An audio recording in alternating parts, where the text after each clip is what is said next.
beat. To get your information. To be part of our discussion. Spoon television. Spoon radio station. Spoon gonna tell you what is happening in Liberia. Spoon gonna tell you what is happening in Monrovia. Spoon gonna tell you what is happening in Africa. Just to spoon, you will know. If the children crying for starvation, just to spoon. You want to get a news update, my brother, to spoon. You want to know what is happening, Moravia, to spoon. Politicians want to make their decision, just to spoon. You want to know what's happening in the ministry, to spoon. Yeah, to spoon. Yeah, to spoon. You from Fonjema, Maryland, to spoon. Yeah, to spoon. If you eat Cape graduate, my brother, to spoon. You got a spoon TV, you got a spoon radio, to spoon. Yeah, to spoon. You wanna get a news update, to spoon. What? Yeah, Rastafari. Kilibamba, kilibamba, kilibamba. Kilibamba, kilibamba, kilibamba. What I want? Yes, man, you back today. Spoon TV.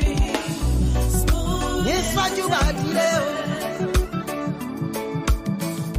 Spoon TV. Spoon Bada, bada, bada, bada. Skibidi, bidi, da, bado. Spoon TV.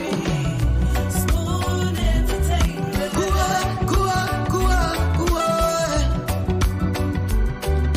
Bese kua, kudileo.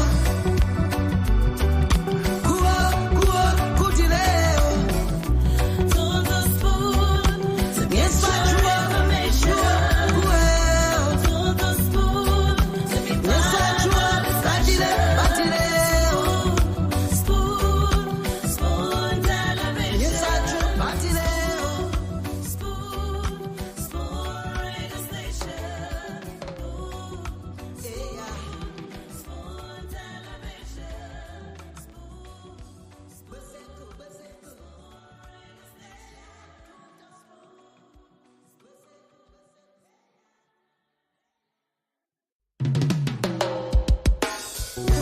Yes, sir. A special one from the CEO, stand coming with the spoon. And your boy, Friday the Southern Band. Charges on the beat. To spoon. To get your information. To spoon. To be part of our discussion. Spoon television. Spoon radio station. Spoon gonna tell you what is happening in Liberia. Spoon gonna tell you what is happening in Monrovia. Spoon gonna tell you what is happening in Africa. Just to spoon, you will know. If the children crying for starvation, just to spoon. You want to get a news update, my brother, to spoon. You want to know what is happening, Moravia, to spoon. Politicians want to make their decision, just to spoon. You want to know what's happening in the ministry, to spoon. Yeah, to spoon. Yeah, to spoon. You from Fonjema,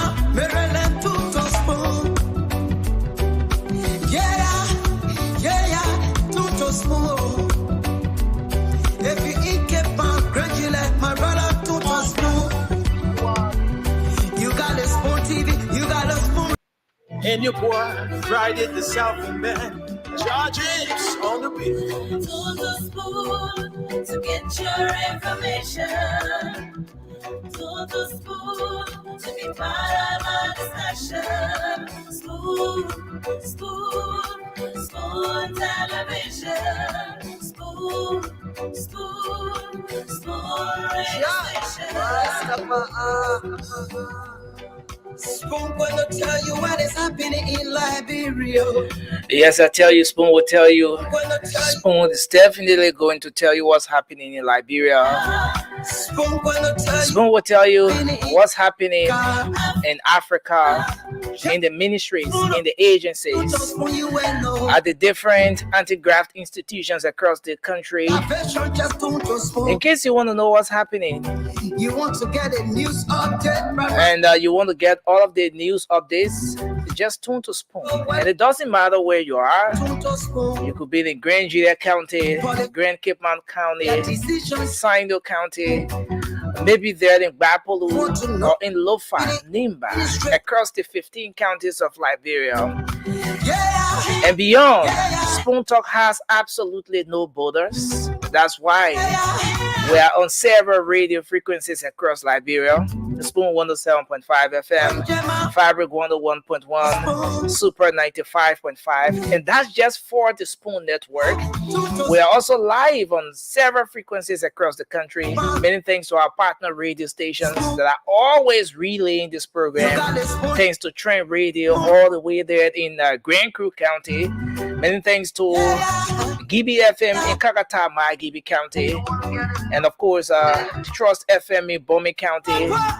And Premium Radio in Bon County. All these stations, plus many more, are always available relaying the program across Liberia. To our online audience, we want to say welcome to another fascinating show here tonight. We're live on YouTube. Spoon Talk Live is the YouTube handle. And many thanks to our folks who are always joining us on Facebook. As you know, we are always streaming live on Facebook, on Spoon TV, on Fabric TV, and also on Super TV. Thanks for joining us tonight. My name is Nelson Colette. Lots of things happening in the country, but I like to bring in Dr. Richardson. I see Dr. Richardson is already here. Let me go backstage and bring in Dr. Richardson. I see Mr. Dwalu is here and Dr. Buble. Yeah, hello. Let me talk it out like railway. Dr. Richardson. Dr. Buble. Hello, how you doing? Yeah, for me, okay, God money us. Yeah, I'm in the zone of the doctors, Dr. Buble. You got the best person money you. Yo, like that's nothing to mind you though. You got the best person. You can't go wrong there. Absolutely. So we got a big guest today, Nelson. Dr. Richardson, how you We got a doing? big guest today. I'm okay, doing well, enjoying my country. Yeah, I can see all the organic fruits. Mm-hmm. Yeah, organic fruit She's free been taking air. pictures. Crusoe, I saw eating Crusoe, plum. I'm telling you, I had not had cruiser for years. I can't even remember the last time I had cruiser on my farm. I went There there. you go. That's Cruiser good. on my Very farm. good. Yes. I'm sure the farmer so can go get small. Yeah. Yeah, I will share it to you. Don't worry. Yeah, I come in there. I come to come see you. That's very good, Doc. That's very, very In your good. own country, this is our country. Nobody can tell me any difference. Nobody can discriminate against me. When I walk anywhere, I am Near Chinoway. Beaumont's, Dr. Prince. Huh? Is it near Beaumont's or if other side of the Oh, country? the farm in Wiala. In Wiala. Okay, so it's in that direction. That's Yeah, good. in that direction. Yeah, not near Boma.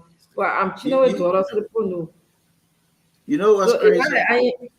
I'm sorry. Go ahead, Dr. Bro. Go You know ahead. what's crazy? So growing up in Buchanan, we had what we call the cashew patch, right? Mm. This thing was about almost 2.5 miles long. And when the season comes, it's all over the place. We had that right there. We didn't know what we had.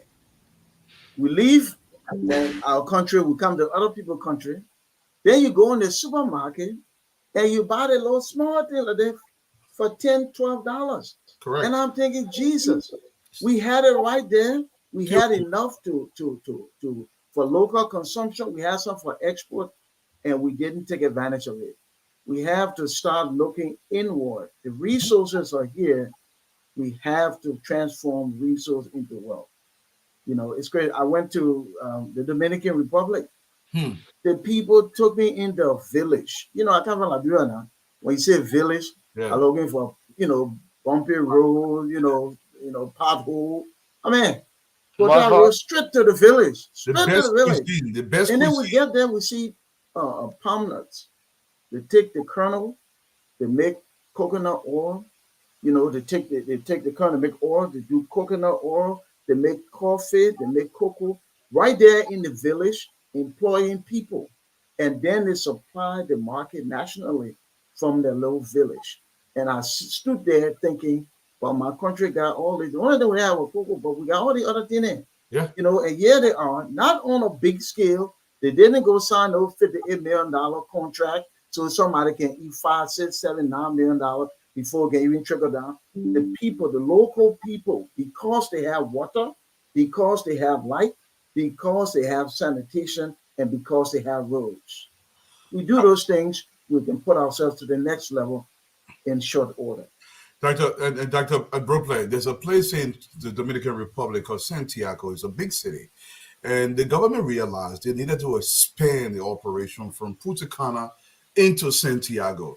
They built the road, they built the bridges. In fact, they have some of the best cuisine. You have to go towards the villages in the hills. It's just beautiful. And the people bringing the money to the village because the village has added value to their village in their village. It's an amazing place. Yes. I mean, the tourists just flowing in. Yeah. And in terms of natural resources, they are so much poorer than Liberia. So much poorer than us. Yeah. Speaking about cruiser, the only thing we used to focus on the cruiser, that little piece, for sentimental value, I keeping it and carrying it home with me. There you go. That little piece that you call it, the cashew nut, that's the one I make the plenty of money. Yeah. That is, well, you know how much those things are?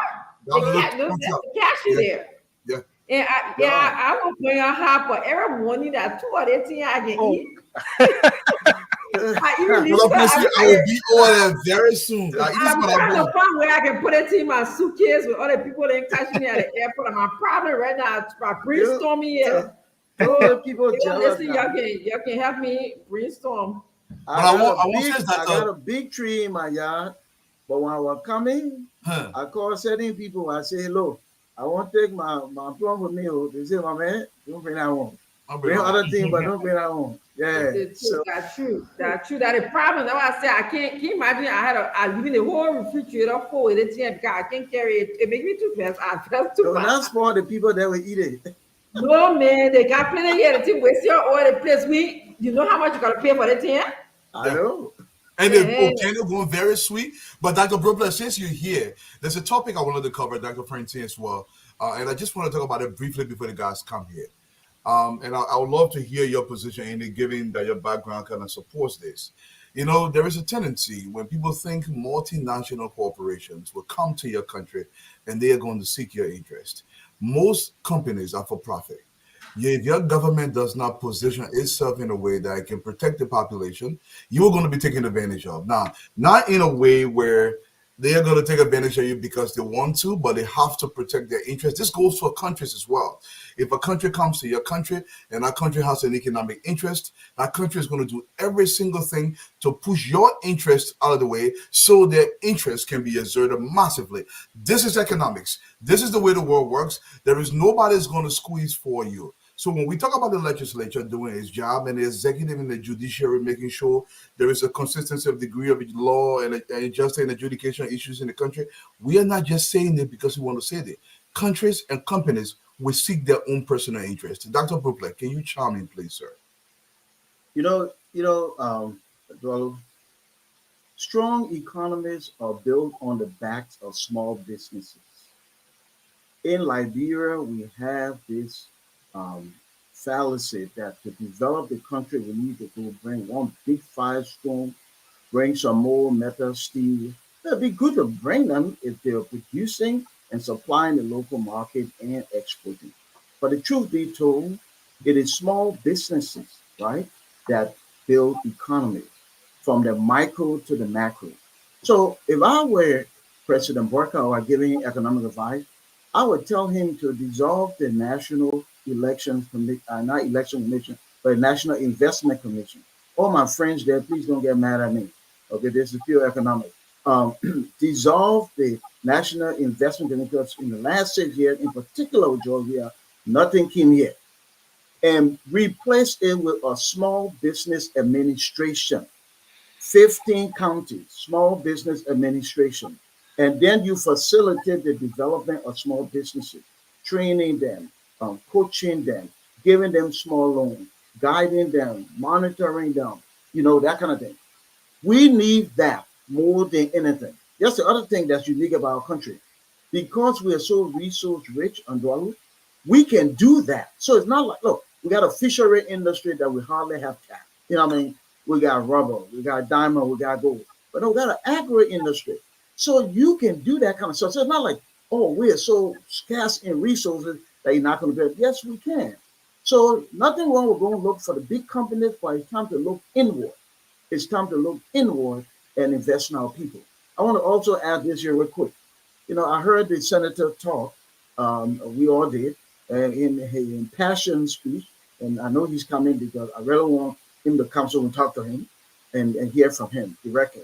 But in his impassioned speech, I listen, and I try when people are saying important things, I try to listen for what I hear and what I don't hear, and what I didn't hear. Well, all the passion, right, was a lot of sensation, but very little substance.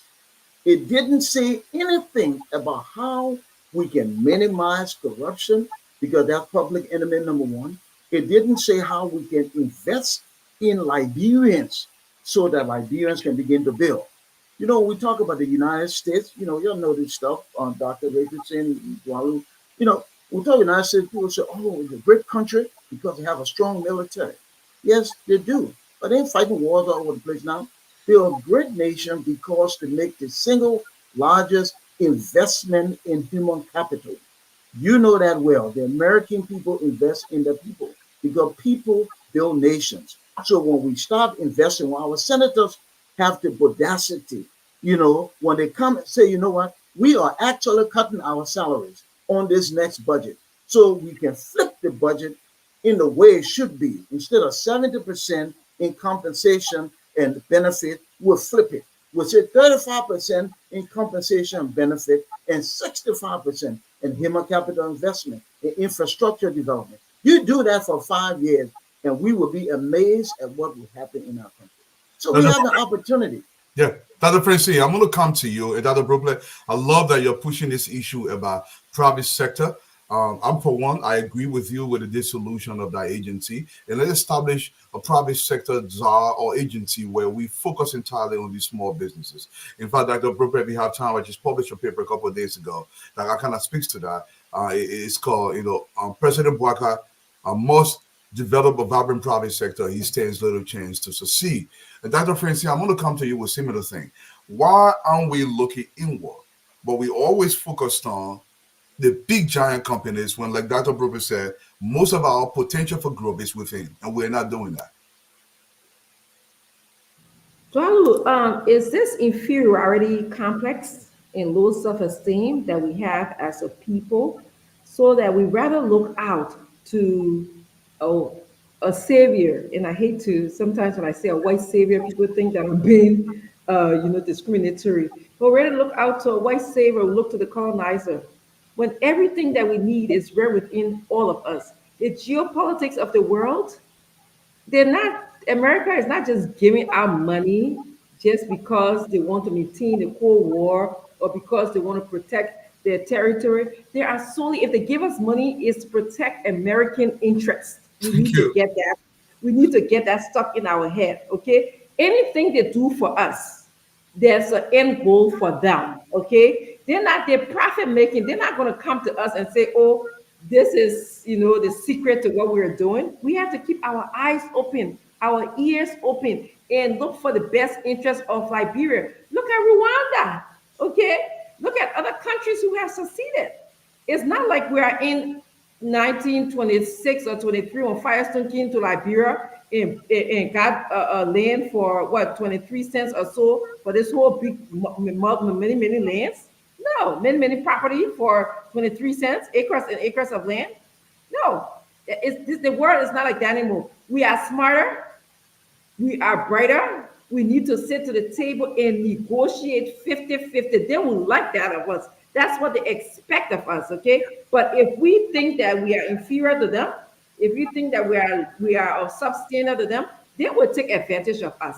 Anywhere you go in the world, this is what happens. Even in this great United States, whenever we that look like Liberians and immigrants will walk into places and walk into classrooms and we act inferior, they take advantage of us. We don't get tenure because they like us. We fight for everything that we need, and Liberians need to get in the head. Then we have to fight for everything that we need for this country that is in the best interest of Liberians.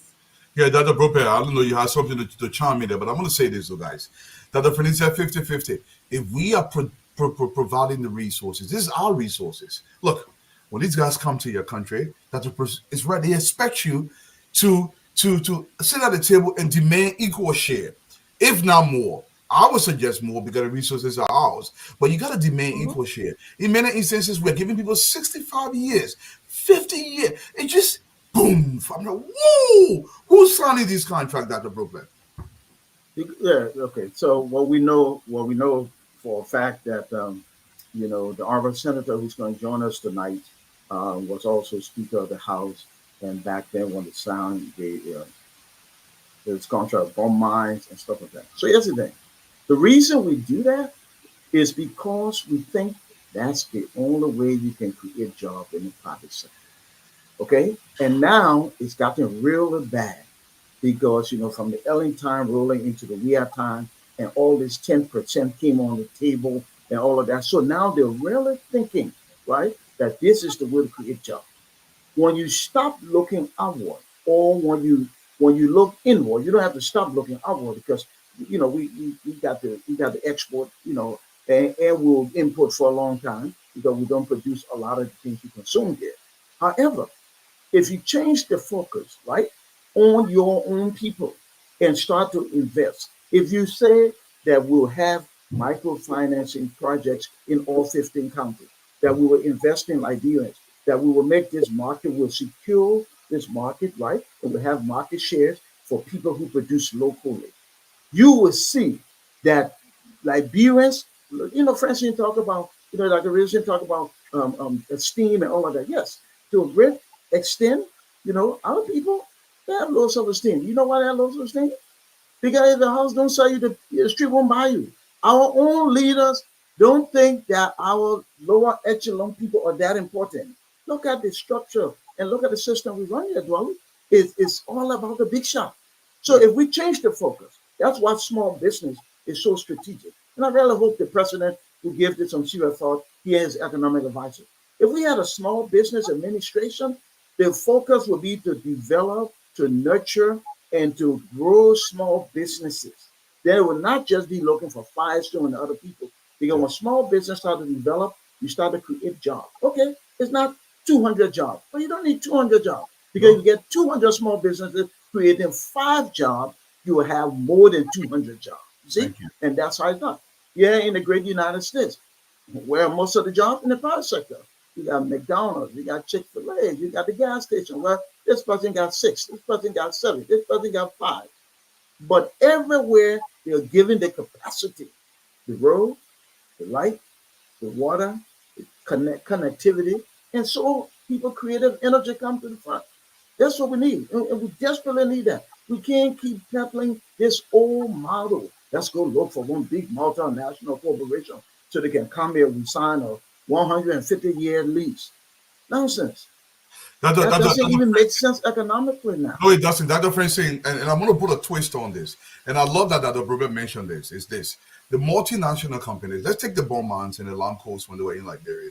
At this height, when they had the most employed people, I don't think any one of those companies employ more than 20,000 people. I could be wrong, but let's No, put it. you're not wrong. You're right. You're not wrong. You're right. So the way people think they create this massive job, I understand there's a secondary employment, there are direct and indirect jobs. I'm not talking about those just yet. But the multinationals will come in at this height right now in Liberia. Most big companies that come, they don't employ more than 5,000 people. So the mere fact that we are targeting, and that if I give it to you at the airport, the hotel will build at the airport. We give them about 25 years to build a hotel. To build a hotel, Dr. Francine. Well, that's insane. Okay, we are giving Insane. out our resources for peanuts.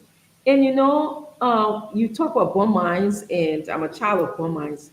They didn't employ that many people, and when they did employ people, they continue to be shot syndrome.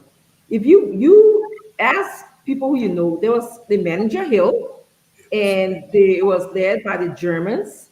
I know sometimes when I speak about this, people think that I'm angry or I'm talking about discriminatory practice. No, Why would expatriate come to my country, and then they have separate schools for the Germans, separate yes. school for the Italian, separate schools for the Liberians, separate school for the Irish?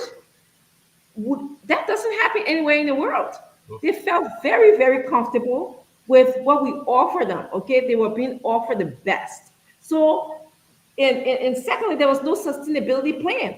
Whenever they pack up their bags and left our country, go to Bum. I was in Bum Mines. I slept there. All right. There's nothing there. Whenever Lamco left, the company development left. Whenever the Swedish company left in Bum Mines, development left. Whenever the Germans left, development or whatever so-called development they brought left. Okay. Why weren't we mining or after mining? Why were we manufacturing iron ore in our iron ore products in this country? Why were we not doing that when they were here for many years? Why were we just okay with them with us just signing a contract where they would just take all of the iron ore products, take it to Germany or wherever else in the world and make iron ore and make steel products? Why were they doing that? What benefit did we get out of that? Now, let me go back to the other bro. And Colonel Gray, welcome to the show. And you said development left. I love that you use development left. Liberian people, development is not transferable. It's something that is permanent. That means it was not there to begin with. If it can leave, it was not development. It was fleeting. It was temporary. Development has to be permanent in Zwedru. That means the people that are local to that location, the people have to own the development. They have to initiate the development. They have to maintain that development. That way, that development cannot leave. If it can leave, it was temporary. Dr. Prophet, I'll go to Colonel Gray. So in one of my posts before the election, I said that Liberia doesn't need a savior; we need a system. Now I know, our president is, rescuer in chief and all of that, and we support him, but our nation does need to be rescued. We got to move forward. And, moving forward is not an option now. We're moving forward. We're not going to have 6 more years like the last. There's absolutely no way. We're getting better. We're moving forward. But that said, we are never a team, not even a tenth of what we hoped for, if we maintain the same exact system. Systems are designed to produce what they produce. If I have a 6-inch mold and I pour concrete in it, guess what I'm getting? A 6-inch block. If I want an 8-inch block, I get an 8-inch mold. The whole thing about small business development is that you got to have a system that's a put down. What do I mean? The counties must have some autonomy and authority. So when people come into these counties, the local people can be at the table. What do we do now? People come to Monrovia. They talk to the Monrovians. And then we say, we're going to Wami. We go into Bassa. And once they get there, that way, the local people know they got no say. And that's why we keep messing up the country. And I know there's some people who say, well, eminent domain. But if you really look at how we're doing, eminent domain is an economic term, right? That's giving people the right to create public goods like roads and stuff so people go through it. If we had a system where we let our superintendent, we have school boards, all those people at the table. So when you come to my county, all of us sitting there with the people who brought you from Monrovia. You see? And then we would develop something that would benefit the people. And the government needs to understand that if the citizens in the counties are doing well, the nation is doing well. Because the nation is a council of all of its people. So it can be done, but we can keep using the exact same system and hope for something better. Because here's what we're doing when we do that. We're saying that after 176 years, the problem is not the process of the system, just the people. If you just move those people, you put us there, we will do better. No, you change the system, then you put some new people, we will do super better and we'll go further quicker. You stay tuned. Welcome. I was about to talk about this lady. Colonel Gray, chime in. Good day, everyone. Madam Richardson, hope you're having the ball of your life in Liberia. I envy you. I hope it's not raining too much there, of course. But oh yeah, you see, you're teasing me right now. Yeah, but Glendy, hi, my dear. Uh, you know, before before all of this, Madam Sirleaf started with a very good model that could have been improved, where they include local community leaders, including the people, in that town hall forum like approach, where before anything goes on within their community, their county, the locals are engaged, and they seemingly like suggest exactly what they want for the environment, their community. I thought that was a very good approach. It was not the Monrovia imposition approach where they take everything from a small part of the country called Monrovia and decide for the people within their community up in other areas of the country. And that initiative was referred to as the interim poverty reduction strategy. Even though it's one of those one size fit all models, but at the same time, because it included locals, they believed that whatever initiative was, you know, were taking place within the environment, they had a say in that. Sometimes that decency is all people feel to need to in order to be attached. And then they came up with a poverty reduction strategy that came out of that interim. But these are all economic terms. I will leave that for the Dr. Broplers of the world and the like of Samuel Jackson. But in other words, I'm only saying that you cannot elect somebody whose only purpose is to move to Morovia and make decisions for the people whose lives are affected distance away, and you think that would work. And sometimes I feel for our people because, like Dr. Bropler said, once it's decided in Morovia, that's it. They feel hopeless to even chime in. And yes, we have to change that model where we're imposing our will in a small place called Morovia against the rest of the country. That should be the ultimate beneficiary of some of these things. Thank you. Stanton, Sis Lady, and I was about to talk about next. But Stanton. No, yeah. That's Sis Glendy and I invite to my welcome to the show, Andrew Mama. We're having Edwin Snow coming in studio. He will be in studio.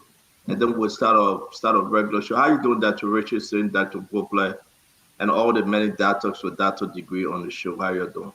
Glendy? Good. But what you fixing your eye? The people didn't doctorate degree that I for. Who say you might not get doctorate? It's legit. I fix my eye began get some. Oh, okay. It's legit. There's a dissertation defense process involved. Tell you, Doc. I get some monkey play by Sassy. Yeah, they didn't run away from monkey play by Sassy. I don't play in the league. But Glendy, you got one more minute left. Go ahead. I joined in a little late, so I don't know what the discussion was about. Your 2 minutes on a general topic. Well, if you don't have anything, I can get my 2 minutes. A lot of things happened today. It is good that Evelyn So is coming. I want to also find out about that Letty documentation, if it is accurate, because then I hope he has some form of not defense, but he will be able to explain that he's also a part of that list of a contract there for 25 years. It's like, and so it's alarming. So we will see. We also heard about the House of Representatives today agree with the recommendations from the Senate. So we're here. We're watching to hear. I'm excited today for ELBC. Very excited for ELBC.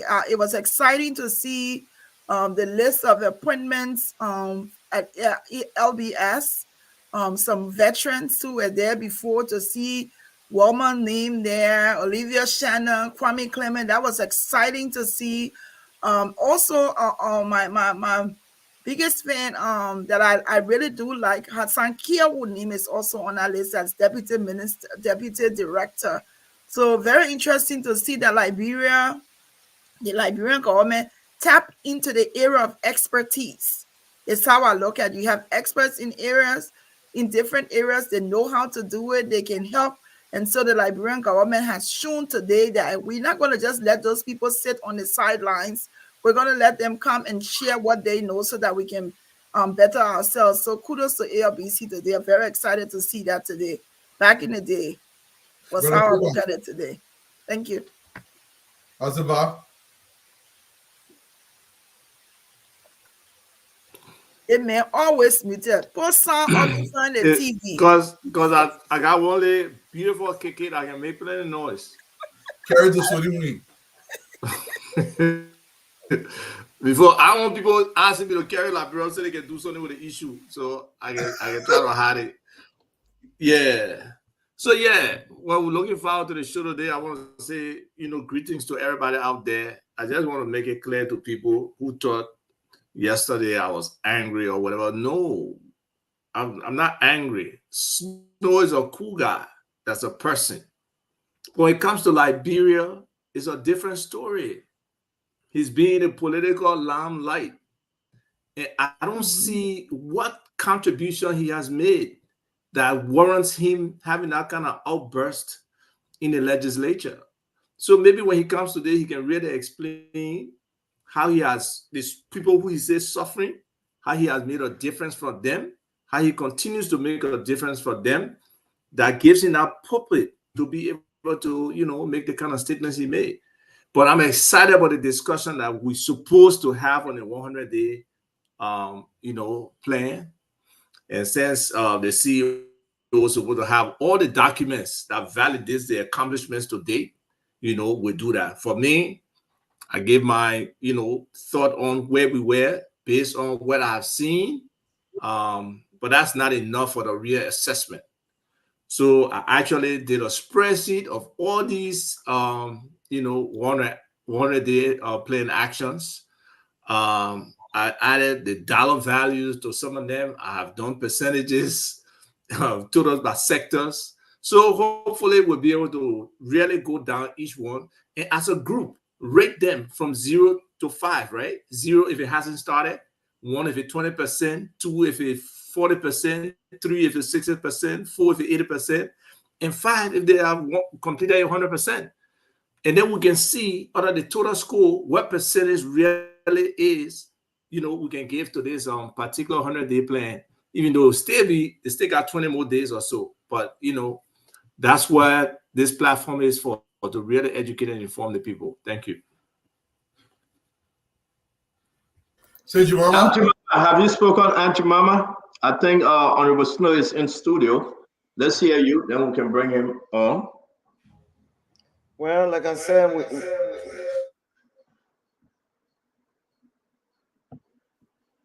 go ahead, Auntie Mama. You good? I want to say hi to everybody. All right, hold on 1 minute, Auntie Mama. One of the microphones is open, so we'll escape you till they get it ready. Okay? I'll share the show. It's a great show. We'll escape you, folks. Like Dwalu said, I really don't like Dwalu. You know that. Somebody called me today, or female from Liberia, said, I just like the way Dwalu can talk. He get our pace. She said she will be watching. Sna said she would tell her radio. Oh, I said, have you met him? Then she said, yeah. And I asked you to call Dwalu when we're at they were having some kind of retreat, right? And do I don't know what I'm talking about because I called him them and he spoke with the lady. Do you remember?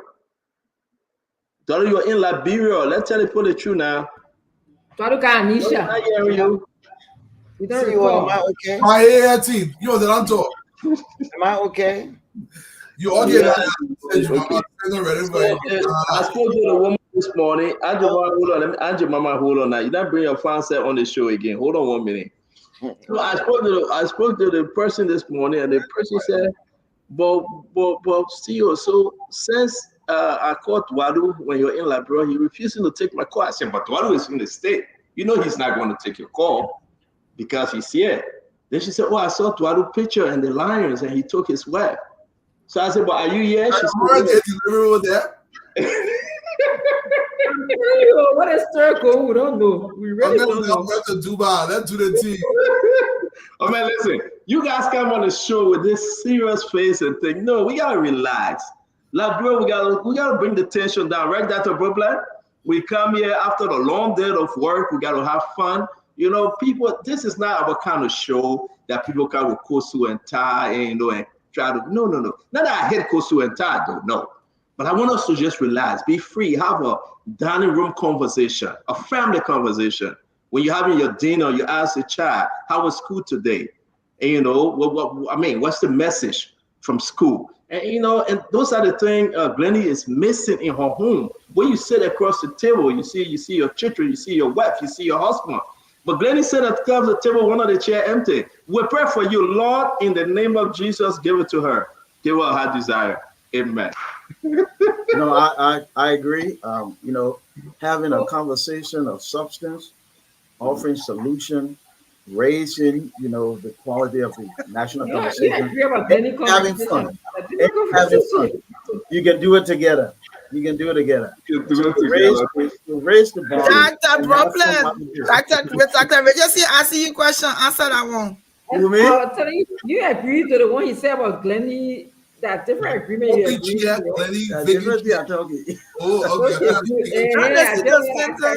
I don't even worry about Stanton. Is that my skin? We want to say, folks, welcome to Spoon Talk. We'll bring you in Aunt Mama, and then we'll bring in Honorable Edmund Melvin Snow. Like everyone is saying, we got a big stuff to discuss today, and we'll just go into it. Aunt Mama? Yeah, I'd like to say good evening to everybody all around the world, including Liberia. And we're looking forward to a very good show. A good show, because we know that Honorable Snow is a veteran in politics, and we're expecting to answer all the hard questions, the unexpected questions, and I'm sure you're going to do great. So I'm looking forward to a great show. Thank you very much, Aunt Mama. Here we are. I want to I asked the guys to play portion of our show from yesterday when Asifat was speaking on issue here, Mr. Dualu and Dr. Richardson. And then, but we will, before we bring in Honorable Snow, want to play Honorable Snow clip that actually brought in the argument where he stood on the floor and discussed the issue concerning Liberia in the presence of the American representative and Alan White and all those other folks. Let's talk about that. Let's have our conversation from that. A lot of stuff took place today in Liberia. We'll also go on the national conversation, national issue. And I also want to play the clip from the First Lady of Sierra Leone. She says something for 2 minutes. I want us to play that also have to do with our natural resources and how our Sierra Leone and Liberia and portion of Africa so destroyed. And this will be very touching. So before we bring in Honorable Snow Nelson, can you please play the Snow clip? I want folks to listen. That's where we're taking our argument from tonight. Welcome, everyone. Please share our show like you always, please do. Let's have a wonderful program tonight. Nelson. Is he there, Andrew Mama? Yes, I'm here. We're bringing it up shortly, sir. Thank you very much. I will start with this one while you get that ready, please. I didn't have the courage when to be Dr. Richard Day, we don't have grace to where he sleep out. approach them today. If World Economic Forum Code is a solution for a new Liberia, I stay with that solution. Okay, Nancy, are we ready for the full clip? I think it's about 5 minutes. Yes, we're sharing the screen now. We are almost here. So Thank you. this is it. So we have developed another concept which will be very helpful. You ask your 2 questions. Please do not come back and make it 3. Please don't say it's a follow-up. We have many. We have some people in the back. We're begging you. 2 questions is 2 questions. Don't make it 3. And let's pull it down. Let me just do it very quick. We just begging you because we want to give everyone chance to ask question. We want to give the guest chance to answer your question. He or she will not answer your question to your liking. Don't come back again and say, oh, you didn't answer the question, so therefore you're not saying the truth. We'll remain professional. We dare to ask the question, he dared to answer, and the Liberian people decide. We're backing everyone. Let's show respect and let's be very professional, please. This is across the board. Nelson, go ahead. When I got a session today, someone sent me a picture on the front of my back. Sent me a message and said,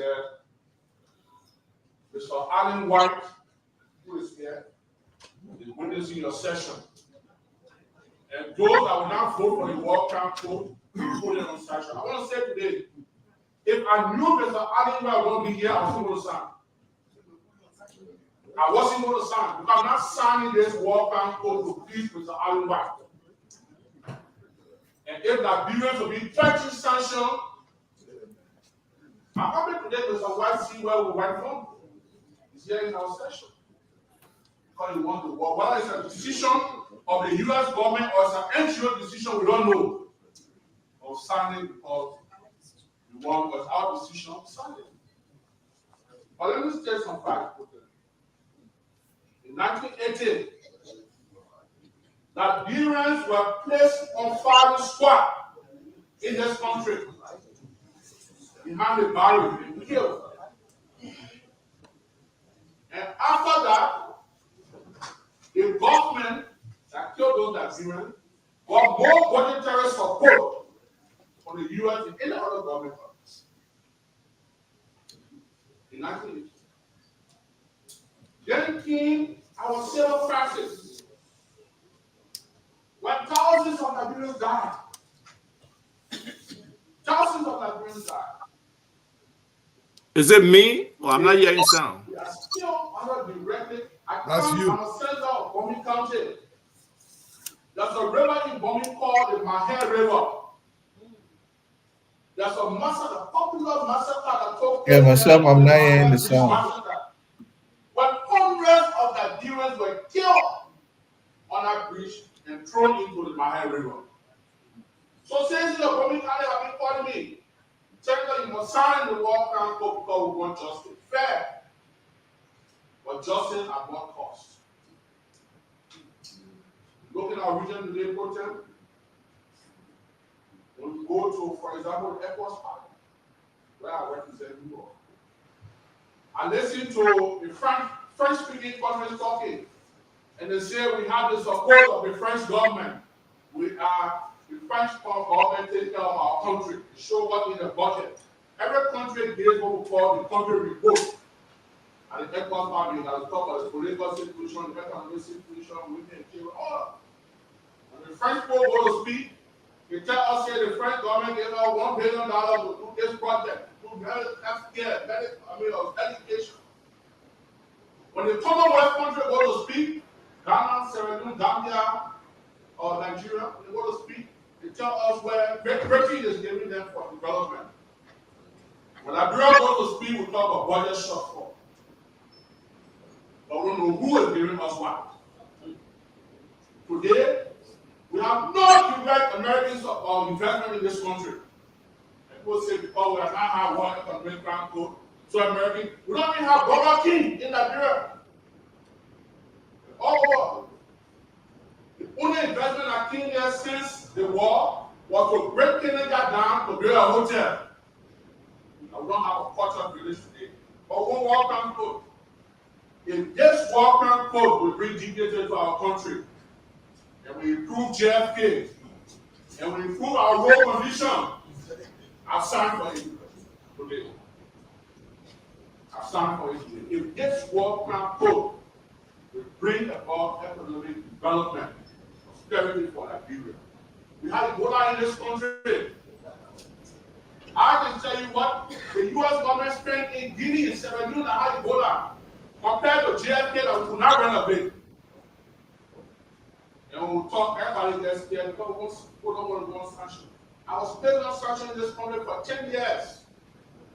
We talk about war crime. Let's talk about justice also. People sat down outside Liberia and put some on leave or sanction here because according to them, we have ongoing ties with the Taylor and I can challenge them. Only reason the government signed about marriage is if Daddy married with somebody who put you on sanction, and that's justice, sad. Nobody encourages them. Today, some of our police saying now also in the session today are placed on a sanction. And in the sanction regime, they say, oh, you talk to the police. And when they see you talking to them, you are checking the go on sanction. If that's why we are signing this economic banco policy, I will sign it. But let justice be done. At least today, we're talking about taking people to court. They are putting our police on sanction here today. And people are rejoicing with our due process. Our due process. And when you talk, they say they'll put you on sanction. I'm ready today to go on sanction. But let's all speak justice. Let us speak justice. Okay? This country, whether we like it or not, is divided on green and blue lines. Take it that Liberia is perhaps more divided than ever been. On blue line or green line. And like my colleague from Liberia said, our agenda is war and economic growth. What more? I went to Zopen on home with Liberia. And I saw where Zoe come from. Zoe is a nephew of the late Samuel Doe, who was still at Prince Johnson. Today in our session, Zoe Pennon and Prince Johnson share seat. They're not fighting each other. Or one justice or one transport. In 2005, 2006, when I was elected here as Speaker, the Secretary of the Senate is sitting there, same way. The late Kabah, former chief clerk, is so rest in peace. And the Sergeant at Arms were preparing the Capitol grounds for inauguration. And as we went in the left corner, that area behind the Speaker's office down there in the fence, to clean up this protest, maybe some of you don't know. That place in this Capitol building is nothing but standing on stuff. Today is still there. Tell you people that were killed on the mansion from LU, from the unknown soldiers, their body was dropped in this Capitol building. But I didn't have the courage when it did. Inauguration day, we do not have graves to where it sleep out. Unfortunately, today, the World Economic Crime Code is the solution for a new Liberia. I stay with that solution for it. I'm a child that on the Baba said, on Mana River Breaking, I was born there. My parents went there for over 30 years to retire. Our people still have not received the just benefit for retirement. Some of them have died. I went there, my father has died, my mother still died. Thousands of our people have not been paid. But we're talking about where is the economic crime? Where? So, I don't want to take the entire day to talk about this. I hope that today is not just for political sharing. We want a camera. We're afraid that Mr. Anywhere is here, so we're afraid. I'm not afraid. If I do so well, you also know son. But I believe its objective is to look for the chances of people. And I don't know if it's a U.S. government project or it's an NGO project. Mostly NGO. I'm not signing out of threat. I'm signing because I want to see the birth, the rebirth of a new Liberia. And we are honest about this. We are prepared to do it. Our speaker in this country, when Mr. Charles Taylor was arrested, brought to Rawalpindi, taken to Sierra Leone. I was in Manasali's office that day with National Security Advisor Bernard Fabre. What did they say? President Obasanjo was about to land in New York for the Security Council or UN General Assembly. They refused for Obasanjo to get out of the plane until Charles Taylor was turned over. And that day they said, if Taylor is turned over, America will do this in Liberia. And this will happen in Liberia. That will happen in Liberia. Taylor is in prison. Nothing has happened yet. About 50,000 people. Our first step go to the US embassy and stay on the ring. So I'll be denied US visa or given 3 months single entry visa. When our friends from neighboring Sierra Leone and Cote d'Ivoire, Ghana, they changed the 5 years visa in the passport. That's why I tell you go again, many people 1 year entry in Liberia. That's a lie. That's a lie.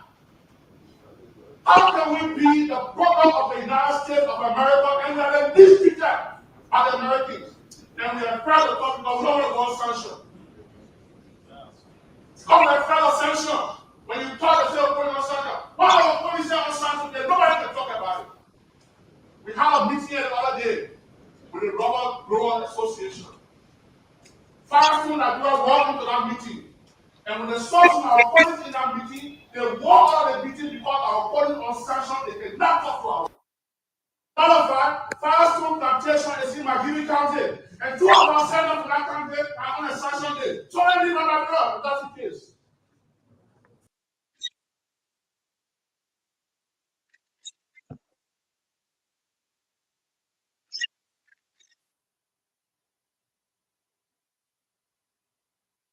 Yes, we'll be having a wonderful show tonight. There you have it. Again, I want to say to everyone, because we are jam-packed tonight for this wonderful discussion, we will have to rotate in and out. You ask a question, we bring in the next person. We got three of our panelists in the back. We'll bring them on. So right now, I'm not going to do too much talking. I'm going to bring in the senior senator from Bowman County, Senator Edwin Mervyn Snow, on the show. Let's welcome Senator Snow.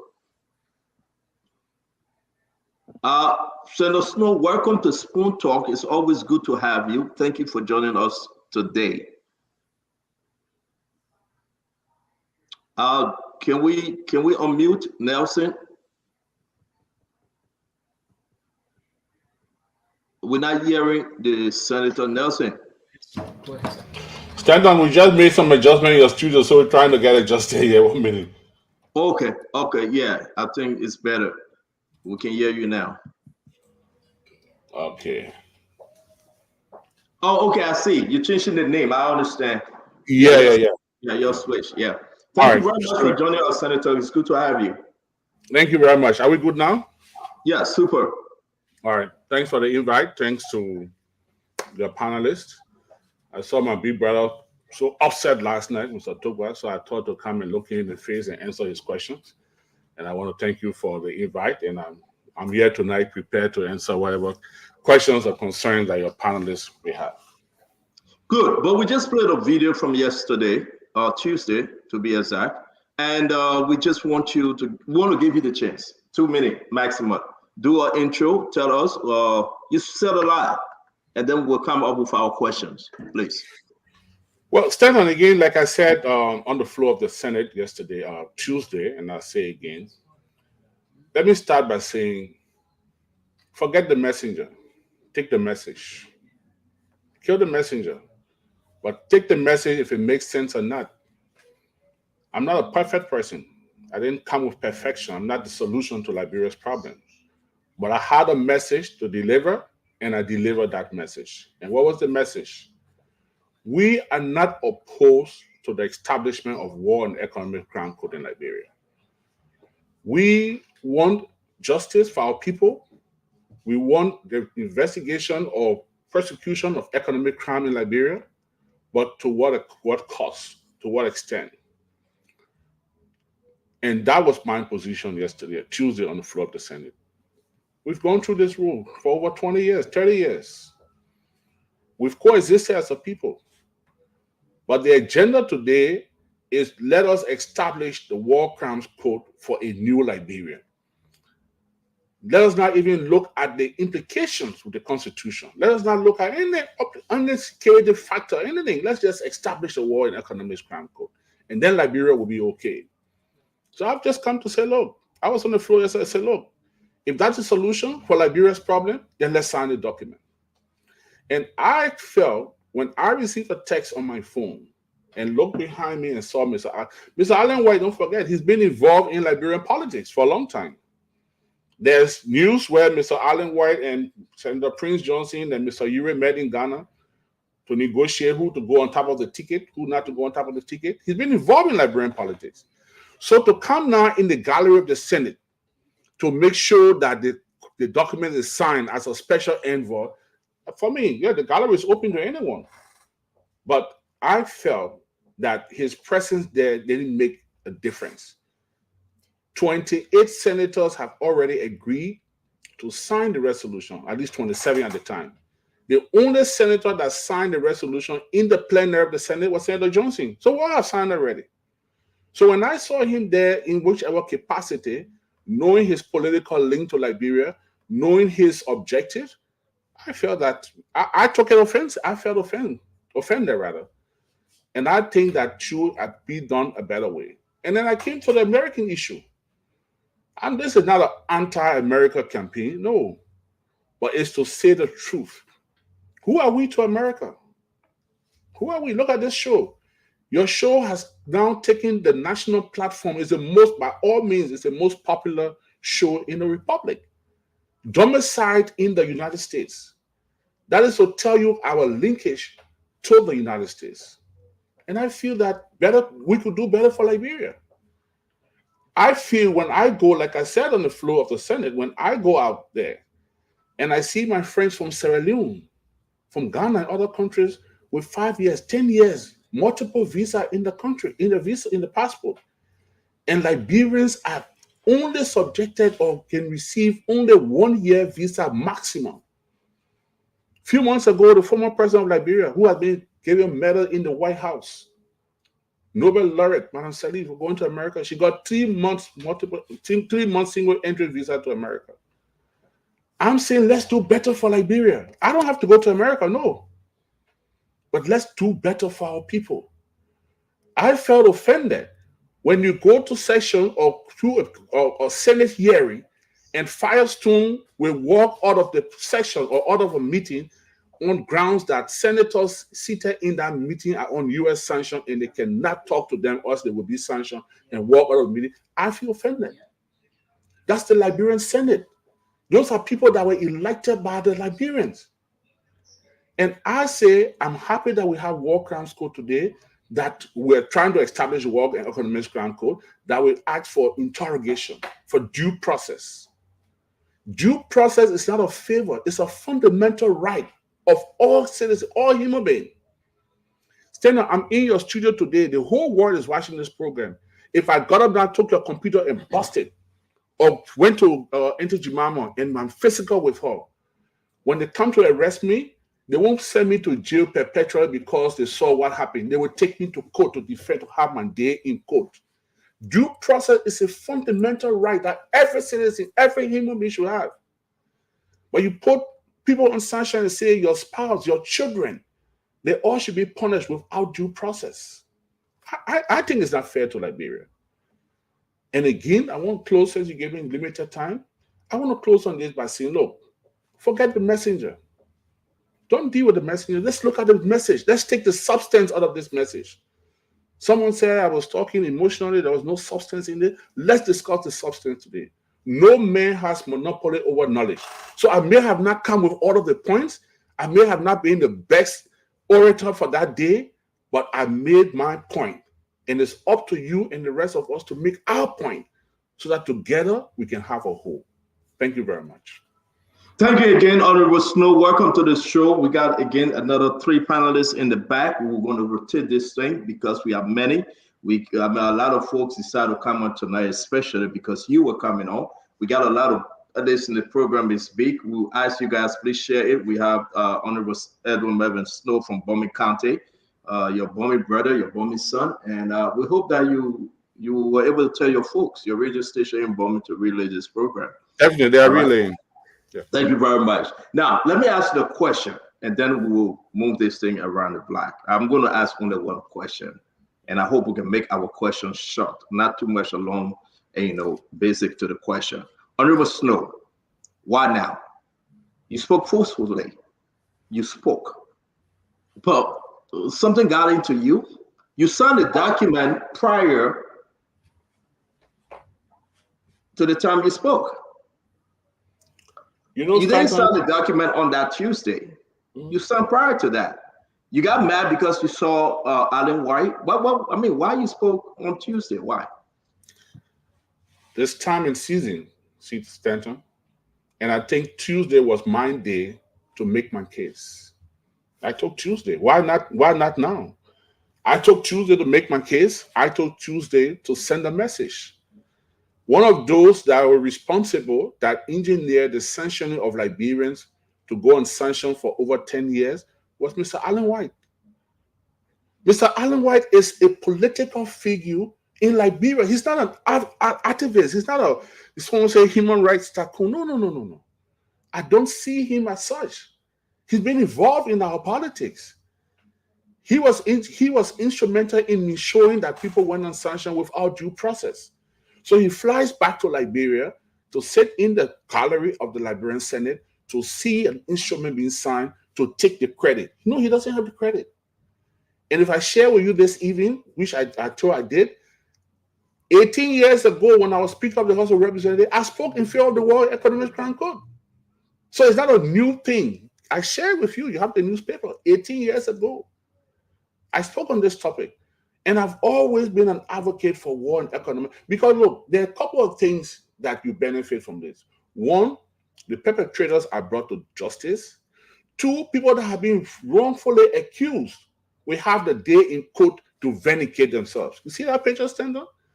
It's that picture.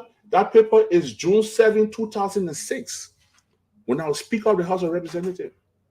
I spoke in favor of war and economic crime. So yesterday was not my first time speaking about this subject. But yesterday was the day that platform, the time and season, was for yesterday. And it was that day that I was inspired to make my case. Thank you very much, Honorable Snow. I'm going to start with Mr. Dualu, the way in which we came in, Dr. Bopler, Glendy, Asif Atuba, Conor Gray, Andrew Mama, and Paul Kennedy. Mr. Dualu, please. Thank you so much. Welcome to the show, Senator. It's a pleasure to have you on. When you say do not attack the messenger, don't speak to the messenger, look at the message. I disagree with you entirely, especially when the messenger is the main reason why we are the way we are in that country. These are several things you said. Where is the economic crime in this country? These are quotations from you in your message. Have the Americans invested anything into this country?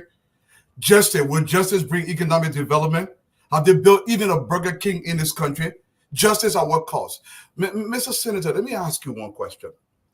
Do you really believe that what's happening in Liberia is because of lack of justice or because you've done your job? You done? Yeah. One question. It's a combination of a lot of things. There's no I in team. It's not a one-pronged solution. So there are a combination of things that have Liberia where it is today. So you won't just extract. It's like looking at the Bible or looking at the Constitution, and you take one verse from the Bible and say, I know the Bible. No. There are issues that we combine to make a problem, to solve a problem, or create a problem. And there are a combination of things and not just one. And then when you accuse me of being one of those, what's your reliance? Have you taken me to court, a court of competent jurisdiction, to prosecute me and find me guilty of being a problem, or is it based on perception? Or because maybe we're not on the same political side, so I'm a problem. And maybe tomorrow we're on the same political side and become an injury. Now, my problem is with people like you, and I like your name when you said Mr. Dalu, and the people. Don't crucify someone without due process. Perception. The issue in Liberia we have is the code of public opinion. Don't do perception. So you see, Edwin Snow, you assume that, well, Edwin Snow should not be where he is. So the only way he would get there is through robbing the public. Do you know about me? No. Do you know anything about me? No. And as a citizen, you can take a case on another citizen, especially a public official. You've never charged me. I've been charged and gone to court in Liberia on economic crimes under Madam Salif. I was cleared by the court. But your perception today on the international platform is accusing me without proof that I am one of the problems. How? What's your reliance, sir? I'll ask the questions, Honorable Senator. My second question to you is, you said the Americans have not invested anything in our country. I want to point to USAID, budgetary support, DAR Corps, the rebuilding of our army, millions of dollars that the Americans have invested here. Perhaps maybe your idea of investment is a Burger King being built. Now you say, well, it took me to court. We know in Liberia, the issue of court system, there is a way everybody will say, take me to court. They haven't convicted me. They haven't convicted me. When it's time to court, we know what happened in the country. Honorable Snow, what have you done for over 30 years, probably close to 30 years in government? You've collected millions in salaries and benefits from the Liberian people. What have you done for the Liberian people that they can point to and say, Honorable Snow did this to elevate this country? Can you point to that, sir? For sure. Now, again, when it comes to talking about what America has done comparatively, so I'm not talking when I say Burger King, I'm not trying to dilute America's investment or concern for Liberia. I'm saying to you that with the link we have with the United States of America, we should be showing far more than we can show. That's what I was trying to say, and that's what I'm saying to you. We should show far more than we can show today. We should stand up and say we are a part of America. We should stand up today and say, this is where we've come from the American colonization society to today. This is where we are. I'm not an ingrate. I won't come on the air or come somewhere and say America has done absolutely nothing for Liberia. No, but speaking comparatively, what can they do? What have they done? They can do more for us. Now, when you talk about all the time, one of your biggest things on this platform is salary. Salary is not gift. We work for our salary. I don't determine my salary. As a person, as an individual, I don't work on gratis. No. If I wanted to work on gratis, I'll open an NGO. I work for salary. And my salary, my high-earned salary, is left with me to determine what I want to do with it. As I speak to you today, I have 4 international students in the list. 4 international students in India on my personal scholarship. That I'm related to one of them. So 3 of them, no relation. They are studying they are doing the undergraduate in India on my scholarship as a citizen of Liberia and as a senator of Bombay County. I've awarded thousands of scholarships. If you go today and the line is open, if you went to the Bombay County Community College today in Bombay County, where I think you come from, or you're from Basel, I think, or something like that, wherever it is, if you went to Bombay Community College, I have one of the highest scholarships at that community college. I have built structures for my people. I've invested immensely in the healthcare delivery system of Bombay County, and you can check on that. I have a radio station that serves the people. It don't go there to serve me and my family. It serves the people on a daily basis, provide free service like Stanton is doing with Spoon FM, providing service for Liberian people. I've created jobs for people. So I've done a lot. Have I done all?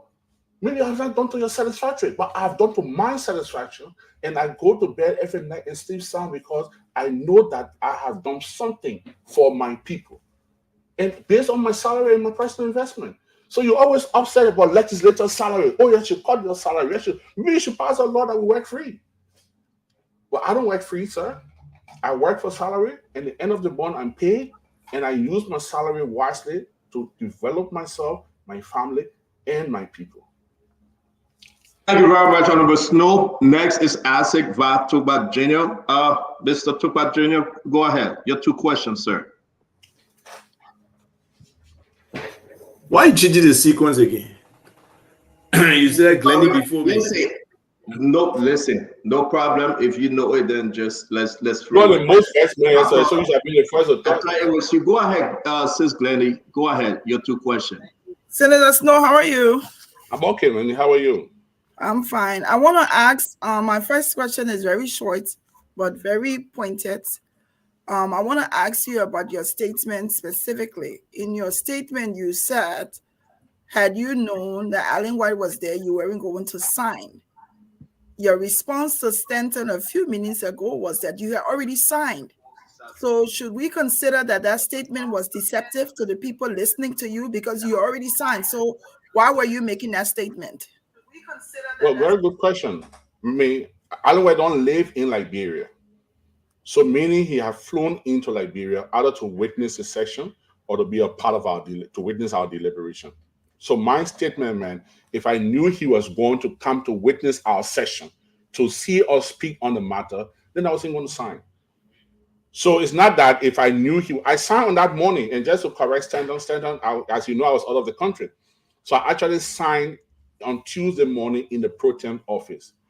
And if I knew that Mr. White was going there to observe our session, to see who's signing, who's not signing, who's saying what, who's not saying what, I wasn't going to sign.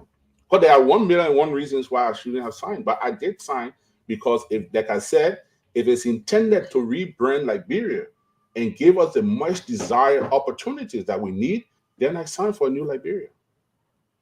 All right. So my second question has to do with you. I heard you saying there's a time for everything.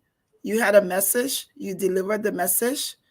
What say you to people who are saying of the opinion that the message came from you, but it sounded like it was all about you and that you were angry in your presentation of the message? What says you? I don't think I was angry. Maybe I was emotional, maybe, but I wasn't angry. It takes a lot to make me angry, and I wasn't angry. Was I emotional? Yes, but I wasn't angry. And like I said, I was placed on sanction. Me and many other Liberians that a lot of other Liberians believe was justifiable. I think was wrong. My human rights were violated for 10 years, being on sanction without due process. You can hate me all you want. You can hate anybody all you want, but the law is the law. So I felt that the very man behind there, Mr. White, who had been involved in the body politics of Liberia, who was instrumental in getting people on sanction, is back there to see who signed, who doesn't sign, and then according to that text, like I said, I referenced, to see who signed, who didn't sign, who say what, who didn't say what, to determine who goes on sanction, whether it's true or not. So I got emotional, not upset. No, it takes a lot to get me upset. All right, thank you, Stanton. And thank you very much. Please consider, let's rotate. So if you go in the back like Mr. Dualu did, we'll be bringing someone else on, please. Thank you. Go ahead, Isaac.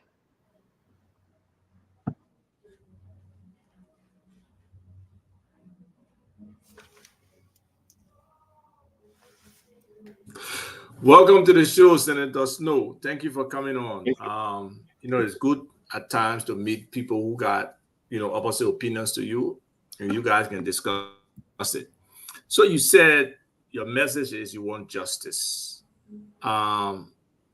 How is having a World Economic Crimes Court not justice? How is, what's his name? Alan White being there affects justice? If you guys, you senators, really have concern for your peers who you feel have been wrongly sanctioned, what mechanism have you put in place? Or what statement have you made? How have we clarified those people as a country, right? During President Weah's term, he promised to do the necessary investigation of his officials, the top officials that were sanctioned. We never saw any investigation. So how do we get clarity on these people who have been sanctioned, especially for crimes that we are aware of in terms of hearing about them? But like you said, you have not gotten a day in the court. How can you all facilitate that kind of stuff so we can get clarity around these sanctions and be able to move on? Thank you, Isaac. I'll tell you a short story. For example, when Councilor Vani Sherman, then senator, was placed on sanction, there was a representation made to the Supreme Court of Liberia and to the Supreme Court bar, that because they placed on sanction, they should not be allowed to practice law in Liberia because they were placed on sanction. The response from the Supreme Court bar was, give us the evidence. Give them the day in court. What's the evidence? What's the facts? And the facts weren't presented. When Vice Chairman and Prince Johnson were placed on sanction. The committee then state U.S. embassy officials visited the Capitol building and met with then pro-tem Albert Chair and made representation that those senators should not be allowed to sit or should not be in the Senate because they are placed on sanction. The leadership of the Liberian Senate asked for evidence. The leadership asked. Now, Mr. Weir, who's a very good friend, I know that for a fact, very, very good friend, when he said he was going to investigate his officials, maybe he was waiting for the facts, for evidence. I don't know. But I'm not Mr. Weir and I wouldn't speak on his behalf. But also, there's anti-graft. Maybe the LCC, if they have facts or they have anything, they should investigate them. So I wasn't speaking on my own behalf, Mr. Topa. I'm not on sanction. I'm not on sanction. I didn't take part in the war. I went to court for an economic crime with Madam Salif, and I have my records to show, like, even though Dadu don't agree, in Liberia, when you clear by the court, then the system not good. When you're guilty, then the system good. But I've been cleared by the court. So even in the TRLC report, even though they mess up everything that Louis Brown administration went through, they mentioned my name there, which, it's not important for me. But I was charged for economic crime under Madam Salif, along with Judy Bryant, Rachel Devine, Shaka Sheriff, and the Kwame, were in court for almost a year trial on a prisoner bench, and were cleared by the court. So I'm not worried about it. But my concern, Mr. Topa, like you, when you made a statement and against your right, people felt that you should not leave the country or you should not be a free man. All we had to do at the time, or the government had to do, if they felt offended, was to take you to court. So you didn't run to the border because you were afraid. It was for your safety that you felt, if I'm not giving due process, then I will abscond for my personal safety. So my thing yesterday on the floor of the Senate was, how can we have due process? Now, we got activists. We have a lot of activists around here. But we should not shift the poles when it comes to activism. We should not shift the poles. So if we say that this should be done through the law, let everything be done through the law. We should not pick and choose when it comes to due process. So again, Mr. Topa, to close on this, it wasn't personal. I'm not threatened by the establishment of War Crimes Code. I'm not threatened by the establishment of Economic Crime Code. I'm not threatened by perception. When people perceive and just say things about people that you have no facts, just say, oh, my man, we all know, man. Oh, that thing, we all know. We all know become facts. Is that fact for me? In my opinion, no. Fact for me is going through the regimen of due process and through a court of competent jurisdiction. And when you are found guilty and convicted, look, there was a case in the Liberian Senate under Madam Salif, where I think Roland Khan and Jackson, I can't remember the guy's name, you might know, for murder. And they went to prison. They were in prison. People went to the Madam Salif, to the Senate, and said, you have to expel those people from the Senate. Expel Roland Khan from the Senate because he's in prison on murder charges. And what did Madam Salif say? He's giving his day in court. If he's found guilty and convicted by the court, then we vacate him, we evict him from the Senate or expel him from the Senate. So my thing is due process. Perception, we all have perception, or Iva. We all think about the way we want to think about each other. But does our thinking becomes reality or facts? No. I have my own perception of you. Is that a fact? No. I have a perception of everybody here. Is that a fact? No. Until you are tried through a competent court of jurisdiction, you can't condemn someone. It's like you're pointing one finger and four coming back to you because you condemn someone without due process. I believe in the fundamental rights of human rights, fundamental human rights. And the least thing in human rights, the fundamental human right, is to accord someone due process. And that's where I'm coming from.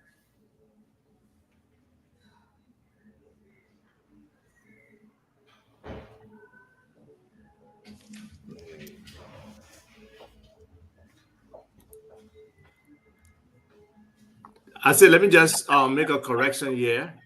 I wish you had the same position about me back when things happen instead of calling me names. And since we're on a public forum, I did not go to the border. It was the government of Liberia, immigration or border security that took me to the border. I was not at the border. So let me just clarify that. They picked me up and took me there. I didn't go to the border. But my second question to you is in the form of the perception of a war economic crimes code. When I think about it, I think accountability, I think justice, I think deterrence, I think reconciliation, I think closure for many of those people who got the emotional wounds and the trauma. I think memorialization, like in the back of the Senate office there, you guys could memorialize that place for the bones that are there. So to me, the war crime code is not supposed to do all these socio-economic things you mentioned. That's a responsibility of you people as lawmakers to make these differences and create these differences and create these opportunities for our people.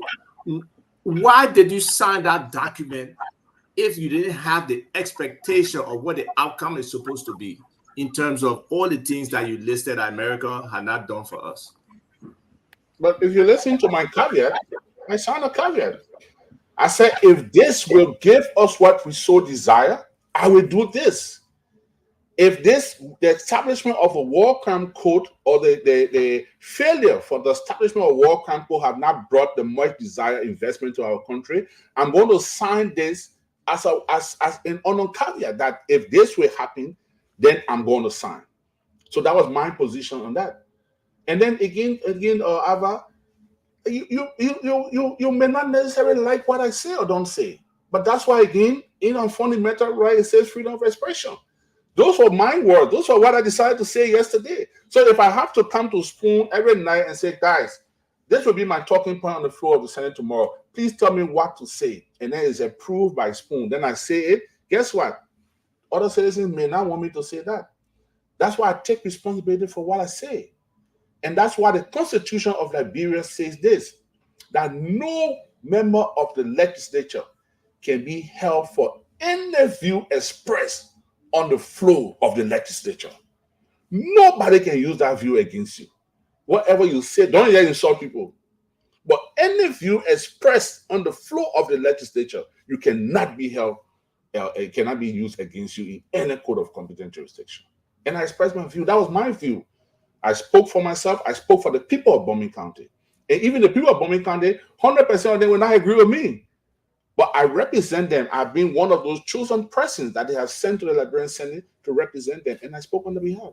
And again, let me publicly say also, I think when you went to the when you were arrested or whatever situation you had with the national security at the time, it's true. I made some derogatory comment about you on the floor of the Senate. It was inappropriate, and I regret those actions. So let me just say it publicly. Thank you very much, Senator Snow. Thanks to you, Asif Atuba. Let's move on. Who's next? Was it Angie Mama or who? Yes, I want to come on that. All right, go ahead, Angie Mama. Don't go to that pro play. It's 2 questions, Angie Mama. Just 2 questions, please. Okay. I know you're restricting tonight, but it's okay. I want to welcome Senator Snow to this platform.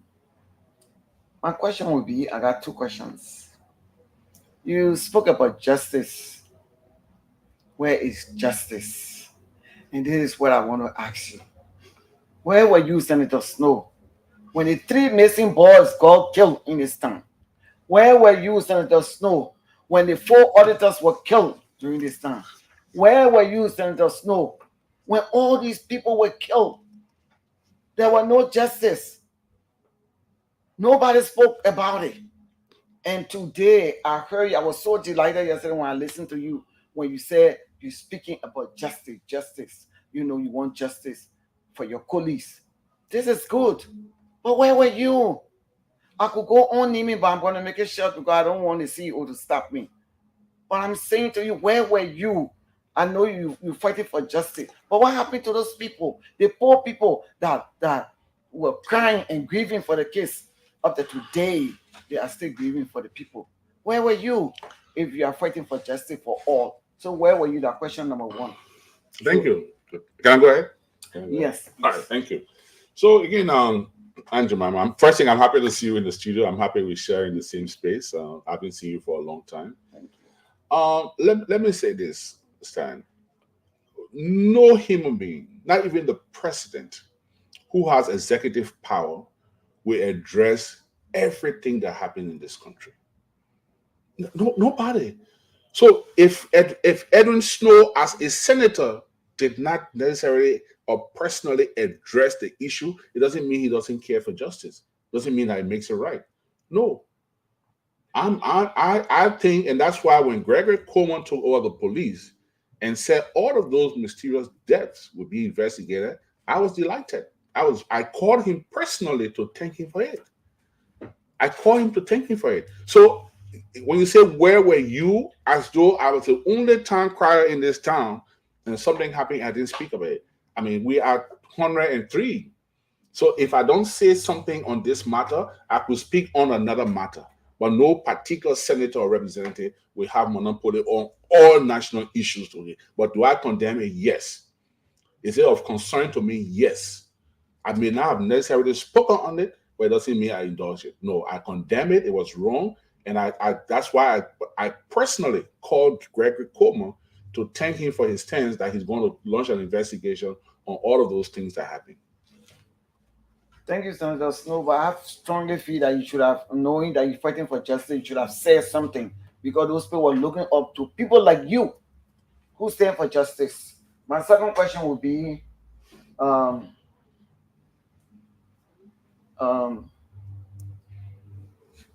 do you think, and I'm asking you, do you think that Justice Janet, Kabina and Janet were removed legally in a proper manner, and he didn't even get his pay that was awarded to him by ECOWAS? Do you think it was done properly in a legal manner? All right. Because it is justice we're fighting for. So just before the expiration of the 54th legislature, and Commander Wisa is alive. He listens to to Spoon regularly. Matter of fact, today he and I attended Justice Nangwe's funeral, and I know he's listening right now to this show. He will tell you that there was a resolution signed by some senators before we closed the 54th legislature, and my signature is on that resolution asking for the enforcement of the ECOWAS Code of Justice ruling regarding Justice Jammeh. Now, the Constitution says for impeachment, it starts with the House of Representatives and it goes to the Senate. It's presided over by the Chief Justice, and you have your day in court, due process. All of those steps were followed. Now, the vote, can we question the vote of those senators that voted to impeach Justice Jammeh? Personally, we can cancel it. But was it illegal? Was the process illegal? I think they went through the right process. Was what he went for, was the counts against him, were those crimes warranted? I would disagree with most of those counts. And that's why I signed on the resolution. And I believe strongly, I'm a very senior member of the ECOWAS Parliament, and I believe in decisions of the ECOWAS Code of Justice. Now that the Code of Justice have rendered it an opinion on Justice Jammeh, I believe the Liberian government is continuity. The Liberian government should visit the judgment and try to satisfy those counts that are possible in the judgment, and those that are not possible, sit and negotiate with Justice Jammeh. But again, I mean, if I was a senator at the time, don't forget I wasn't a senator. Stand on, Jim, I got whole book here. Who you believe her? Because I seen her just writing anything in here. No, it's two questions. If I was a senator at the time, I wasn't going to vote to impeach Justice Jammeh. But I wasn't a senator, and I didn't vote on the matter. I didn't even attend the hearing in the House of Representatives. I think I was on one of those long ECOWAS missions. I didn't attend those hearings. But again, I think the government should respect the decision of the ECOWAS. Liberia is a founding member of ECOWAS, and decisions emanating from the ECOWAS Code of Justice must be respected by member states, and Liberia is no exception to that. So let me just say this, because thank you, Andrew Mama. Let me say this, and then we'll move on to Dr. Booklet. When Delon appeared, Senator Wee said, "I'll send this to us," and you are right. He said more than 2/3 members of the Senate signed the resolution calling for the acceptance of the ECOWAS Code decision. So that's the message he sent to us. So confirming what you just said, Senator Snow. Dr. Rudolph Booklet. Thank you, Stan. Senator, welcome, and thanks for being here tonight.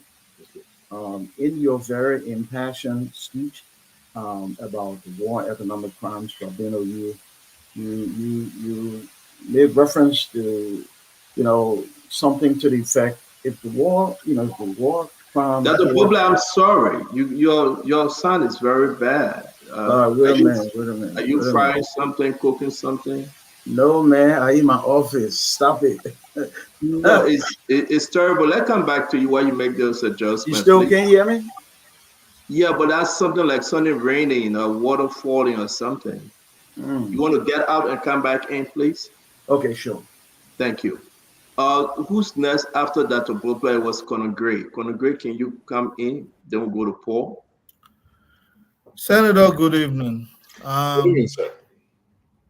I'm pretty sure that Liberians started coming on the shores of the United States way before most of our neighbors even got their independence from colonialism. We were the first. And I believe at some point we did not manage that opportunity well. So we have now become the last. But I say this to say there is no investment, more greater than ending impunity in our country. Justice is what Alan White represents. You two have said that you want justice. So there's a commonality between you guys. You have some set of power. Alan White also has power somehow. Now, could your disagreement with Alan White be a displaced aggression? Because he also said that he's coming for Taylor people. Could that have been the point of disagreement with him because you feel that he's targeting people who are attached to Charles Taylor, given his past involvement with Liberia? I see Mr. White as a part of the body politics of Liberia. He's been an active player in Liberian politics. So it's not a transfer aggression. No. I spoke my mind and I spoke on the range of issues. I mean, it was scripted. I had my talking points and I spoke on those issues. When I spoke about Liberia, for example, being divided on green and blue lines, it had nothing to do with Alan White. Absolutely nothing to do with Alan White. So when I spoke on issues. So again, I don't want this to look like an attack on Alan White. Or no. I just think, another thing Mr. White did that I disagree with. Well, the presidency agree with it, but I disagree. So Mr. White goes into the office of the president and he's having a conversation with the president on the establishment of the War Crimes Court. And then the conversation is recorded. And without the Ministry of Information or the press department of the presidency releasing it, it's out there. Like he's interviewing the president as a journalist. Look, if you want this war crimes code, we all want war crimes code. I want people to face justice. I want people to be vindicated if they're innocent. But let us not politicize it, or let us not grandstand, or let us not go and do fundraising at the expense of Liberia's justice system. So it's not transfer aggression. It was my way of venting how I felt about the situation. In as much as I support it, I have to vent my concern, and that's what I did. All right, my second question is still in line with this. There's nobody who has had the opportunity, who has been at the table to have decided the advent of a war crimes court more so than you. There's been nobody who has been given the opportunity to represent the economic interests of our people more so than you, whether as a representative, speaker position, and then coming up to right being a senior senator now. You have been given all the opportunity. The only time you decided now to take the leap of faith is when, quote unquote, an Alan White is in the room. Would you agree that you are partly responsible for this thing to have dragged on to a point where somebody has to come, like Alan White has to come from outside to actually influence the process? Had it not been for him, we could say would not have been here. Would you admit that statement is accurate? You're so wrong, sir. I Okay. don't know if you watched the show or you were online when Stanton posted a newspaper clip 18 years ago. 18 years. I was 18 years younger when I advocated for war crimes code. It's right there. I was Speaker of the House of Representatives. That picture you seen, that I went loggerheads with Senator Prince Johnson. At the time I was Speaker, he was Senator. This is not today's paper, sir. This paper is 18 years old. So how can you say today when I did this 18 years ago, sir? So your premise is wrong, sir. No, the question I'm asking you, you should have influenced the process then. And it did not happen until Alan White entered the room. No. You see, this is some of the reasons that I have problem with. Alan White did not enter that room for senators to sign. You see, there's the perception that I didn't want Mr. White to get away with. Mr. White president that did nothing for the war crimes code for that resolution. No senator, and I will speak for all 29 senators in this in the Liberian Senate. No senator signed that resolution because of Alan White. So don't give Mr. White credit that he doesn't deserve. No, sir. He doesn't deserve this credit, and he will not take this credit. We on our own as senators, and thanks to the pro-tem, her leadership really came to play with the signing of this resolution. Because there were senators with diverse views. There were some senators that said we should have a referendum. There were senators that said no. Even Senator Barney, who did not sign, he did not sign on legitimate reason. Senator Barney said I'm a student of law. Until these legal provisions and constitutional provisions are satisfied, I wouldn't sign. But yes, I support the establishment of a war and economic crime code in Liberia. So, Chief, they won't don't get Alan White no credit for it. We all agree we're going to sign our thing, and we sign it with anything on. Alan White will not take this credit. He didn't scare anybody in there. We did what we wanted to do as senators of the Republic of Liberia without any influence or due pressure from Mr. Alan White. Thank you very much, sir. Let me bring in Dr. Bukla. Dr. Bukla, let's try you again. All right, how's that? Is it better? Super. Thank you. Great. All right, Senator, you in your impassioned speech, you asked questions, and I would like to hope that it was just rhetorical. You said things like, with the economic crimes court, bring roads, help JFK, and all of those things. I think it was rhetorical because that's your job. The economic crimes court is not a windfall of money that are going to dump into the hands of the government of Liberia. But I want to ask you a question. I want to build the premise because you talk about some things that you've done in bumming and students on scholarship. I appreciate the fact that you have students on scholarship. I must footnote by saying I work in higher ed, and a lot of the students that we serve, our greatest debtor is the government of Liberia. They send us long lists of students and they don't pay their bills. And yet they expect us to educate those students. I hope this honorable senator, you are not in that group. Let me ask my first question. I have a daughter, the older of two. And while she was a graduate student at Tulane, she came to Liberia. We did public health. She came to Liberia and she volunteered her time for 1 month to help serve the ministry. At the end of the month, she must have done a good job. They asked her to stay a second month. She stayed. She paid her way. She took care of herself in Liberia and she served her country. Even though she wasn't born there, she feels like she's a Liberian. She's attached to it. We have an economic situation in our country right now where unemployment is so high, median income is so low, yet our lawmakers and a lot of the big shots make astronomical salaries. And as somebody who pay attention to the economy, I can tell you Liberia is an anomaly because not many countries are going to have this example.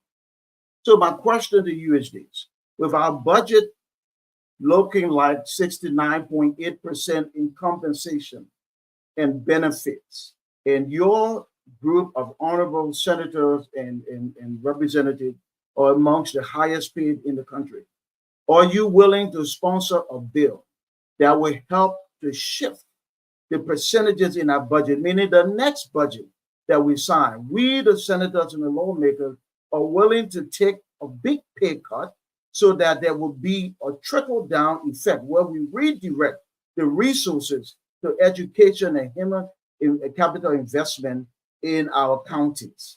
Are you willing to sponsor that bill?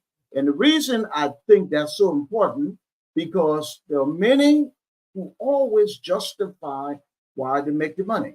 We had the Honorable Senator McGill on this show recently, and he said it is the law that when they call them back, they should get paid. And I'm asking you, if my daughter could take her own money and go and sacrifice for a country she wasn't born in, would the Honorable Senator be willing to sponsor a bill that will lower the salaries, not just of lawmakers, but there's so many people who make astronomical salaries relatively to median income in Liberia? Are you willing, Honorable Senator, to lead on that initiative that could bring tremendous economic benefit to Liberia, especially in the microeconomy?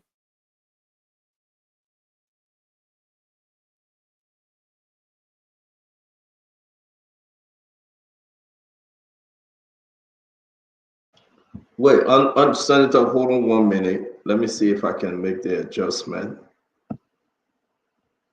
All right, so guys, forgive me. I gotta remove Duado and bring in the other. Duado will bring you back. For us to hear Honorable Snow, we gotta bring Andrew Mama back. Go ahead, Honorable. Can you hear me now? Yes, you good. At one point, I thought Dr. Brooker was reading a speech. There was a question that just had a 1 second answer. No, sir, my salary is, I'm unpaid. For the work I do, I'm unpaid. And I would sponsor a bill any day to increase my salary, sir.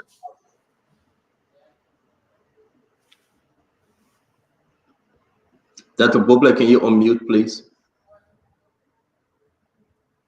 Did we hear you, Honorable Senator, say that you are underpaid?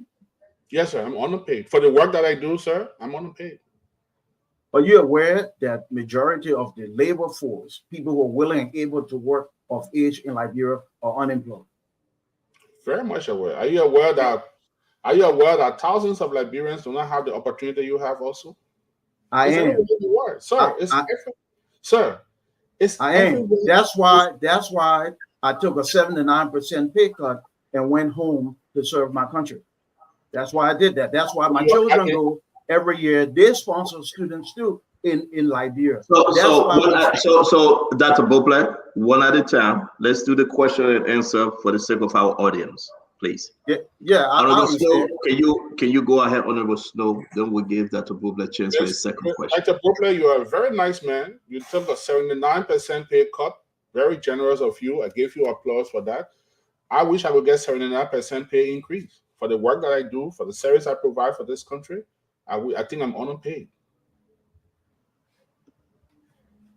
All right. I think that says a lot. Liberia is listening. I think that says a lot. The entire world is listening. I know that says a lot. My second question. Again, you talked about the visa situation and how the Ghanaians get a visa, and how Madam ex-president got just three months of single entry. You talk about that, and I am with you on that issue. I do want to say that the reason the Ghanaians get visas quicker than the Liberians is because the Ghanaians, their leaders went to bat in Washington, D.C. to advocate for a little more equity for their citizens. In our country, we pay $160 US dollars, non-refundable. On any given day in the week, you go to the embassy and you see those long lines, and people, poor people, make their money, make their payment, about 200 people per day, and maybe 10 get a visa. And over the years, of course, the honorables have diplomatic passports and all those things. Have you done anything to help bring some equity and spare the poor Liberian people throwing their money away every time trying to get a visa to go to the United States? Or are you so disconnected because you don't have that issue? Your passport goes and comes back to you, and then you go to the airport. I think I got more than that issue. I don't know if I'll be given a visa if I apply, but so I don't think my issue will be different. But to just say this to you, that you just made my case.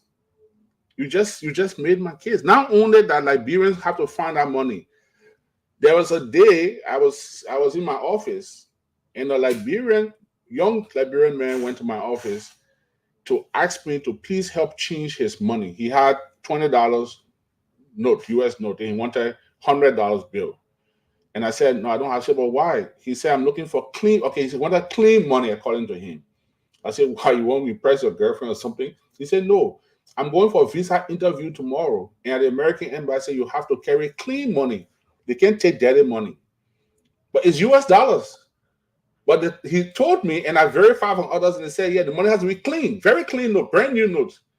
So if you, who can also, they're $10 $20 money, they can't take it there.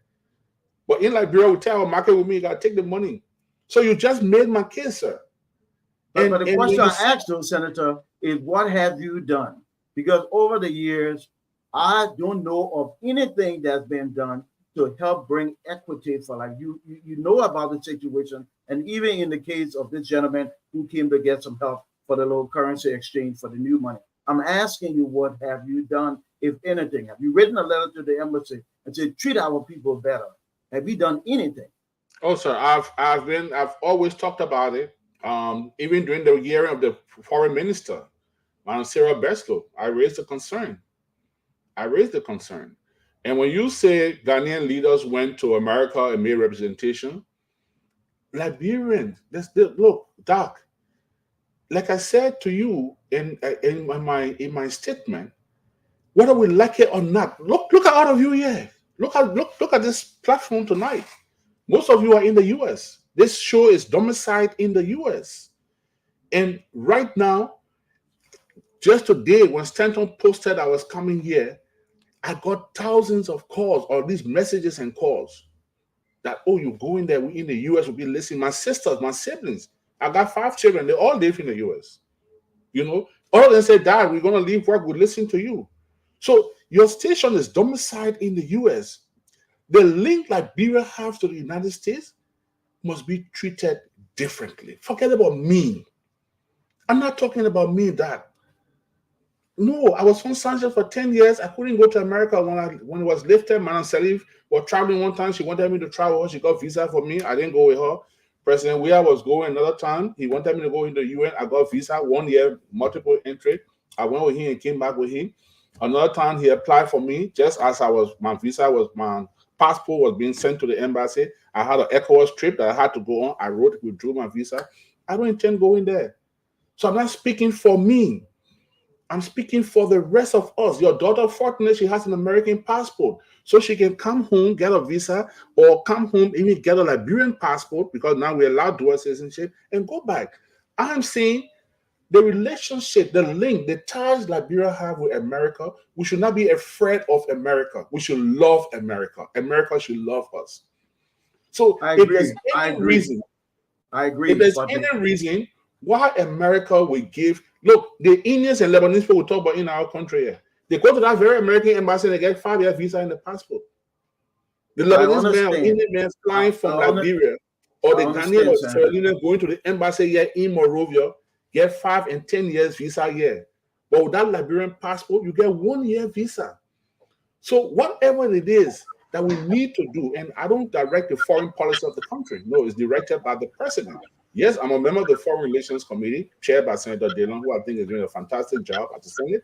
But we need to make the necessary representation. I'm saying to you today that, and this is not a one-man show, it's not a one-man call. Even you guys in the diaspora, I heard you last night campaigning for another Liberian in Minnesota. Excellent move, very good.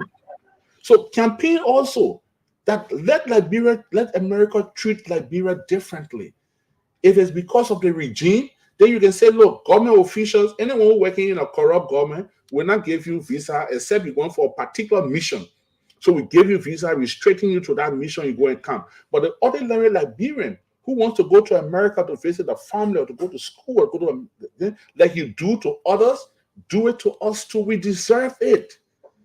We deserve it from America. We don't deserve anything less. America cannot give any justification that will convince me that you will give someone from Sierra Leone or from Ghana or from Guinea or from Cote d'Ivoire 10 years, 5 years visa, multiple entry. And you, if a Liberian passport, you cannot get more than 1 year visa. America can convince me that when I go to Ghana, I see the American embassy have a shade outside. That when you go for visa or appointment at the American embassy, you can sit under the shade. If it's raining or the sun is shining, you can sit there. But at the American embassy in Liberia, you have to sit down in your car and not opposite the embassy, or you stand under the rain. I'm not happy about that. Thank you very much, Honorable Snow. But we yet, I'm not, you know, I don't want to do this because we're going to the next panelist. But Honorable Snow, it's not a today's problem, though. I think that's what Dr. Bropley was driving at. So, is it clear? You guys can hear me? Not too clear. Okay, is it better now? Yeah. I think my saying is that it's not a today's problem, Honorable Snow. It's been forever. So Dr. Bropley question folks on our live feed saying you didn't answer the question directly. Correct. You traveled to Nigeria, you traveled to Ghana, you traveled all over. You're an international guy because you serve on ECOWAS and other committee. But let's face it, Honorable Snow. What have you done? Have you spoken? Given the time, Honored Judge, we are Kemia. You have your friend, Western Gafeni is there. What did they tell you? What was the problem? Cyril Beslow. We all endorse Cyril Beslow. What is she telling you right now? So what's the message here? Stanton, I mentioned to you that during her confirmation hearing, I raised the issue. If you go back, you are very good with historicity, with history, you know, with keeping your archives very good. So if you went back to that confirmation hearing, I specifically asked the minister, the issue I'm raising now, I flagged it with the minister. She said to me that the US government is saying because we gave them 1 year, not more than 1 year entry visa into Liberia, so it's reciprocal, and I don't believe that. I strongly don't believe it. And then she promised that when confirmed as foreign minister, she will follow up with it. I'm going to follow up with her. I'm voicing it out. I'm going to follow up with her. Thank you very much, Honorable Snow. I think it's Paul Kennedy and Uncle Sam, Papalo Bo Amambe, Al-Hassan Fadika, and Asido. Paul, your 2 questions, please. Yes, good evening, everyone. Can you hear me? Yes, Paul, I can hear you. Yeah. Good evening, Honorable Snow. And, you know, I admire your commitment to moving our country forward. I listened to one of our colleagues who asked, why are you speaking out now? And you said, well, I've been speaking, but I chose on Tuesday to voice out, to speak to a particular position. And I also admire that because Winston Churchill once said, if you can't change your mind, he who cannot change his mind cannot change anything. And there are times when people speak to issues. But I also like that, you know, there were consensus, there were conversation in the Senate that certain people spoke about even a referendum. And that is leading towards my question. Honorable Snow, you represent the Liberian people at a constituent of Bomi County, a county that is very close to Bapolu. So if you make a bad decision in Bomi, it affects me in Bapolu. Before you get to Bapolu from Montserrat, you at any point, at most point, you have to go through Tottenham or Bomi County from Swan Makassar. Did you, Honorable Snow, meet with a consensus of people or meet the consensus of your people in Bomi County? And I'm asking this question because I'm perceiving that you really do not think the War Crime Court will have economic or any social benefit at this time for the Liberian people, and your signature to that may have not been a clear, convincing one. You only did it to fit in at this point in time. Honorable Snow, did you meet the people of Bomi, and what did they tell you about the War Crime Court? So if you listen to my comment on the floor of the Senate, I mentioned the Mahia River Bridge massacre. And I told you that as I went to the debate, I got calls from my people in Bomi for the establishment of the War and Economic Crime Court. I mentioned that. I've had numerous conversations in Bomi County and around Liberia regarding the establishment of the code.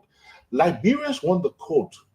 So, but as it is today, it's still sentimental. The legal aspect of this code is not being addressed. I could take a whole night today and tell you the legal aspect of this code. So we're talking about, for example, you asked a question about consent of the citizens.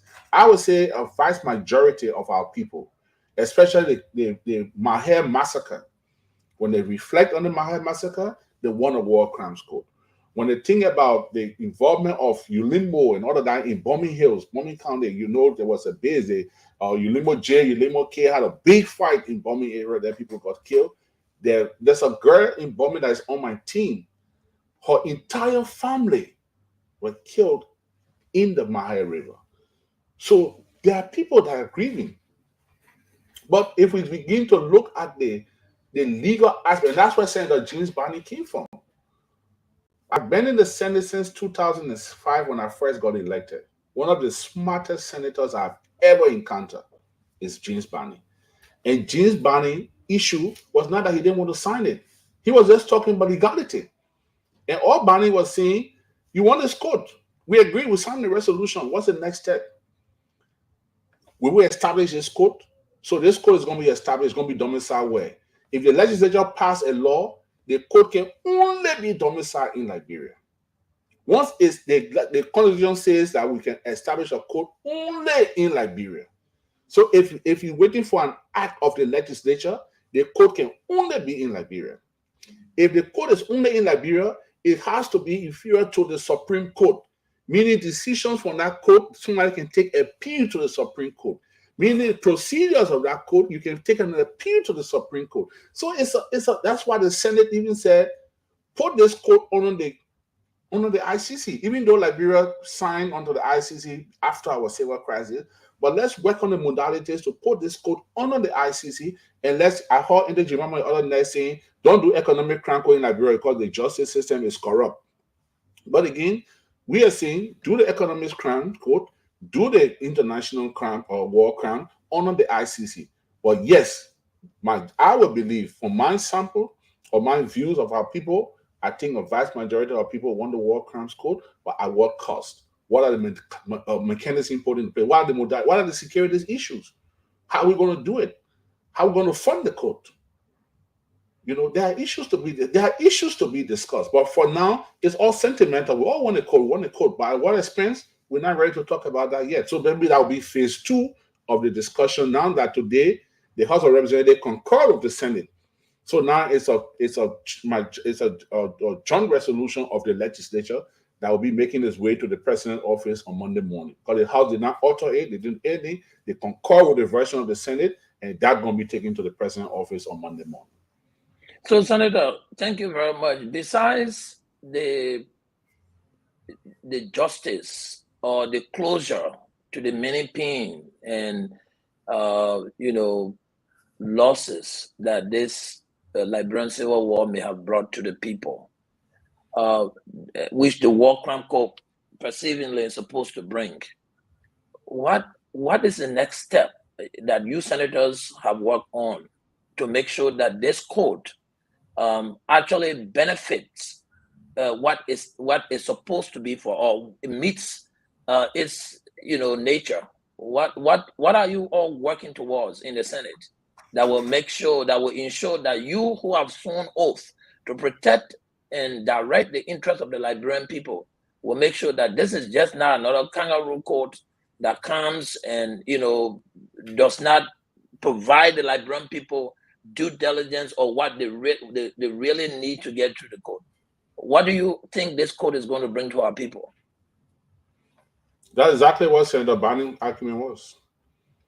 So this code that we all want, if the code will have to be in Liberia, then the law from the legislature and act from the legislature will suffice. If the code is going to Bowatersa, 1 mile out of Liberia, then we cannot pass a law for it because the Constitution says we must pass law, we must establish code in Liberia. The Constitution says any code we establish in Liberia is inferior to the Supreme Court. No code, the legislature has no right to establish any code that is not subject or that is not sort of inferior to the Supreme Court of Liberia. So we have to look at this. So let's put the security architecture into place. Let's do the financing, how we're going to get the funding to do this court, where we're going to build the court hall. If it's going to be outside Liberia, then any instrument from the legislature is a toothless bulldog. So that's where I said the binding argument came from. So my thing is, all the Liberians, everybody said we want the code, want the code, want the code. What are the mechanisms? How are we going to prepare for this code? Everybody want to have a child, but are you ready to send this child to do healthcare, education, good living for your child, or you just want to make sure that one pregnant, she born a baby? Now, this child has to go to school. This child needs healthcare. That's where we are with this code. And that's where I said the binding came from with that argument. At what cost? Where is the code? The code, if it becomes an instrument. So the president now has we have the resolution by Monday, all things equal. The president now could say, okay, my legal team will draft a law, or maybe someone even told me one day they already have the laws and all drafted. I don't want to finish drafting the law. Fine. So when you draft that law and you bring it to the legislature, if you want us to pass that law, then it means the court must be in Liberia. Energy Mama and others saying, why you don't put it together, why you separate it? The Constitution says no bill or resolution can address two subjects. So you can't do war and economic crime code in one law. No, the Constitution says no. They must be separated. You can't do two together. So we separated it.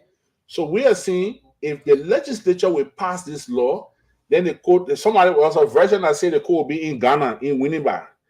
So if the code going to Winneba, then we don't have to pass law here because our Constitution says you can't pass law that will take something outside Liberia.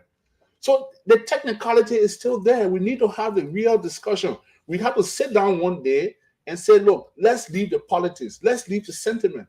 Let's talk about the legality of this code and let's take it from there. That's where I come from.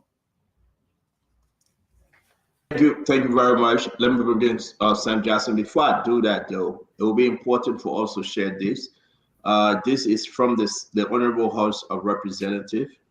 We can read it. It's in the chat room.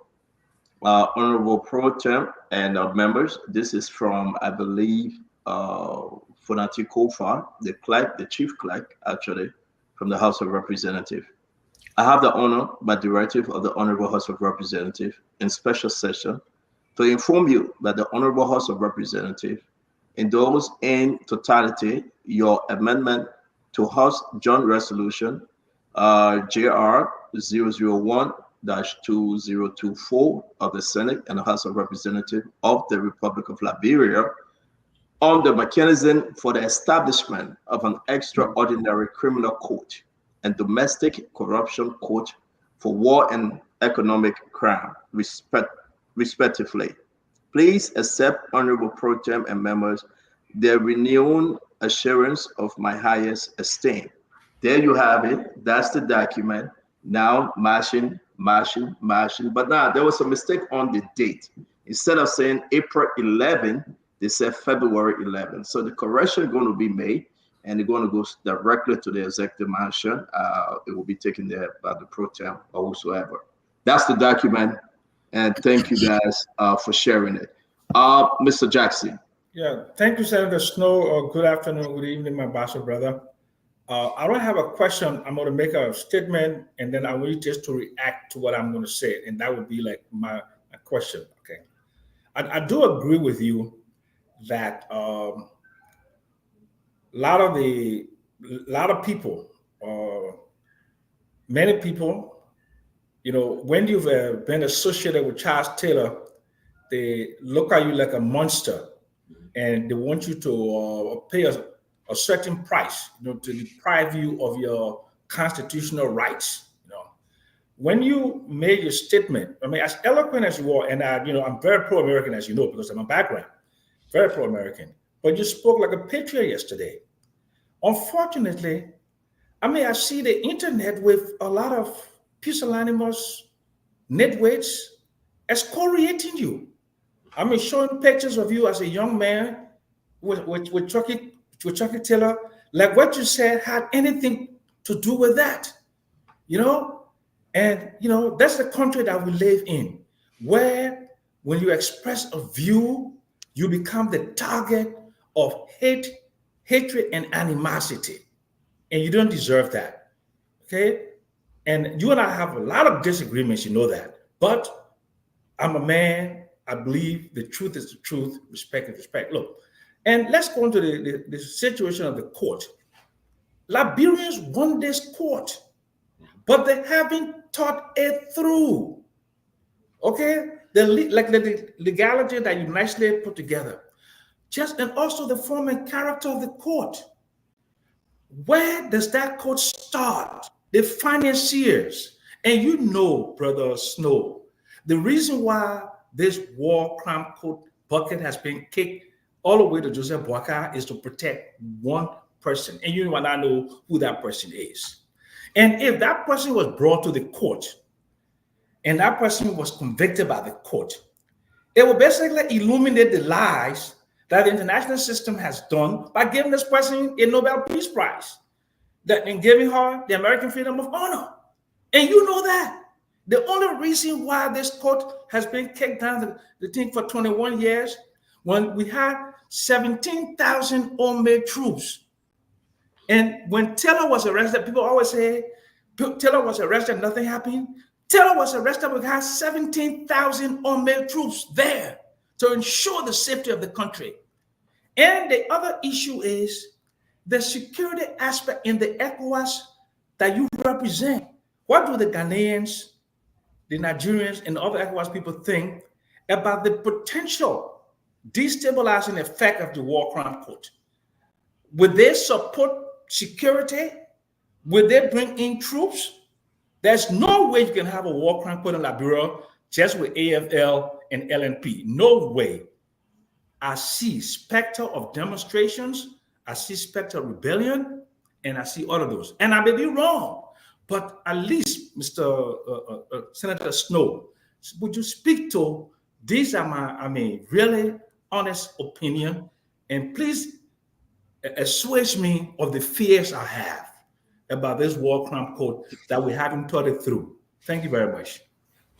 Thank you, Uncle Sam. I saw your post yesterday or today and say we're not friends, but you've been critical. You've always been critical, but I've always respected your views. I've followed you on the show the last few months, and I must say thank you for your brilliant views you've expressed here. I beg you, Senator, sorry to interrupt you, but Mr. Jackson is referring to this photo. Is this you in the photo? Yes, it's me. Okay, thank you. Now we confirm that. Please, it would fair just to confirm it's me. Go ahead, sir. So, Mr. Jackson, like I Edwin, don't man stand on just one castle. You want to put see the picture that or don't man. No, it's a public. You just want to see the picture. No. It's fair. It's online. I'm just joking. I'm just joking. Let me say this, Stanton. I was married to the daughter of Mr. Taylor. Mr. Taylor was the head of a warring faction. I was never a fighter. And if I ever had to be in an environment that was unsafe, if I had to wear anything to protect me for my safety, I will do it. If I had to do it again, I will do it. President Boakai wore a bulletproof vest to the inauguration because he felt the environment wasn't conducive. So if I had to do that again, I would do it. I have no regrets. I cannot erase that chapter from my life.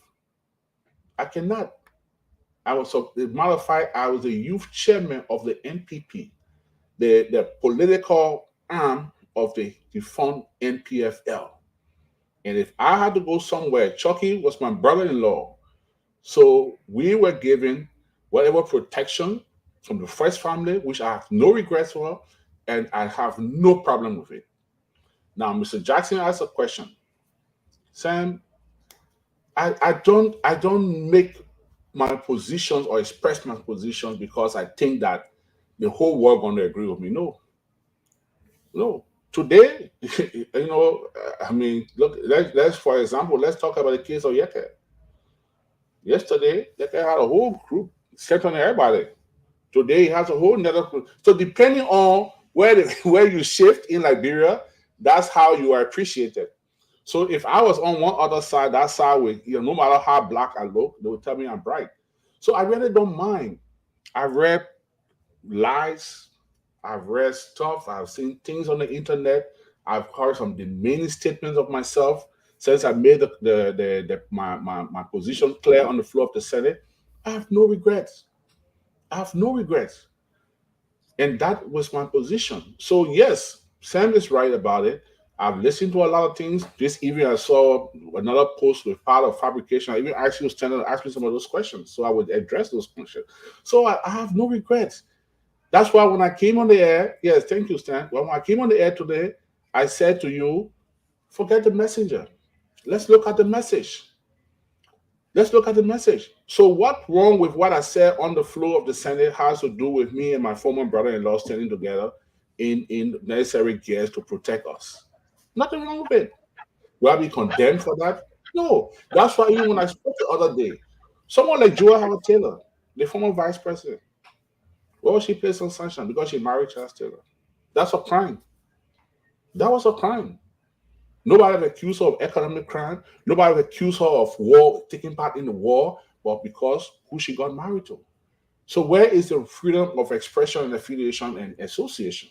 So when we begin to see people, that when you associate with this group, you are condemned.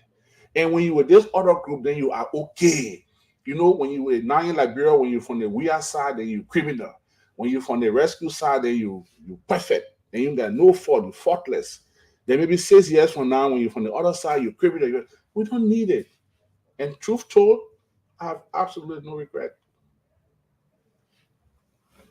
Thank you very much, Honorable Snow. Let me bring in Abula Mame of Hussein Fadika.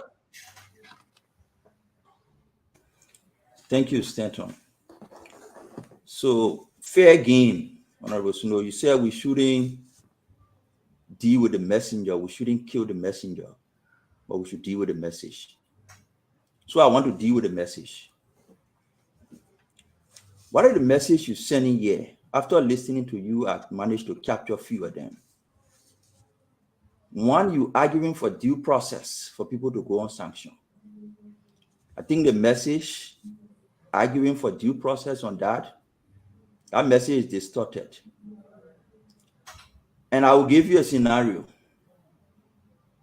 If in your compound in Bombing, if you suspect that somebody living around the place who always visit you in your compound poses threat to you, you don't need due process to stop them from coming in your fence. You can just tell and say, "Mama, I beg you, don't come in my fence again." And you can tell the neighbors who can also come in your fence that man poses threat to me. If I see you mingling with him too much, you will not come in my fence too. You don't need due process. The U.S. government doesn't need a due process to tell somebody, you pose threat to me, so don't come to my country. What the due process is needed for is if that person is being persecuted under domestic law. And because they've not been persecuted, they're free, they can contest election and be senator, they can contest and be representative. There's no infringement on their rights. The U.S. is only saying, you're posing threat to me as a country. So don't come in my country. Don't operate with my resources, with my dollars. Places where I'm spending my money, I will work with those institutions to ensure that you don't benefit. So we deal with that message issue. That message is distorted.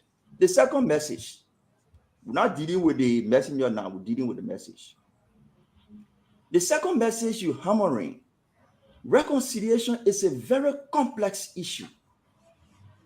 To just reduce it to Samuel Doe, Zoe Penner, and Prince Johnson sitting in the Senate so it means the country is reconciled, it's not a good message. The country is not reconciled. There are issues that need to be addressed, historical issues that need to be solved.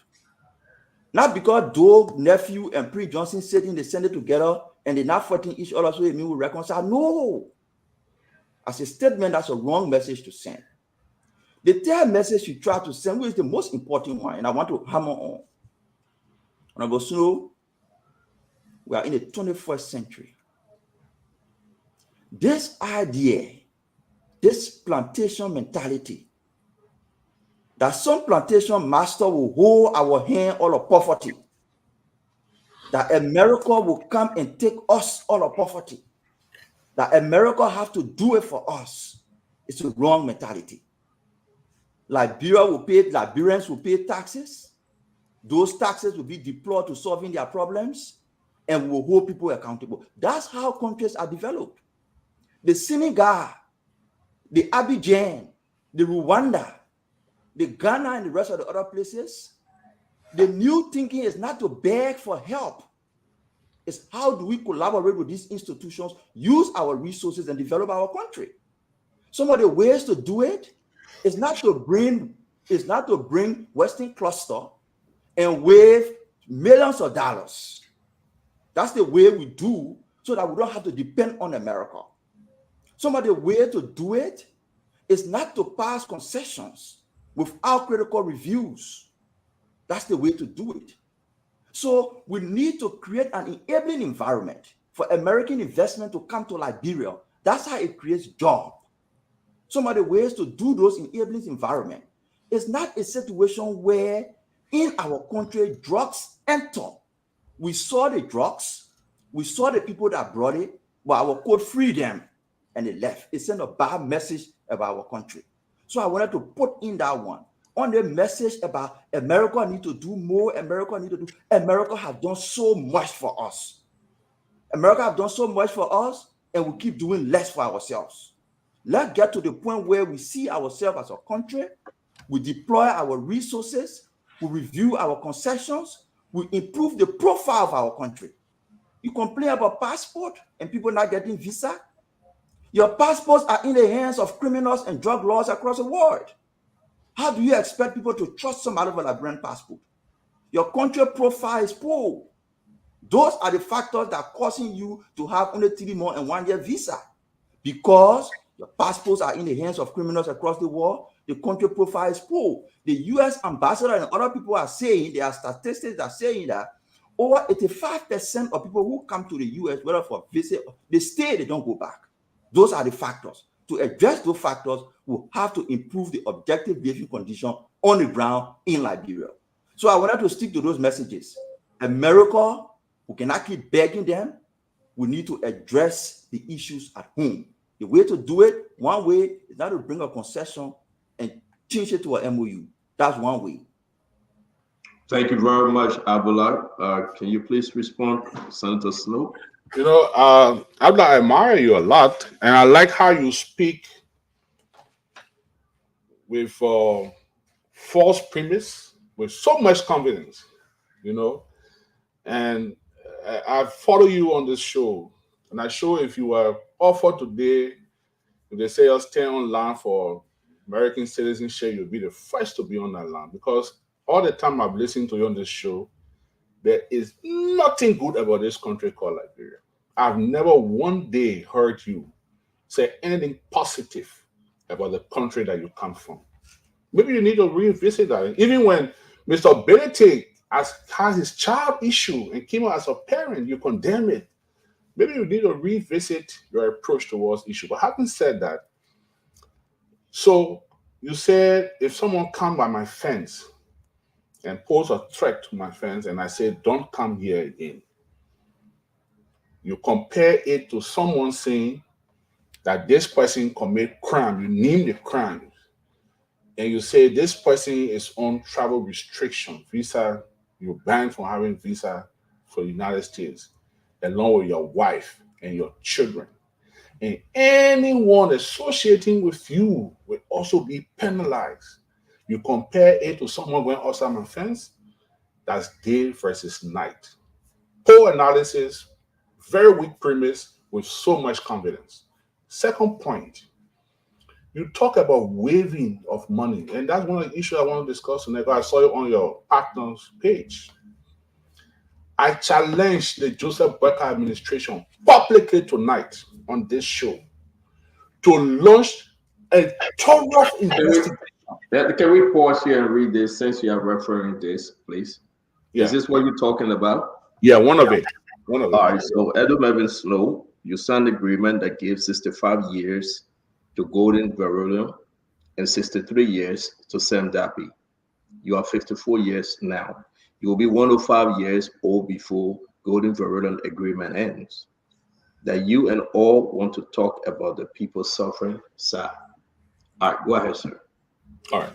So that's from your partner. And I honestly don't want to dignify. I saw a lot of things on Facebook today from you guys. It doesn't bother me. But when you lay so much false premise with so much confidence, it makes you to look funny. And that's what you just did. So you're talking about waiving of taxes from this famous Western cluster. Sir, in our constitution, there's only one person in this country that has executive power, that alone can take a decision. And that person is the president of Liberia. No single member of the legislature can take a single decision. So if 102 persons voted against something and Snow voted yes, and you think in your view it's a law, then you need to revisit your thinking process. I did not waive any tax. I do not have any authority under our laws to waive tax. And I want to publicly, Stanton, mark this tonight. It will never be called witch hunt. It will never be called anything. I challenge this government to launch a thorough investigation on the transaction leading to the return of Western Cluster in Liberia. If Edwin Snow received $1 from Western Cluster, I should be prosecuted according to the law. $1 I never received. Did I waive taxes? No. Mr. Mambe, my name, I did not sign anything. Okay? It went through the government structure, to the executive structure. I wanted jobs for my people. If it was misconstrued, if the outcome didn't turn out fine for our people, the PRO was bad, fine. Does that make me guilty? No, sir. No, sir. No, sir. Someone is coming, your partner is coming tonight and saying, I signed on to Golden Valerian and to Western Cluster and to Saint Darby and to this company. Out of 103 lawmakers, you're coming and saying Edwin Snow did this because you have a problem with Edwin Snow. It's sad. And when people like you, who we know, who think you know better, speak with so much confidence on wrong premise, it's a sad day for our country. So just to let you know, I'm open to it. And I'm happy that your partner, who did his posting today, is a member of the asset recovery team. I don't know if the cap he wore was asset recovery cap or the activist cap, but he posted that. And I can also vouch for both the former Minister of Finance and the former Minister of Justice that they did not take bribe. What they wanted was a company to return to this country and create jobs for our people. And if that company fell short of it, it's open to review.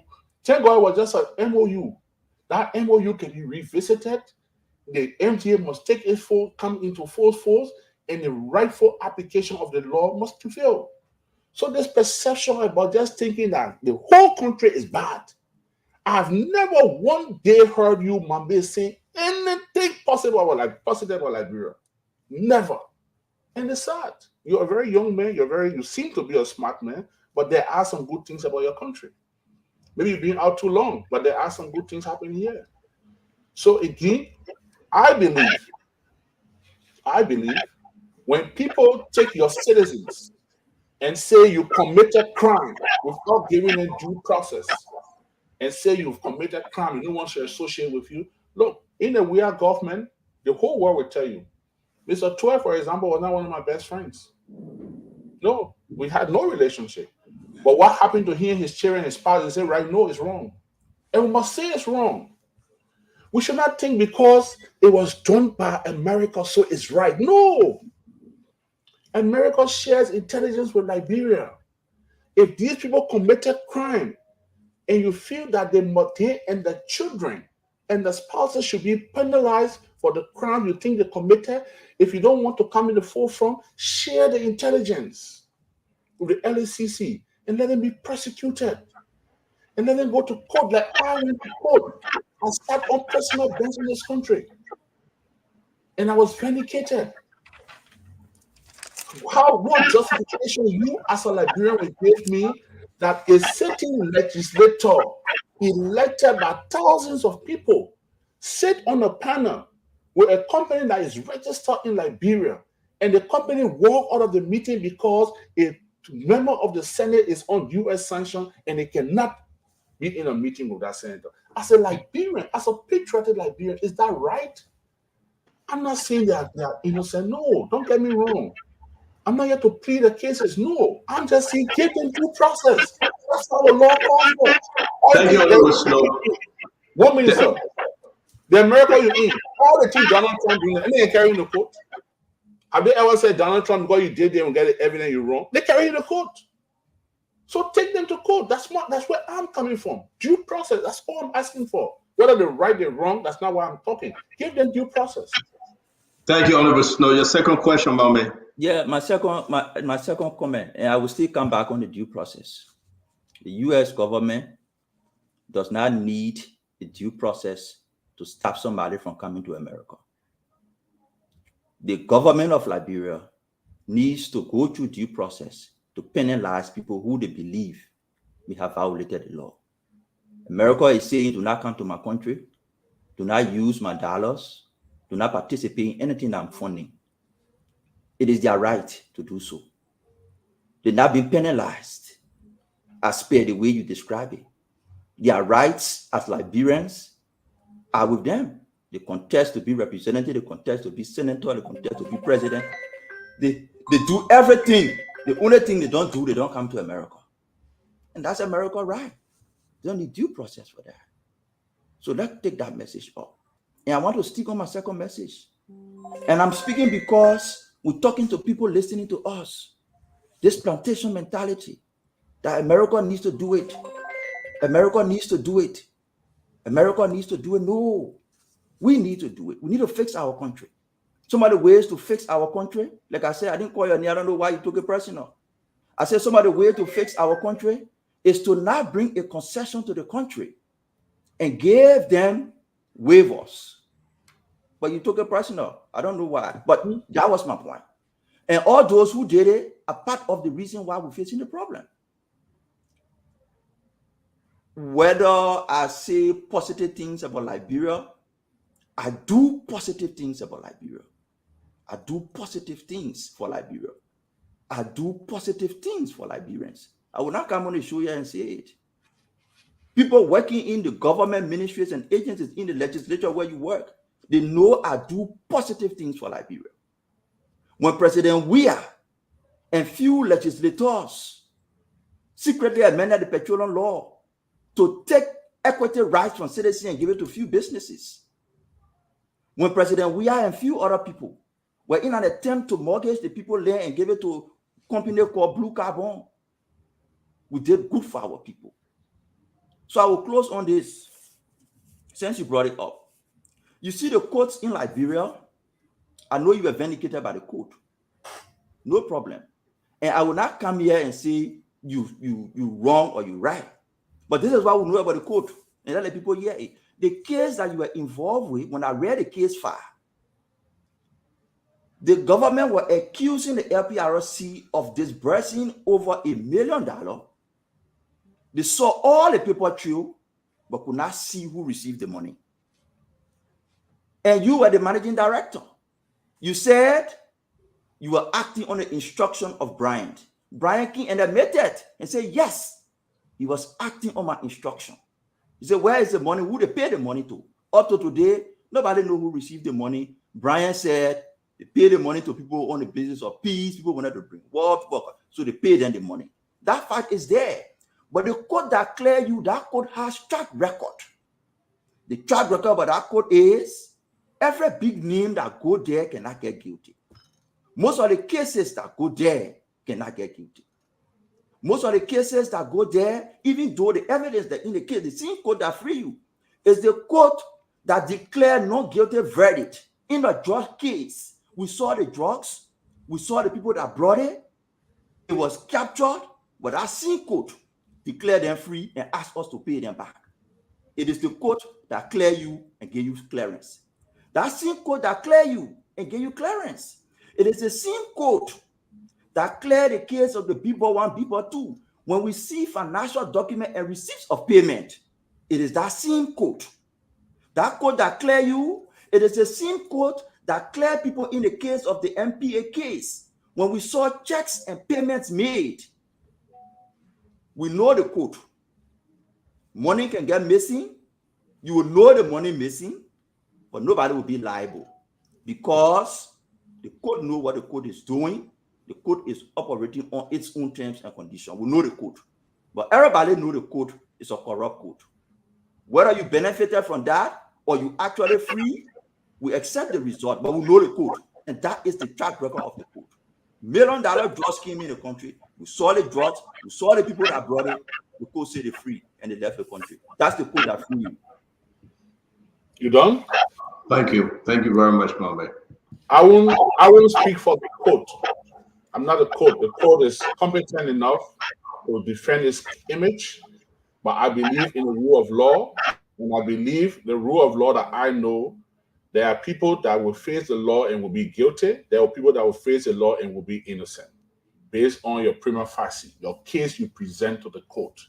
And that's why I just said to you in my opening, that even if I stood in Stanton Studio here and did something to Njimama and then live on television, the law says I should face due process. If the Njimama cannot prove it, and if the judge or the jurors are not satisfied, whoever have the day in court. So you can indict the court. I wouldn't indict the court. I believe in the due process. I believe in the court system of my country. But to come back to the issue of the United States, sir, I have 5 children. Every 5 of them, one of them was born in Liberia, and then he later got his citizenship. The 4 others were born in America, and all 5 of them live in America and go to school in America. So I believe in the U.S. system. I'm not an anti-American person. No. What I speak for is justice. And I'm not talking about, I'm aware, I'm knowledgeable enough to know that the entry to any country is a privilege and not a right. I'm aware of that. But go further and read the regime that says even those affiliating with them will also be punished. I don't know what your justification for that. Even those affiliating with them will also be punished. I don't know what your justification that Firestone will walk out of a Senate hearing because people that the U.S. have condemned without due process are seated there. In your word is right. Did you read what the U.S. say? That's not what the U.S. say. You need to read it good. You didn't. I can read it for you. I got it. I can read it. No, you didn't read it because even when you talk about the LPRC case and you say, oh, $1 million, it was $900,000+, $900 something thousand United States dollars. Okay. The issue with Judy Bryant, you said you didn't know where Judy Bryant carried the money. May his soul rest in peace. Judy Bryant was the president. Every transaction that I went to court for, and the records is in my archive on this phone here. In every gadget is in the cloud. I have it stored there for people like you one day to defend myself. Every instruction given to me at LPRC by Chairman Judy Bryant was documented. Yeah, and I provided those documents. And when I went to court, Judy Bryant stood in the court as the head of state and said, these documents, these are my signature, and I authorize the payment of this money for national security purposes. If you want to hold me guilty for instruction like that, fine. Those were instructions, and I went to court for it. So if you will condemn the court because someone is vindicated, tomorrow if the court rule and indict someone that you don't like, the court will be good. Today you don't like someone the court has indicted, so the court is bad. I wouldn't indict the court. I love the court. I believe in the rule of law, and I trust and believe in the court system. Thank you very much. The issue of waiver agreement, you are a strong pillar of this government. I challenge the government tonight to launch a forensic audit. And if I'm found liable of receiving a dime from the return of Western Cluster or any company to this country, I should be persecuted according to the law. It's an open challenge tonight. Well, thank you, Senator Snow. Let me bring in Fadika. We have to go do another perfect round. Fadika will be the last on this round. We still got Ava Tuba and Conor Gray in the back. Fadika, your 2 questions, please. My 2 questions will be very short. Thank you for coming, Senator Snow. Before signing that resolution, you made a couple of comments. I took note of 3 just because of time. You said that the U.S. government sanctioned critical voices while Liberia remains on development. You also mentioned that Liberia cries for budget shortfall at international meeting while the U.S. government takes no action. You went on to mention that you were sanctioned because you married Zoe Taylor and other things. My question, given the history we have with the United States and our relationship, why you think those direct investment are not forthcoming? And while you are at that question, what specific contribution you believe the U.S. government should be making to Liberia development effort? Well, again, Chief, I believe my human rights were violated. And unlike what Mambe said, that I couldn't go to America, I couldn't even go to Guinea or Sierra Leone. I couldn't travel anywhere. It was a United Nations sanction. And I think my rights were violated. For 10 years, no one interrogated me. No one gave me evidence why somebody came and said ongoing ties with Mr. Taylor. Mr. Taylor was in Nigeria, said ongoing ties with Mr. Taylor. Because of association, you are condemned. It's wrong. We should not change the post when it comes to the rule of law. To say, when this happened, the law should be interpreted in this shape. When that happened, the law should be interpreted into that shape. I believe the rule of law, if a man is indicted or is accused, he must be given his day in court. It's just a fundamental human rights issue. It's a fundamental human rights. Open the court. I don't care. Look, if you stood in front of a policeman, you're holding a policeman, and you took a gun and you shot someone, they won't carry you to prison and keep you there because you committed murder. They will take you to court. Even the policeman saw it in his statement, they still will carry you to court. That's where I'm coming from. The issue about, look, and my small brother Mambe said it, and I like Mambe. I think he's a smart guy. Everything in Liberia was good when he was Rabbi Seria and Nukar. Now everything is bad. But at the end of the day, look, everybody must be given the day in court. And what I said, to come back to you and to my brother Mambe, my brother, I'm not asking for a plantation theory in Liberia with the U.S. government. No. And Mr. Blalu and the people, Blalu said that I'm talking about Burger King. I'm equating Liberia to Burger King. No. It was a comparative analysis I was doing. What I was talking about, direct investment, Chief. Let's see more of direct investment into this country. Look, you and I don't have anywhere to go. If they talk you now, okay, you're in Liberia. If they talk, you're in that studio now for America and say go live in Paris, you will never feel as comfortable as you are in America today.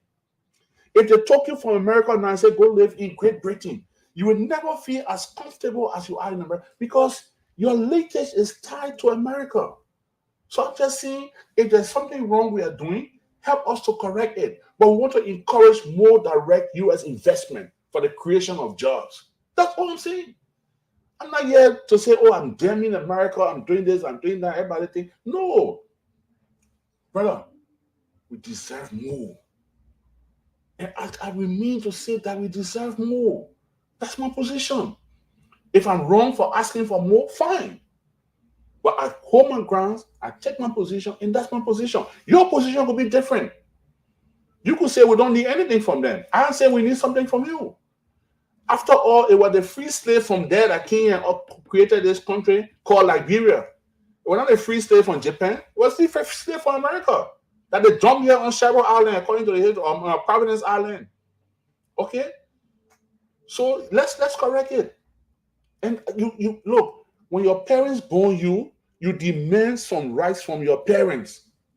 We are demanding this. And if it makes me wrong, or I'm tied back to Charles Taylor, or I'm perceived as a rebel, or I'm perceived as a war crime criminal, or economic crime criminal, fine. Condemn the messenger. Take the message. That's where I'm coming from. Thank you. Fadiga, you got your second question, please. My second question, this has to do, I want you to walk out to your mentality going towards the signing of this document. And if there is any potential or anything that hindrance to this process, what could be a potential hindrance? What could hinder this in the national? Because for some of us, for me, I'm still cautiously optimistic about this process. It has been long overdue. Many presidents before Salif kicked it down again to President Weah. Now it's down to President Boyka. So for some of us that have been advocating for this, yes, we are happy, but we are still, skeptical about the whole process. What do you foresee could be a potential problem with the implementation of this war in economic crime moving forward? I think it's an excellent question. And my thing is the legality. Everybody wants this code. How do we want this code? The Constitution gave the legislature the right to form a code only in Liberia. The Constitution says any code you form must be inferior to the Supreme Court. So even if you establish the War Crimes Code and you begin the trial and there are procedural error, someone can file an appeal to the Supreme Court. The Supreme Court will have to hear that appeal. The expense of the appeal, it comes back to the court, you commence the trial. Once it's an act, Fadiga, if we take the sentiments from the establishment of the court, we make a lot of progress. But once you begin to talk like James Barney eloquently did on the floor of the Senate, once you evolve it of sentiment, everybody gets fair to you. But let's face the fact: the court, if it's an act of the legislature, it must be established in Liberia. It must be. It can't be established anywhere else but Liberia. If it's an act of the legislature, it must be inferior to the Supreme Court. Does that mean there will be this is a potential roadblock? Well, my thing is, they take the court and send it to the International Court of Justice. So maybe we should pass a law to say, okay, and laws are not retroactive. Look, let me tell you something. People are arguing whether they're going to raise money in the all of the thing here, make serious money, put in the pocket and say they come and establish court. And I want people don't want to hear. Look, let's leave all the sentiment. Maybe one of these shows one day, we should just call the lawyers in. And then just talk legality. Let me all the politics. Let me all the sentiments. Let me everything behind just talk law. Fadiga, if you want a quote from the legislature, and say we should pass law. Now the resolution, the resolution not anything. The resolution is just an expression of intent. All the resolution is, Mr. President, the legislature say they want war crime code, they want economic crime code. All that resolution doing. Now you have to put that resolution now into law. When you put it into law, two things. If the legislature will pass that law, the code must be domiciled in Liberia. And the only way the legislature can pass that law, anything other than Liberia, legislature have no power to do it. If the legislature must pass that law, the code must be the subordinate code to that of the Supreme Court of Liberia. Anything the legislature don't, the Constitution of Liberia said the legislature shall pass no law that will take any of the powers away from the Supreme Court. In the Constitution, the legislature shall pass no law that will take any of the powers away from the Supreme Court. You can't pass any law that will take it from the Supreme Court. You can. So, Fadiga, let's leave the sentiments. When you talk about guys, oh, the man want war crime code, oh, the man want this. But then look at the law. And that's where I'm coming from. I'm not a student of law, but I've been in the legislature for all the years. I still know the Constitution and what the law say. Then I may as well don't be But done. you get law in your family, or you had law in your family. So yeah, my ex-wife is a lawyer. My ex-wife is excellent. now happens to So be the so chief first you justice of get Liberia. interpret the law to you, and that's your So strength. the years she and I stayed together, I was not a dumb husband next to her. There were things I read, there were things I learned, and I'm very proud that I can apply those things. Super. Honorable Snow, guys, we want to say we are so grateful to have a quiet, very, very, very, very informing show. We're going to do a second round of questioning. We're going to start with Mr. Duado, but let me start with myself. Honorable Snow, I want to come from a place. Everybody heard you. We're past that. But let me understand this, though. Your real self, speak to Liberians tonight. Do you think there will be a war and economic crime court in Liberia done? You think it's going to come under Joseph Yuma Barker government, or you think this is just some kind of lie? Stand on. You know, this is a damn if you do, damn if you don't do question.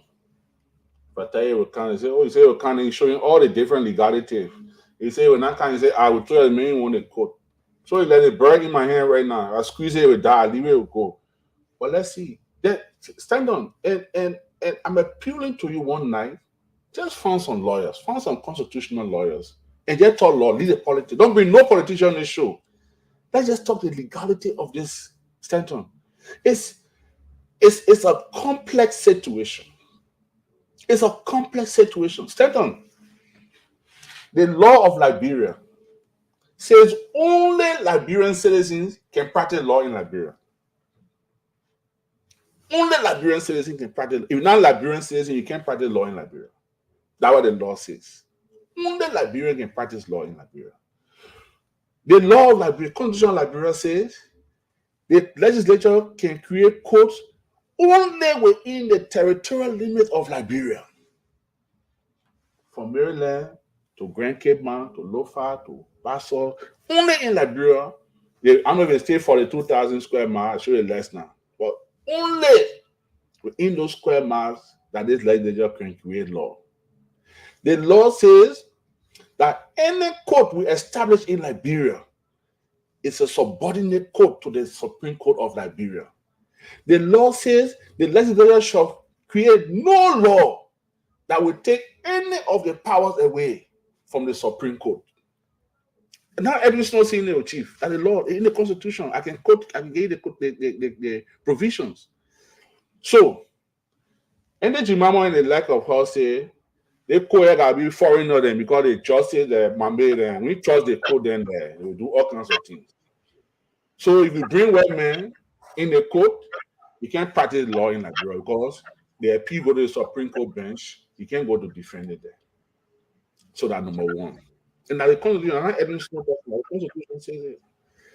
The Constitution says if you create a court in Liberia and put the Liberian lawyers in there, then it takes away the international flavor from the court. Because you want an international repetition for the court. So the only thing we can do now, President Barker got a resolution. You get it on Monday.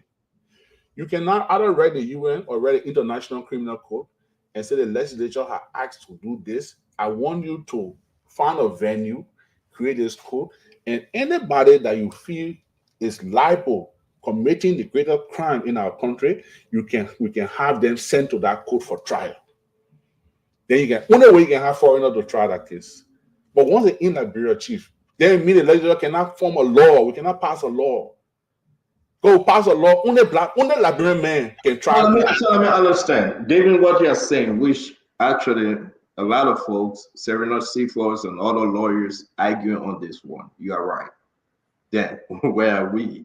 You sign a resolution, you move it forward, send it back to representative. Representative say, you only tell your thing. You only say, executive mansion tell your document. President Joseph Barker say, I will sign it. Then we got to go big United Nations again. United Nations everything. So and that's why I'm asking you the question, because a lot of people talking to us. But let me leave that one for now. I will just branch off and make this one last question to you. Prince Johnson came out, your colleague from Nema County. He said that he's so mad regretting the fact that he ever supported Jose Yema Boakai. He's on tape.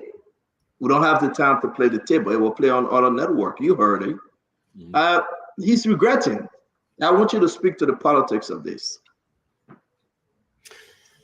I did not support the rescue mission. I supported President Weah.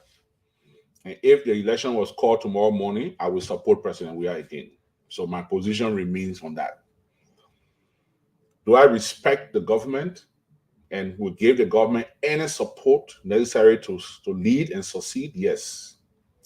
Now, what has happened in the last few months or in the last few years? Let me start with the last few years. So because it came off since 2006, that paper you saw.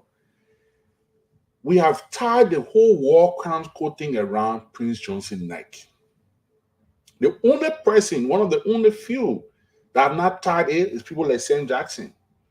You heard him when he made his statement towards me, he said, you know who they're going for, right? And that person was not Prince Johnson. But a lot of people in Prince Johnson have made it to believe or to appear that once you say war crimes court, then you're talking about Prince Johnson. And I don't believe it's right. I don't think it's fair to Senator Johnson. I don't think he's being fair to himself also. All right? For example, Senator Johnson said when they called those who have signed, he stood up, he said, why you didn't call Nima? Why nobody talked to me? But I was in the office of the pro tem when she actually called Senator Johnson and said, senators are signing the resolution and will be debating it. I think it would be a good idea if you're not signing to at least debate it or make your position. He said, sure, I will be there. So the issue of not calling him was not true. I know she called him for a fight. But we are tying this whole war crime code around Prince Johnson. It makes him feel uncomfortable. And I feel for him. The issue about the rescue mission or the government, so to speak, Mr. Johnson feels that President Salif and Stanton and I think it was Abdullah that said tying it to Zoe Penner and Prince Johnson. No. It's far more than that. And we make an example. Like somebody reading one chapter in the Bible and say, I know the Bible. You say one Bible for it. Say, I know the whole Bible. No. The point I was trying to make here is that this country today, Liberia, is more divided than it has ever been. No fault to this government, no fault to the former government. I think it's just our mindset, the way we are now proceeding as a nation. And I like to correlate it to our neighbors. Sierra Leone had a similar problem that we are faced with today in Liberia. Because of that, Sierra Leone changed their constitution to say to become president on the first ballot, you need to win with 55% or more of the votes. Sierra Leone is the only country that don't require 50% plus one because of that division. APC, SLPP. Liberia today is traveling on that line. You either green or you blue. So Senator Prince Johnson feels that since Senator Johnson got into politics, he has never supported a presidential candidate be in the first or second round of election that did not win the election. Madam Salif, 2005. Madam Salif, 2011. Joshua, 2017. Joseph Becker, 2023. He believes the people love him. He believes he has the will of his people. He believed for 12 years, Madam Salif did not sign on to the war crimes code. So in his view, he was protected by Madam Salif. He now believes for 6 years, Mr. Weah did not sign on to that code. So in his view today, he believes he was protected by Mr. Weah. In his view, in the 100 days agenda, a resolution has been passed for the establishment of the code. So he takes everybody out of the picture and say, okay, I'm the target. Two things. I feel for him. I don't think it's fair to Senator Johnson, and I don't think he's being fair to himself. So it makes it difficult. So when he withdraws his support from the government, these things will happen. There will be people that will say, oh, we are withdrawing, the people that will come on board. But what we need in Liberia today, Stanton, just think about this. I will be brief and close on this. In the second round of election, of the 15 counties in Liberia, Mr. Weah won every precinct or every center in 6 of the 15 counties in Liberia. So our entire region voted for the CDC. Y'all won the election, that's true. But the entire region voted for the CDC. In this election, the ruling establishment today won with less than 1 percentage point to gain state power. If I was a member of the ruling establishment, my first agenda would be reconciliation. Let's put this country back together. Stand on, whether we like it or not, this country is divided. Take it from me.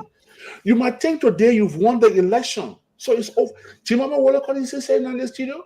She's a founding member of the CDC. All that you hear Jimon doing, but she's upset. Tomorrow morning, CDC call a meeting and reconcile with Jimon. She'll go back home. You can shake your head all you want. So my position, Stanton, is that we are in a divided country. Our first agenda cannot be to start running behind each other. Our first agenda should be, let's reconcile this country. Most people not agree with me. But that's my view. That's my view. There's a divided country. Stand on less than 1 percentage point. Our first agenda cannot be this. Our agenda should be, how can we reconcile? Look, Mr. Weah won the election in 2017, 2018. He formed his cabinet. He appointed cabinet ministers from the Unity Party as cabinet ministers. Yeah, along the way, they might have changed, they might have given him more support, everything. In this government today, you have not seen any senior government official as a direct member of the CDC or a ranking member of the CDC. When Mr. Becker won the election, he said there will be no blue or green Liberia. There will be one Liberia. Has that been manifested in the formation of the government? No. Thank you, Honorable Snow. Yes. Honorable Snow, thank you. We're going to give one question each, please. No long term, just hit your one question, and that we all can just move ahead, because right now it's after 7 here in America Eastern Time, and it's after 11 in Liberia. But we're not complaining. I can do the next 5 hours. Okay, but then let's do the 2 questions then. Thank you very much. But he can be here by himself. Mr. Dualo, you'll be here too. Mr. Dualo, let's go. Thank you, Senator. Can you mute, please? Mr. Senator, thank you so much for sticking with us. We appreciate this. I want to entirely disagree. Liberians are not divided. The country is not divided. This is not true. Liberians are unemployed and they are hungry. They are not divided. We have to get that straight. And another thing I want the senator to understand as well, investments do not come to a country because you wish them to come to your country. The government must do something for investments to come to that country. That's not what the senator said. But the senator said he believes in justice. Let's see if this is true. Okay? And the senator said, I expect him to work for free. Mr. Senator, I will never ask you to work for free. I want to lay the premise here. The average Liberian in Liberia lives on $600 per year. Let's compare that to Kenya, for example. The average Kenyan live on $2,000 per year. The Kenyan population is about 54 million people living in Kenya. In Kenya, they have a $113 billion budget. In Liberia, GDP. In Liberia, we have a $3 billion GDP, maybe closer to $4 billion GDP. The Kenyan legislature, they make on average $74,000 a year. In Liberia, the average person lives on $600 per year. That's almost 200 times of what our legislators make. Now, the senator said he believes in fairness. Here's my first question. Where is the fairness? Most people in the legislature can barely make 30% in the private sector if they go seek job than what they're making in the legislature. How can the president, the senator who believes in justice, justify to the Liberian people that it is okay for a legislator to make over 200 times on what the average Liberian make? How do you justify that and couple that with justice, Senator? So let me come back to your first premise. You are dead wrong, Raul. This country is divided. Don't let nobody fool you. No amount of intellectualism should fool you to think that Liberia is not divided. Liberia is divided straight in the middle. Don't let nobody fool you. Not know talking about bread and butter. If it was bread and butter, 6 counties out of 15 will not vote for a single political party or a candidate. If it was bread and butter, Nima County will not go almost 80% or 70% behind the vice presidential candidate from his county.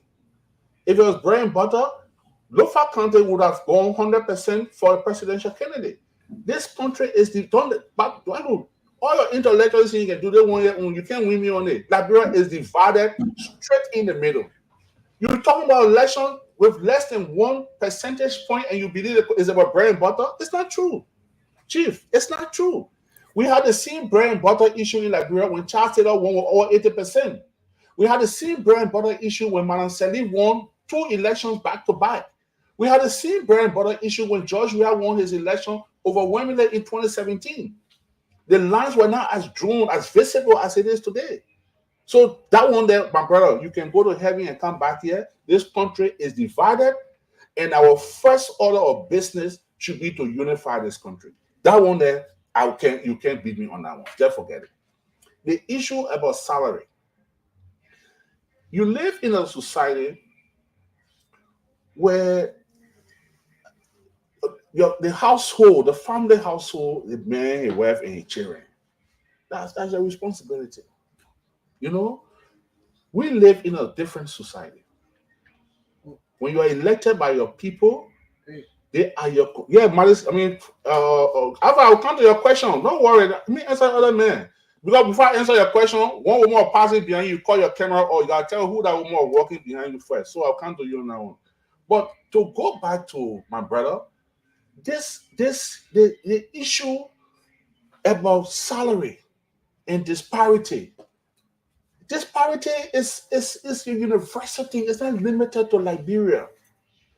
There are officials of government that make more money than the legislators. You'll be on money captain for I know how long. You make more money than us. But guess what? You had an opportunity to change this. And the opportunity you had to change it was through your vote.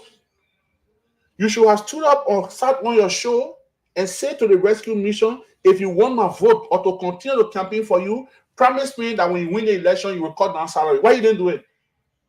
That was not my platform. That's your platform. My platform is to get more salary, to get salary increase. Yours is to cut my salary. So you should have sat on the platform because you were a strong advocate. You did extremely well. I must admit, you did. That one I can't take it from you. You hit on us. You went all out for us. So you should have said, but you even elected a vice president that had that same salary issue that you're crying on today.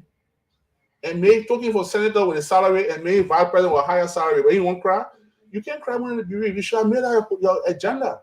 Like I was telling my friends on the sanction list in the Senate, I said, if I were one of you, I want to tell you to cannot tell me from that list or investigate me before I sign a walk-around code. But they dropped the ball on it. So I'm telling you now, when you are campaigning for your team and you are hosting Delon and everybody, you shall make them to make a solemn commitment to you that when I vote for this mission here, y'all promise me that y'all reduce your salary. You don't promise it, I mean, promise you, Chief, I want my salary to be increased because the demand on my salary is far more than the ordinary person you are talking about. Thank you, Mr. Thank you very much. No, my first question, let me get my second one. Right. And I disagree with you. You put those demands on because you're trying to present something that you don't have. That's my second question, sir. Every time a Liberian legislator, and you stated this here tonight, is asked a question about what he has done for his people, they all will go back to, I have scholarship, I sponsor people, I did this. And what they forget to mention in that is that the government of the Republic of Liberia allocate money for these scholarships that they put under their name in many instances. Mr. Senator, your responsibility to the people of Liberia is not paying for school fees. It's building public institutions that will cater to the need. I believe you guys always have this recitation about we have 3 cardinal responsibility: lawmaking, oversight. And why aren't you explaining those cardinal responsibility, even though you did not answer my first question, whether it's fair or not to the Liberian people? Why don't you tell me about this responsibility that you're doing, that we are paying you for? You guys always go to scholarship. Why do you do that when we are also paying for the scholarships? Chief, you're not paying for the scholarship. You're paying me for providing, for working for you. I see Chan man, glad that you're shaking your head. Shake it till tomorrow morning. My money's small. I want more money for my salary. And I'm serious about it. For the work I do, for the service I provide, But I want salary increase. And when we're voting for you, the people say you hammer now my pay, how much now your vote. You put the money back now. So you care about money back. You putting us your hammer now the legislature salary. We want our money back. So Chief Dwalu, the scholarship issue, you're not paying for the scholarship. The scholarship is what I do from my salary, from the meager salary you pay me. And the meager word is not used loosely. It's appropriately used. From the meager salary you pay me, that's what I do these things with. Yeah, yeah. Thank you, Stanton. I said that to Stanton. See this. This is just one of many scholarships that I provide in Bomi County. See it, that my name see on it. Okay? So we pay scholarship. We send people to school. There's nothing in the budget you're giving me to say this one for scholarship. You hear that? So we give scholarship. We send people out of the country. We pay for medical bill. We have a responsibility. You see, the three cardinal responsibilities you're talking about, Chief, are in Europe and America. You think when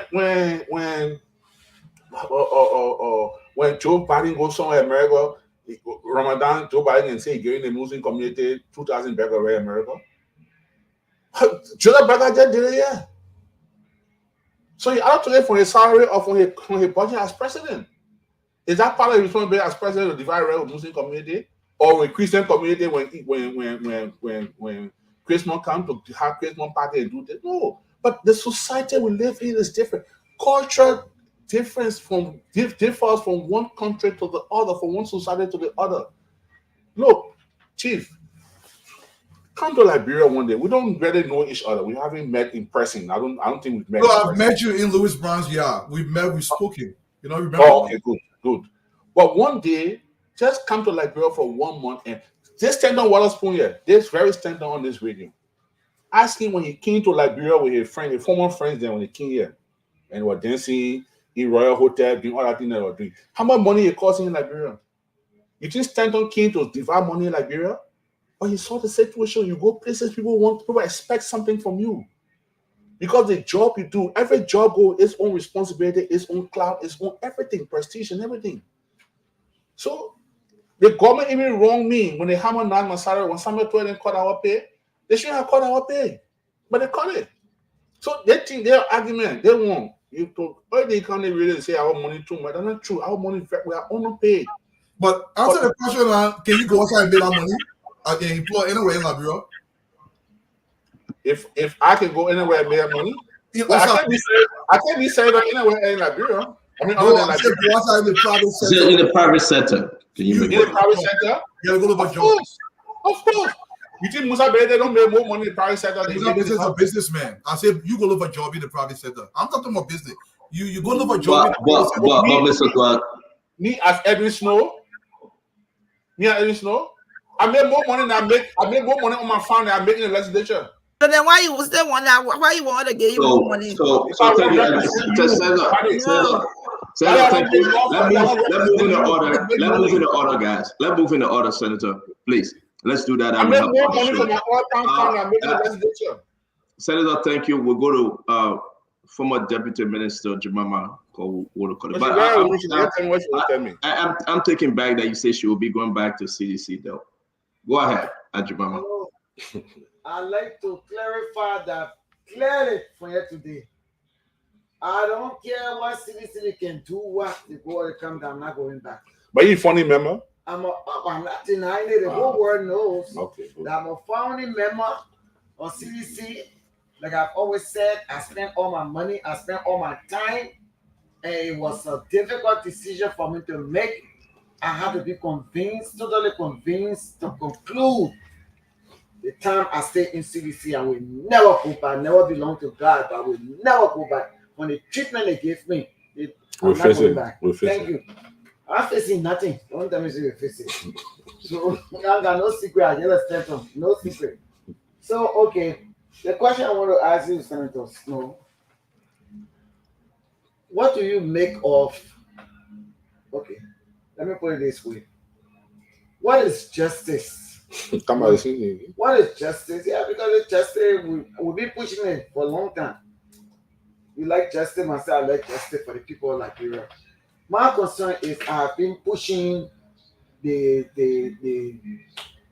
to get justice for Liberian people when it comes to the rubber planters in Liberians, where Jetty wants to force Liberians to buy rubber from him at a lower price while he sells his rubber abroad and made thousands of dollars. And I think that he's taking advantage now. I think this is what he's doing.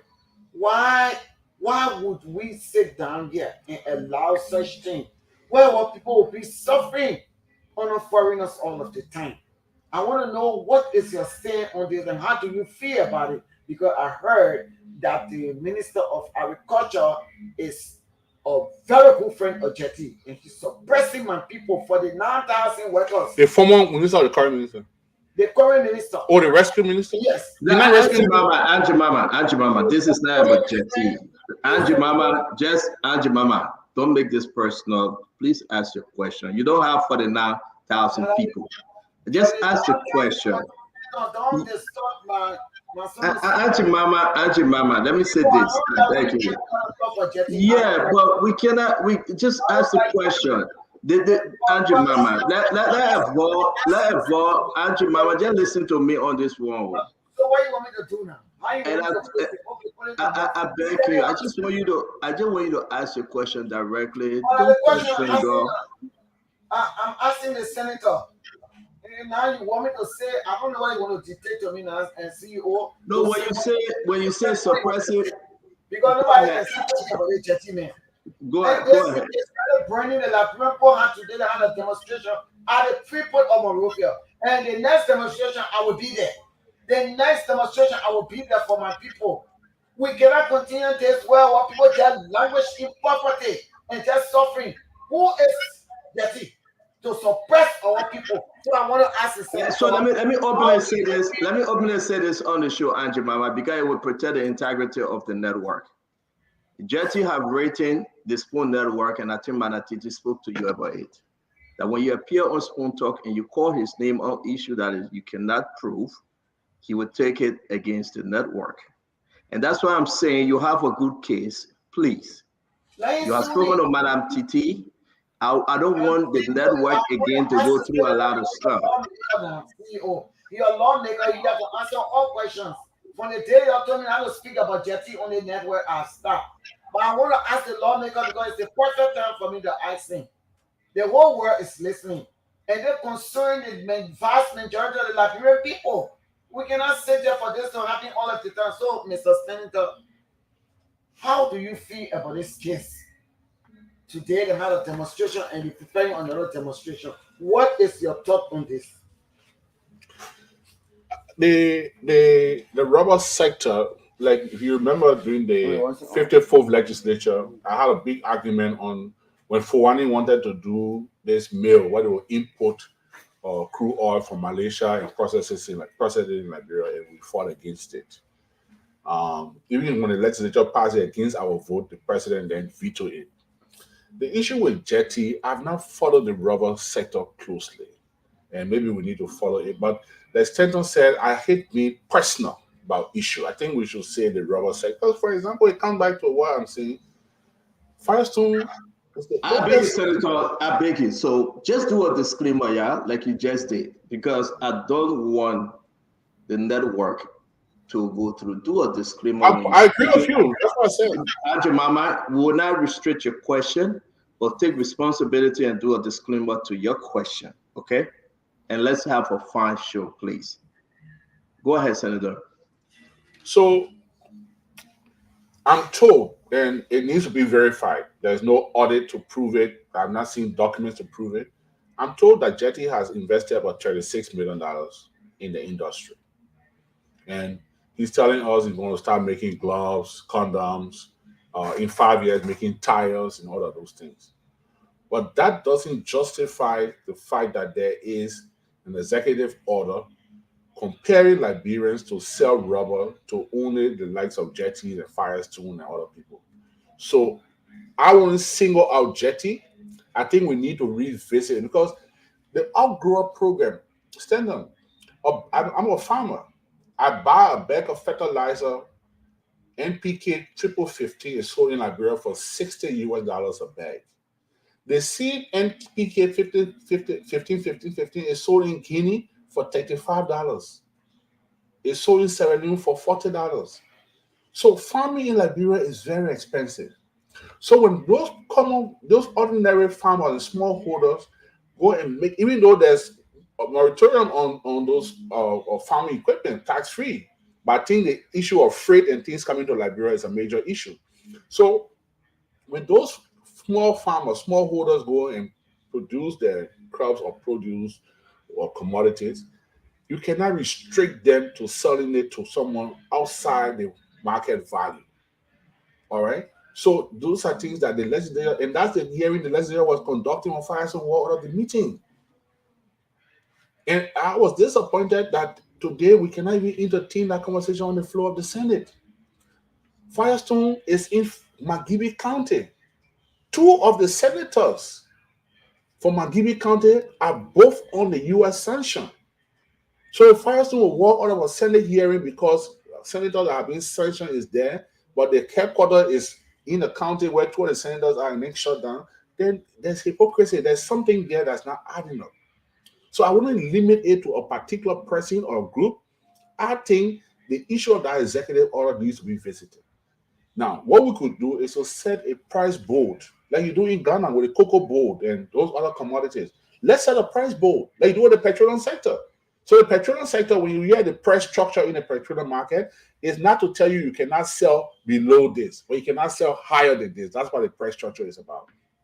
So let's set a price board with the oil grower, the smallholder, the big company, and let's see what the price is on the world market, and then it be competitive. Because you force them to sell to a particular producer or manufacturer or company, they will be shortchanged. Yes. But I think the issue about singling out a particular group or particular company, I think that it makes it look too personal, and that's my issue. But again, that issue will be visited by the legislature. Thank you. That answer is acceptable for now. But I just want to promise the Liberian people that we'll fight until we get our rights. We'll fight. My second question will be,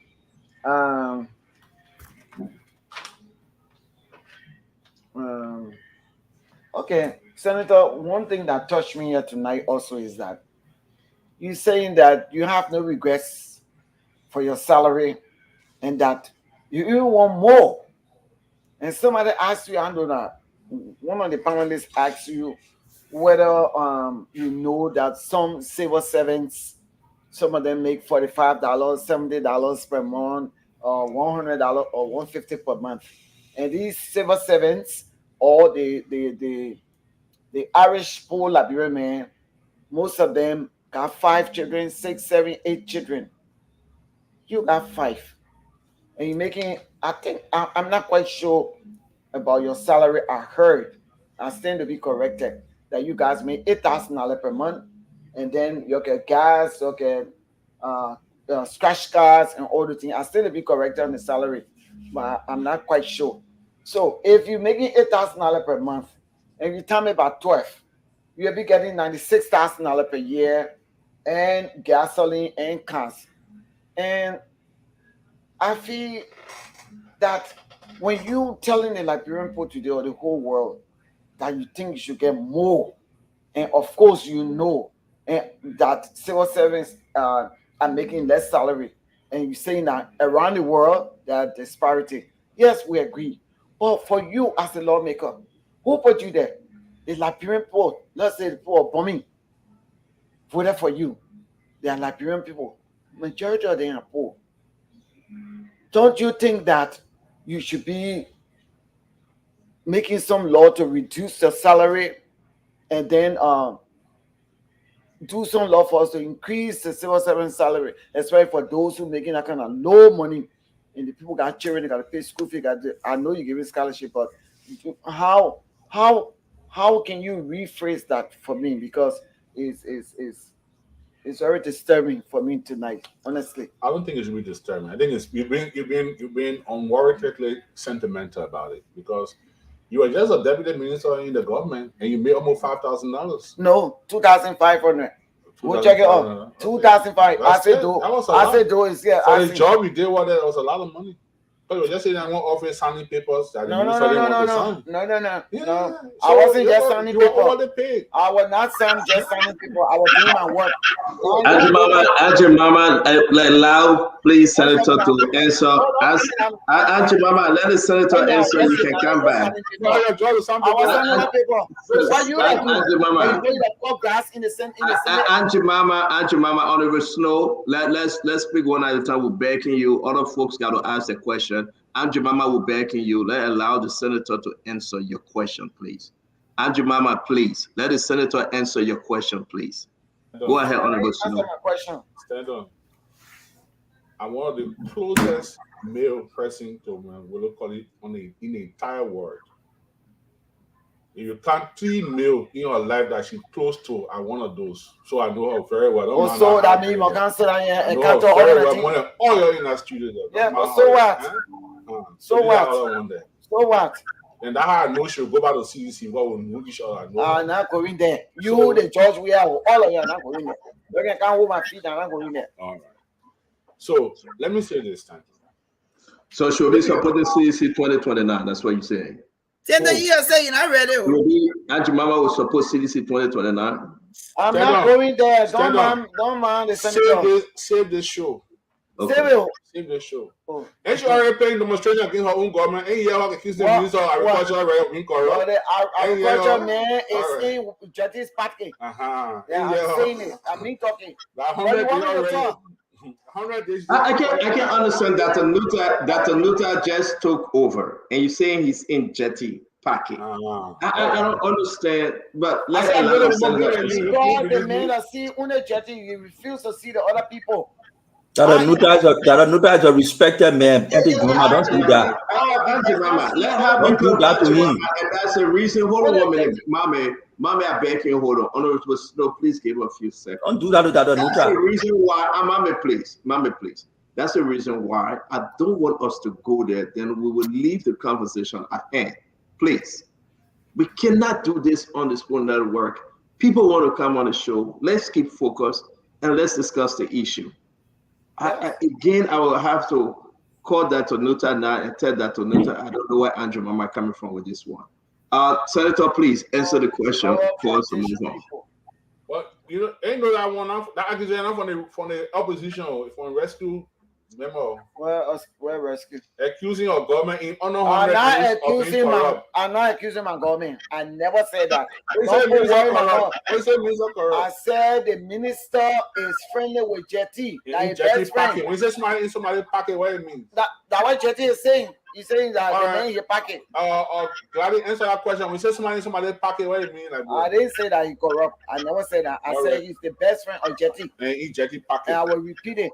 And she will lead a demonstration against her own government. What government? I'm not against the government. I beg you. I will never go there. I will still Honorable Snow, can we move on? Honorable Snow, can we move on, please? Let me bring in. Honorable Snow, I'm going to bring in Andrew Mama, Honorable Snow. I'm going to bring in Glennie to ask her 2 questions, please. We got to move. But I answer one question. No, she asked a question. Answer my question. You cannot be answering her question and she interrupting you. We got to move. No, he disturbing me. CEO, you backing and the senator. No, he's not. He disturbing me. I'm not. Let's give you the chance to answer. Answer my question. So the first thing is, I'm troubled that a member of the rescue team in less than 100 days is accusing the government minister of being corrupt. I never say you're corrupt. I never say you're corrupt. She's accusing the minister of agriculture of being in the pocket. I never said that. What investor? Betty, you mentioned investor. An investor, I'm picking. All right. So let the record reflect that. Like in less than 100 days. I never said that. She accusing your best friend. The minister of agriculture of being in the pocket. That's of his an best investor. friend. I said that. He always said. Having said that, we talk about the salary issue. Then, on a more serious note,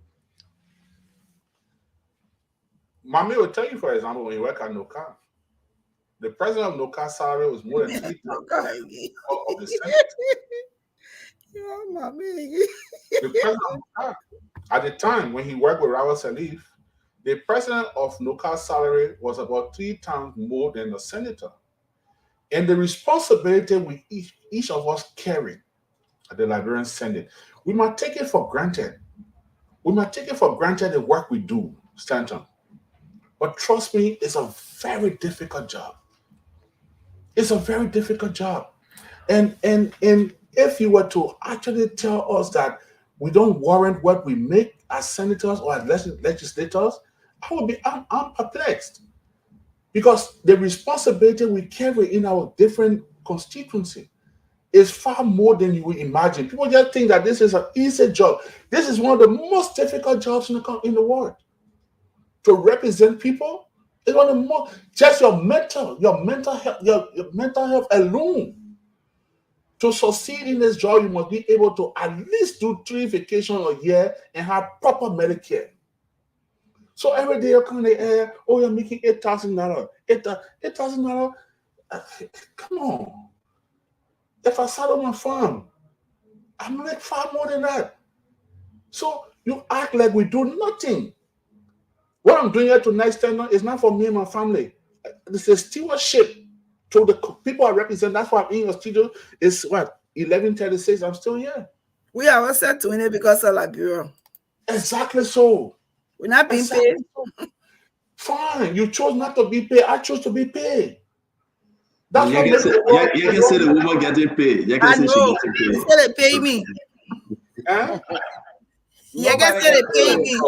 I'm not that close to Stanton, but from talking from his former friends, I know that people that come on the show are not paid. So, and I admire you people. I say that all the time. Even in our disagreement, I've been one of those that Spoon has come on the hardest in this country.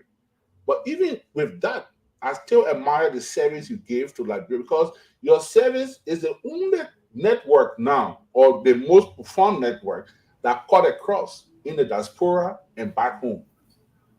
I mean, if you see me, I'm taking notes on my phone. Every time I take my phone to take notes, I'm seeing messages from all over people listening to this show. So the services you provide, you chose not to be paid. I chose to be paid because I have to share that salary with people that I represent. I have to. Tonight, before I came here, you know why I went before I came here? It's on my Facebook page. Bombay County team, we playing Cape Mount on Sunday. I went on the camp tonight, gave my team $500,000 Liberian dollars, 25 bag of rest, with $200 for the month. That's your choice. So you pay me how I get for the money. That's your choice. It's fine. Show them my choice to take pay for the work I do. You finish answering the answer, I can ask my question?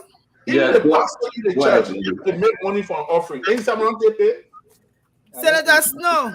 Yeah. I know you're trying to play the game of hypnosis here tonight, but you're not hypnotizing any one of us. You, in your heart of hearts, know that the Liberian people need help. And I will hope that your conscience will serve you, that knowing you will go back, you will watch it, like you're an outspoken person, very eloquent. You always think before you respond. You will go back and you'll watch what you've said here tonight, and you will see if you've done the Liberian people justice in all of the statements you've made. I also want to ask you, when you're talking about paying people tuition, whose decision is that?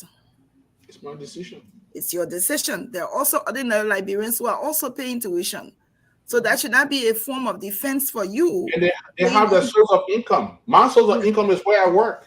Yeah, so I get that. But if you're making a decision to pay people's tuition, that's solely on you and a personal thing. But I would hope that you will go back and look at this thing and see what you've said tonight and see if you've done the Liberian people justice.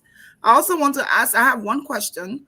The question I want to ask is, you're now purporting the fact that you are a justice advocate, specifically when you talk about sanctions as it relates to you and your rights being tampered on. And I also want to ask you the fact that you were affected by sanctions. You now have Liberians in the Senate who are also affected by sanctions. What are you doing as a senator to help the Liberian government, or to encourage the Liberian government to be able to investigate those Liberians who are now facing sanctions, to see whether the sanctions levied are necessary or not? What are you doing to ensure that justice is served for them also? So to start with your first question, I think you're being sentimental to say you go back and listen and you do this and you do that. No. No, I want you to do that. No, you're being sentimental. And, No, I'm and not. to say this to you. You see, you strongly supported a side in this election. I supported Liberia. Let me just clarify. I'm not a rescue mission person. I wasn't for ANC. I wasn't for CDC. I'm a Liberian. I supported the candidacy of Joseph Boyka because I did not want George Weah. So I'm not a rescue person. So I would not like to be classified as that. Oh, very good. You rescue person. You be quiet. I would hope that you would keep your All right. As I move ahead, I beg you, Uncle Sam. I beg you. Senator Snow, can you answer the question, please? So, in supporting Kennedy Boyka, you're so passionate about this salary thing. If I were you, I would say to him, I'm giving you my vote. You have to make a promise to me that when you win, you reduce your salary and reduce the salary of the legislature. You should have made that. Look, your vote is your right. But that salary came before President Boyka, and Darius Dillon also talked about it. It came before Boyka. Darius Dillon was one of those who even asked for the salaries to be reduced in the Senate. So don't equate it to President Boyka. Go back. This is Yes. There's something in legislative politics what we call filibustering. So Darius No, I didn't say Darius Dillon. Don't get me wrong. Listen to me. I will come here tonight on this show and tell you, say, I'm going to vote tomorrow morning on the Senate floor for every senator to make $500 a month. And I will go all around, put a paper on my head and say, $1,500 a month. You know why I'll be boasting that I'll be filibustering? Because I know I will not get that vote. And in the Senate, it's not executive power. It's based on vote. So don't mind. Look, I believe, and if any senator feels the contrary, that the salary is that they are overpaid, then they open an escrow account every month they pay that money to charity. Gladly, if I took my monthly expense on my constituency, what I do for my people, from the job I do, I'm doing it for them, work for them. So if I took that salary, my breakdown of what I do on a monthly basis is more than what I'm paid for by the Liberian government, what I'm paid by the Liberian government to do. So, and people might think that the work of a senator or a legislator is just one of those things you go to work. So they're going to go to work on Tuesday and Thursday. That's not true. That's not true. The work we do, the responsibility we carry, and I don't want us to. This has been a good show. You and Dwalu, you guys have been strong advocate on legislator salary, and it's not going to resonate because the legislator, what we earn here for the work we do, just the mental stress alone, the work we do. I pray that you guys will donate to us. You guys in the diaspora will send us to tap all our salaries so that we do more work for you. That I will advocate for that too. That you and Dwalu contribute to our salary. Tap I don't even know why you generalizing and adding me. 25 years of mental health. All right, can you ask a second question or have you asked the second question? I asked him already. What was the second question? Thank you. So let's go to ask justice. He didn't answer. He had said, let me come in, right? I've way down there. Why let Glenny ask a second question over. I did ask the question. I said, what is he doing? Because he claimed that his rights were violated when he was sanctioned. We now have people who are also in the Senate who can also claim that their rights are being violated. What is the government doing to carry out an investigation to ensure that those people tomorrow will not say, like you are saying now, that their rights were violated? What are you doing as a senator? Sister, sorry, it's my tradition. You know my age. No, that I'm ready to tell you, it's my tradition. I get to call. That's okay. I'm just kidding. That's okay. It's just out of courtesy, respect. That's all. But Gladys, to present an argument, you have to what you call in law, you have to present the evidence. You have to present the evidence.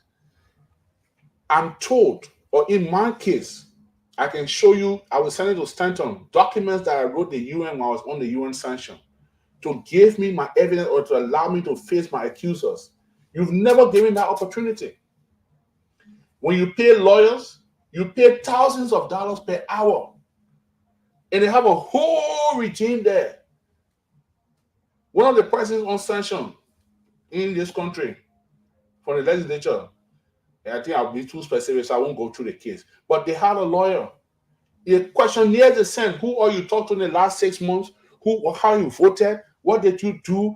I mean, the government of Liberia may ask, and I don't know that for a fact, but will ask for the evidence. And like my Bapulu small brother said, if you get the evidence, they will investigate. But there's no evidence. And since going to America is not a race of privilege, they may choose not to give you the evidence. But I strongly believe, look, let me say this on your show tonight. Nathaniel McGill, for example, one of the nicest persons I've dealt with as a friend and a human being is McGill. Nathaniel McGill used to be, when I was chairman of LFA, president of LFA, McGill was the LFA coordinator in Bapolo. He worked with me. When I was the NPP youth chairman, Nathaniel McGill was my NPP coordinator in Bapolo County. He worked with me. McGill ran against me to be NPP chairman at the NPP convention at Hotel Africa, and I defeated him. McGill, you can say anything you want to say about McGill. He's one of the nicest persons I have seen. But does that make him right or wrong in the eyes of the US? No. One thing is, give him his day in court. That's all I'm saying. The same way with Abacha, Emmanuel Nokwe, Vani Shaman. Look, when I was, and somebody, my colleague posted today that I was impeached as speaker. Speakers don't get impeached in Liberia, just so they can correct their post. Speakers don't get, you can be removed by your colleagues. And I challenged it, I went to court, and I was reinstated, and I resigned. The records are there, so they can do that research. But when I was removed through a resolution of the House of Representatives, Vani Shaman voluntarily went to the Supreme Court and defended me in the court, and I won my case. In the eyes of the US, Vani Shaman is a wicked man, he's a bad man. Don't talk to him, don't go sign him. No, I refuse it. I don't agree with that. Until you can give him his day in court, I would disagree with you. Our chair, he served as president pro tem of the Liberian Senate. He's a very good administrator, very good human relation. You say in a morning Saturday, I don't have evidence. You indict him and say, you deal with it, man, you go on sanction. I'm saying to you, you may be right. Everything you say about the McGills, the Vani Shaman, the Nokwe, the Abache, the Bill Travis, my very good friend, anything you want to say about them, you may be right.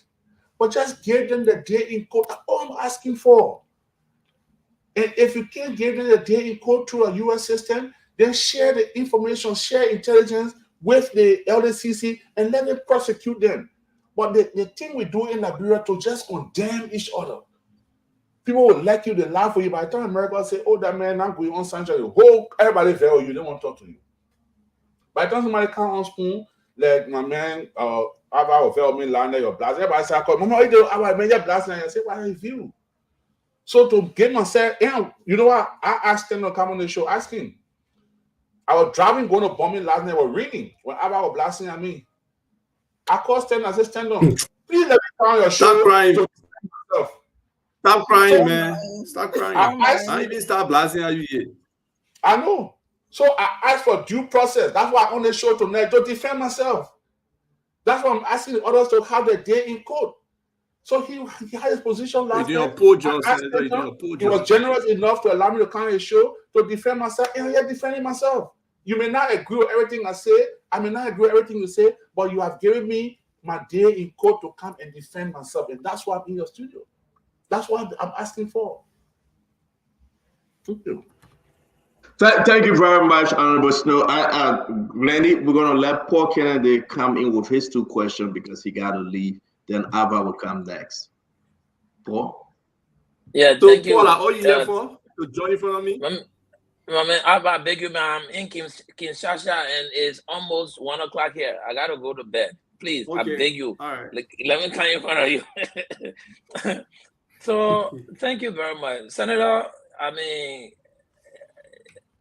let me speak to the war crime code issue And saying all of y'all diverting from there and talking personal thing, I will talk more personal thing too.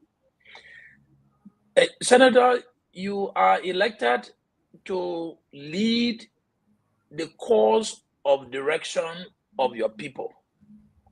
And, amongst 100,000 people in Bomi County, they chose you to come to sit in the legislature, to lead decisions, to listen to them and represent them. From what I'm hearing on this platform, Senator, you do not believe with all of the legality around the War Crime Code that the War Crime Code will work in Liberia. I mean, what I'm inferring from the conversation we're having here tonight, they're not going to be able to, make the War Crime Code happen in Liberia.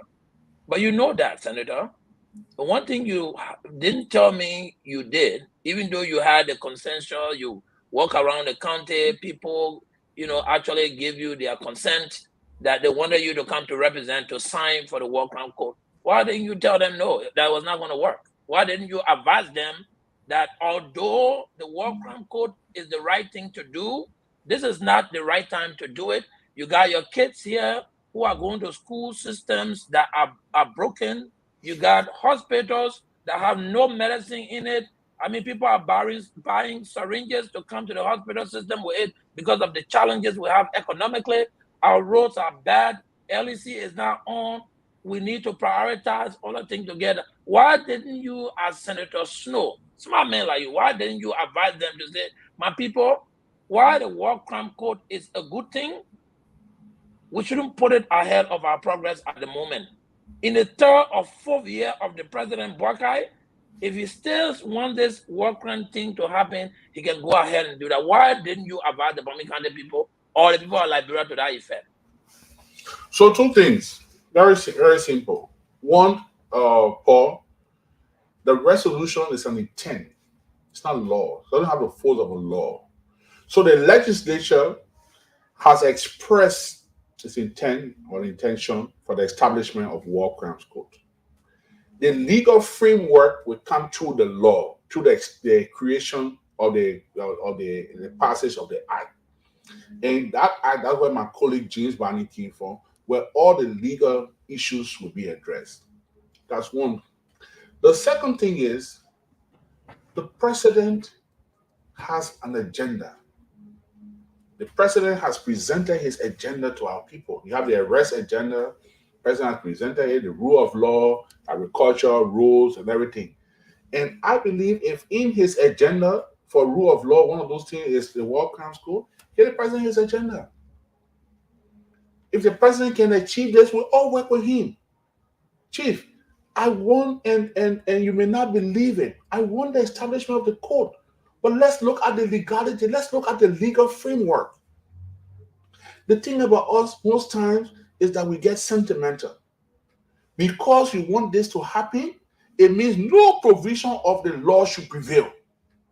You understand the thing, President Salif? I mean, as sophisticated as he was, if there were ways to establish this War Crimes Code, maybe she would have been vindicated. Who knows? Sam Jackson may know more about this than me, but she would have established it. Or let's say George Weah. Let's talk about President Salif. I've heard all the negative things about George Weah. Most of them are true. But some of the things they say, I've now heard about him. I don't believe it's true. And Abba will help me out with that one. He was not involved into violence, into war. You can't say George Weah was part of warring faction or war. People can play politics and want to say things about George Weah, fine. But I've never known him, and Jimamo can bear me with that one. He's a man of peace. Holding me witness, please. He's a man of peace. So he has never been involved in war. Stop. So if anything, he was going to say, okay, because I don't get nothing to do with war, I'm not part of warring faction, I'm war gone, let's have this code. But he considered the different issues. He wrote the legislature. He wrote the legislature for a framework. And the legislature responded. There's a document from the legislature on the desk of the president on how should we proceed. Chief, save this recording. The legal framework of the establishment of this code is more complicated than Did any of you here will not imagine? Just take your constitution and read the constitution. See the powers of the Supreme Court. Your law say women can practice law in Liberia. Our brothers and sisters can go to America and sit the bar in New York, sit the bar in the other state and practice law there. But the law school here, it has a law that women, if you're not women, but if you're not a Liberian citizen, you can't practice law in Liberia. The Constitution says no court can be established above the Supreme Court. The Constitution says legislature cannot form any court outside the territorial bounds of Liberia. So just take those reasonings for yourself. Who's going to preside over the court? If the legislature passes a law, it means the court must be in Liberia. If the legislature passes a law, it means the court must be inferior to the Supreme Court. Let's look at the reality. The day will leave all the sentiments from the work. That's why I see my papa print on this scale. And he'll be laughing at him. I know what he's scared of. Because by the time you leave all the legalities, no, if I was the president and he really wanted this establishment on the War Crimes Court, you now go to the United Nations or the International Criminal Court and say the legislature, speaking on behalf of the people of Liberia, have expressed their intention to establish, to hold people accountable that created the greatest crime in the civil crisis in Liberia. Please sponsor the opening of a court at the criminal court, and those that you deem necessary, of those that you feel guilty or took part in the crime, we will send them to the court. We arrest them in Liberia. We turn them over to the under the jurisdiction of that court to have them persecuted. But the way we're doing it, I'll send it. Nobody will agree with me, but just take the law and read the law. I'm a lawmaker, and I'm only quoting the law. I'm not telling you how I feel. If anybody disagrees with any component of the law, say it, let's debate it. Whatever the law says. So it's more complicated than we think. Was the Constitution So let me, Dwalu, let me finish my point. Something. Dwalu, let me finish my point so I can go to bed. Honorable Snow, thank you very much for your responses. I mean, with my narrow legal mind, I can almost see through the challenges establishing the war crime courts is going to face in Liberia. Just listening to all that you've said. So I must applaud all of you in the legislature who, to some certain extent, are providing support for the government to get what the government desires. I believe personally that the war crime court is long overdue and that it should have been there to correct to just prosecute people who went wrong against our people. I also believe that there is no better time to do it than now, because the longer you let it stay or go hanging, the more perpetrators will walk with impunity, and that whole culture has doomed the future of Liberia, and something should be done. I only hope that you all are doing the right thing so that Liberia does not continue to spend money on for something that they're not going to get. My second question is more from a personal perspective. I'm not going to call your salary because I don't know it. I'm not telling you go to bed. You asked me one question, my man. Yeah, but you told me to ask two questions. Well, you say you're going to bed. I said two questions. Let me finish my other one and just go to bed. You go to bed alone? I had Samuel Jazi, Uncle Sam, and I like you. Are they asking you to go to bed alone? In Kinshasa, the play was so party. But I've been sitting now in the hotel room for almost 2 hours on the show. So let me finish my point. Okay. And for the second of all, yeah. So, Senator, you talk about your salary and the bearings it has to social dividend to our people. I mean, I come to the legislature all the time and go from one office to another and see benches of people whose needs are to the most extent met by the Liberian people. I mean, by the Liberian people through their representation in the Senate. Don't you think that if you all had used the powers you have as senator to institute systems like making sure Liberians who want to go to school have access to getting loan or financial aid. Maybe on the Arnold, say, you know what? Let's put $2 or $3 million together, small money from the get-go for every Liberian who want to go to school, to take loan, to be able to pay back when they graduate from school. I went to school in America. I mean, I got over $100,000 in loan for all of my school years, right? I'm paying some of that money now. Liberians want to go to school. In Liberia, instead of you taking money from your pocket to give them scholarship that will not be sustainable, because tomorrow, if Edwin Snow is not a senator, he will not continue to pay people's school fees. I can guarantee you that. But if Edwin Snow put together a system that government institute to say, you know what, every Liberian who wants to go to school qualifies to be able to get this amount of money every year to go to school. And those systems are there. That alleviates some of the burdens you are carrying as a senator in your pocket. Now, when somebody comes to you, you can say, oh, my man, go and take the loan or get the grant to go to school. That's one. Another thing is people are trying all the time, struggling. You still won't go to bed? I won't go to bed, but I need to clear some of these things out. Because the Senate has a lot of power, but to my own perception, I think they're allowing their power to be usurped by the executive branch of government, to the extent that most of the things you are saying and you are trying to do does not meet its way across.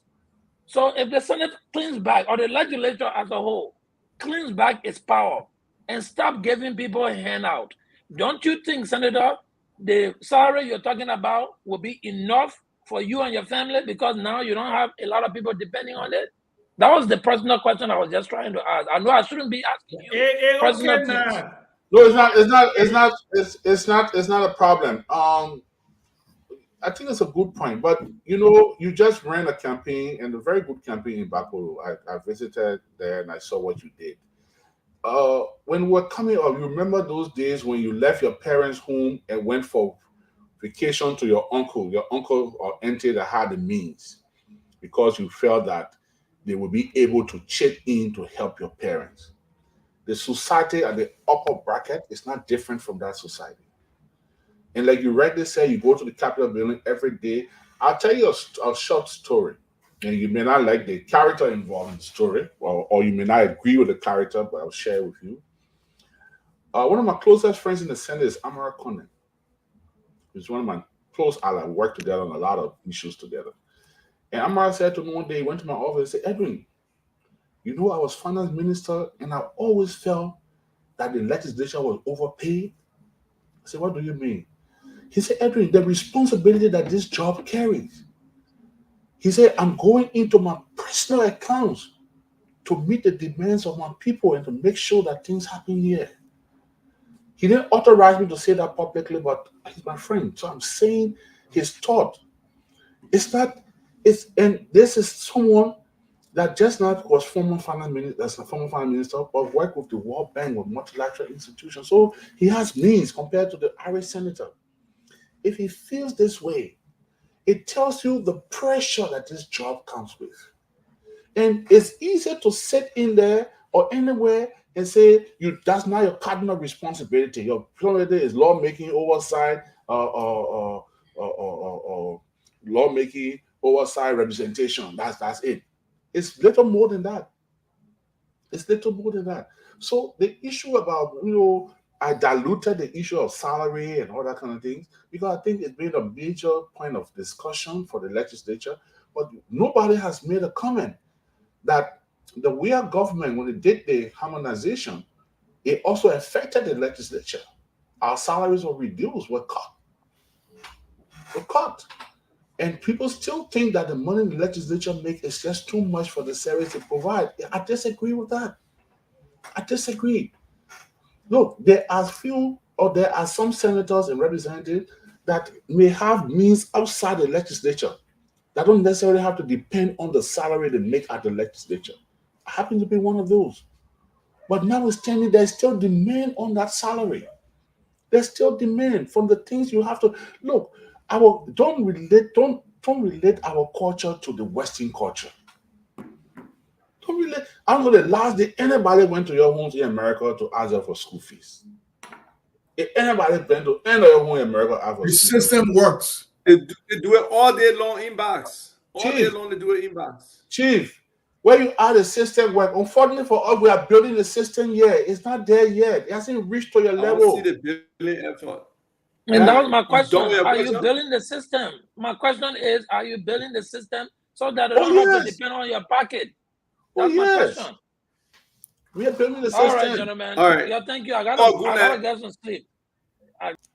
Good night, Paul. So, Senator, you know, you have spewed some significant contradictions here tonight. And for me, just kind of nauseating hearing you, you know, from your emotional outburst on one hand yesterday that our people are suffering. Yet, you and your colleagues get 5.54% of the national budget. You enjoy significant perks and benefits, even outside of those legislative benefits you get. But you here claiming you underpaid with no concern or plan to create equity and parity in salaries or ensure that our Liberian people just get decent pay, whether for government or for the private sector. You say you need quality health care and vacation from the pressure you face as a legislator. A well-paid legislator and a man of means outside that legislative budget, you got pressure. But what are you doing to facilitate quality health care for the Liberian people who are extremely stressed every day to find food for their families and themselves for those who are not married? And you know the average family size is about 5 person to 5.3. Okay? Then the people actually live in this hazardous environment from a healthcare and environment perspective. People driving from Birmingham with iron ore, the whole highway. People doing sand mining, the Blue Lake, that big hole in Birmingham. Then in one voice again, you tell us, you say representation, oversight, and lawmaking, the American thing. But when it's convenient, you quoting the same constitution for us to hold fast to it. You claim the country unified because two senators, one from Grand Nigeria, one from Nima, can sit down and laugh in the legislature. But at the same time, you tell them because the votes were split, the country separate.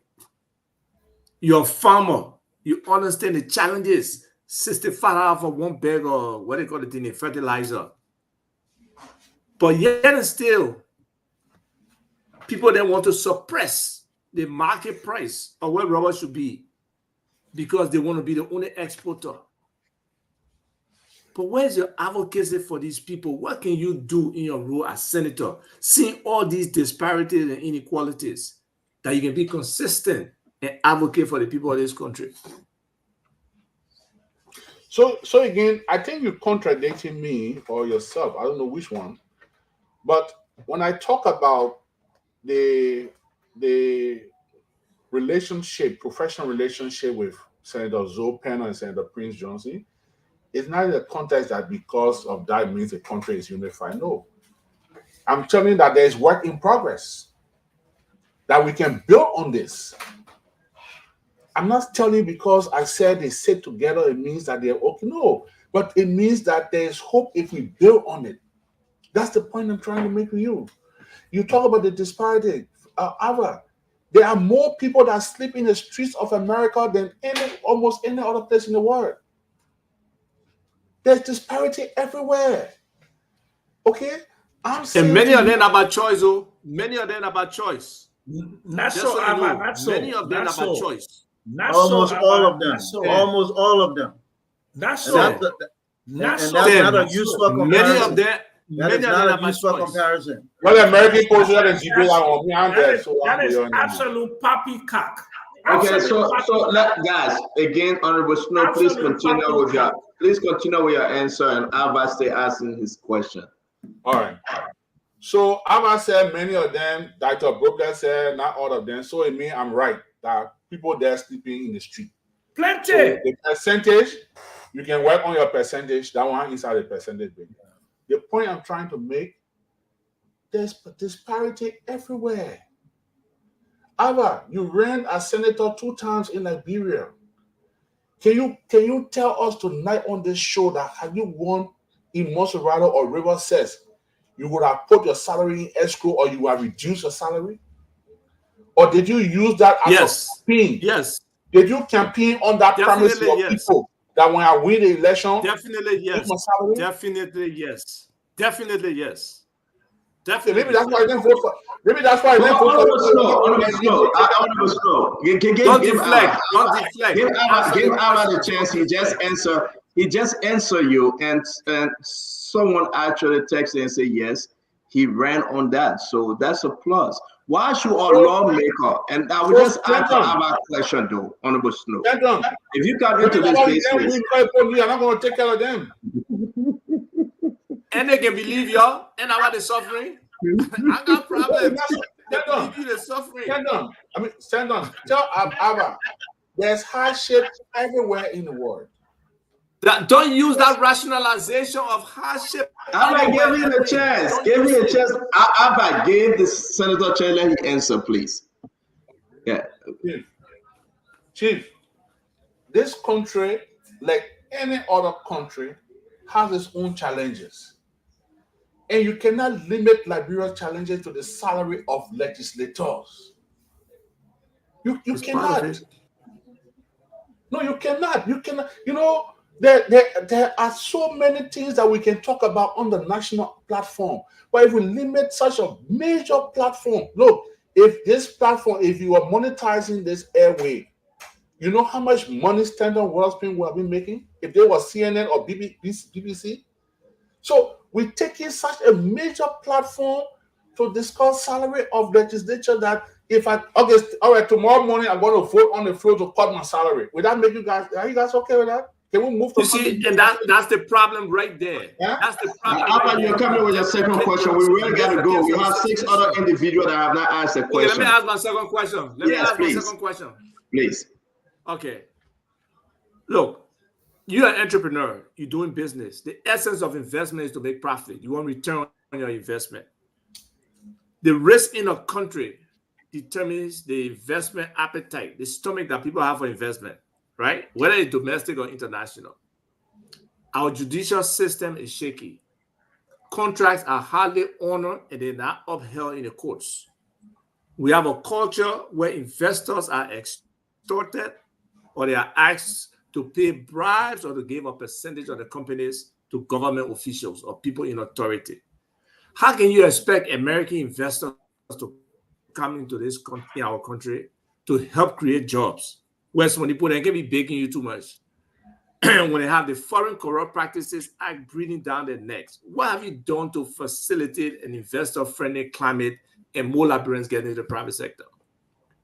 Abba, you are a patriotic Liberian citizen. I want to encourage you tonight publicly that whenever you find an official involved with such corruption, please expose that person. You are speaking on perception, Chief. This is perception. The amount of stories that be in the papers with people being swindled, people being extorted, then you say, I'm not going to go say it again. Take them to court. I dare to you the situation with the court system. Anyway, it's a cyclical thing. I understand. You see, Abba, I'm a member of the legislature, and you want me to condemn the court system because you are not satisfied with it.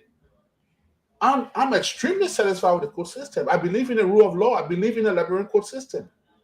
And I think our judges and our justices and lawyers, under extreme circumstances, they're doing an excellent job. And we should all encourage them to do better, to do more. You condemning the court system. I'm not condemning it. So it's your condemnation you want me to prevail on. I wouldn't do that. I'm not going to cast expression. No, but anyway, you say everything fine, so you don't have to find solution. You say everything fine. No, I didn't say everything was fine. No. Is it okay? No, Chief, don't be fair to me. I didn't say that. No. You are seeing a glass that is half empty, and I'm seeing a glass that is half full. That's the difference. So in your world, the glass is half empty. In my world, the glass is half full. We can build all those challenges. We can build all our shortcomings. Where are we on the list of development indicators? We're not like every other country. We are at the bottom. We are at the bottom. Stand on. Abba. Thank you. Abba.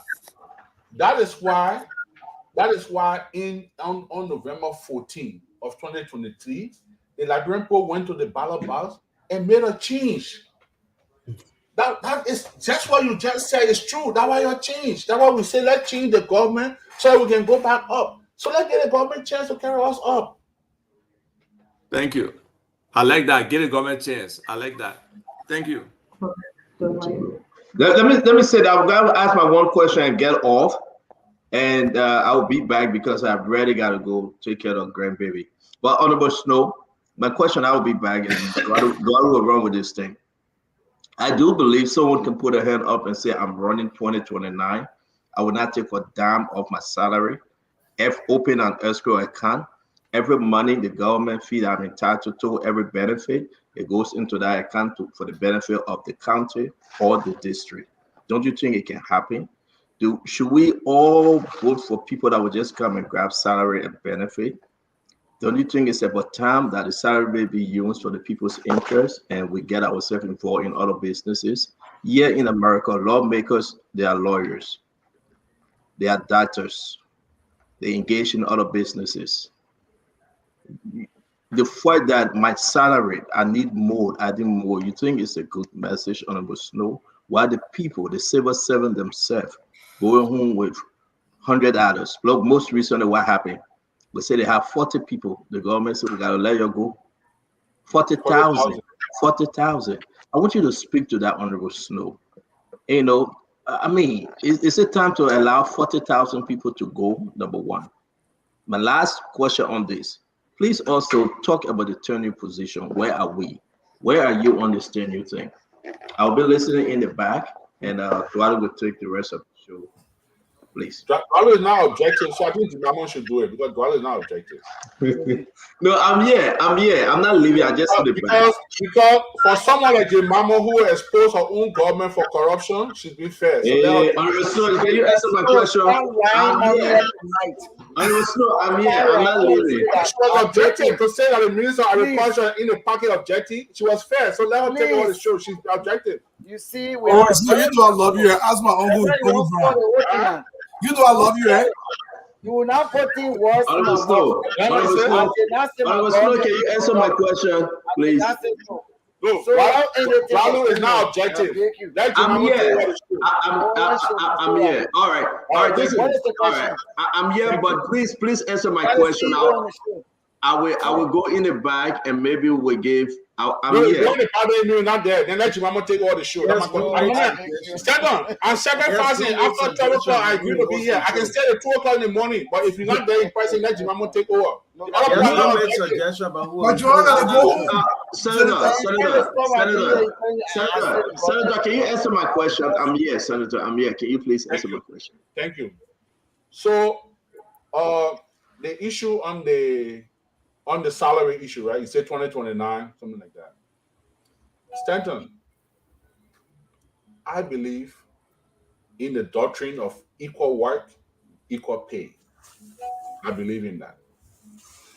I believe that civil servant salary in Liberia is very low, and we must do something about increasing the salary of our people. I believe the living condition of our people is deplorable, and we must all endeavor to ensure that we increase or improve the living condition of our people. The issue of the 40,000 civil servant, again, I'm appealing to our government, and please let this word go out. I'm appealing to our government to proceed with caution. 40,000 is not 40 persons. If that reduction in the workforce is legitimate, let's discuss it. Now, when I heard that in the last 1 month to the end of Mr. Weah's regime, there were mass employment, I had an issue with it. Anything with 6 months to election, 6 months to the end of a government, I have issue. But when I heard that they are talking about 2019 to 2023, Stanton, let's go. Frenchmen say, I'm pay. Let's take time. We're talking about bread and butter issue. We're talking about people being hungry. Is this the time to start talking about 2019 to 2023 to look at taking 40,000 people off the payroll? If any of you in the studio think it's timely and it's appropriate, that's your judgment. I think the contrary. Interestingly, today, and maybe I will encourage you to invite him to your airway. There's a guy called Dell. I think he should work at the Ministry of Finance. Their Francis Red. Their Francis Red. He was on OKFM today, and I listened to him, and he said those figures. Yes, tell me you got dispensation and go back to take care of your wife and children. Those issues, or those people, those personnel they were talking about, did not include that in the AFL, the Elections Commission. He was naming a whole group of areas that were not captured. I'm just appealing. Look, when we begin to make things look like it's targeted between 2018 and 2023, there's room for confusion. Let's take time. Let us do things carefully. We might have our differences. We might treat each other differently. Okay? But when it comes to, and Dwalu said it, which I disagree with him when he just limited it to the bread and butter issue and I say the country is divided. Yeah, it may be divided because of bread and butter, but at the end of the day, it's divided.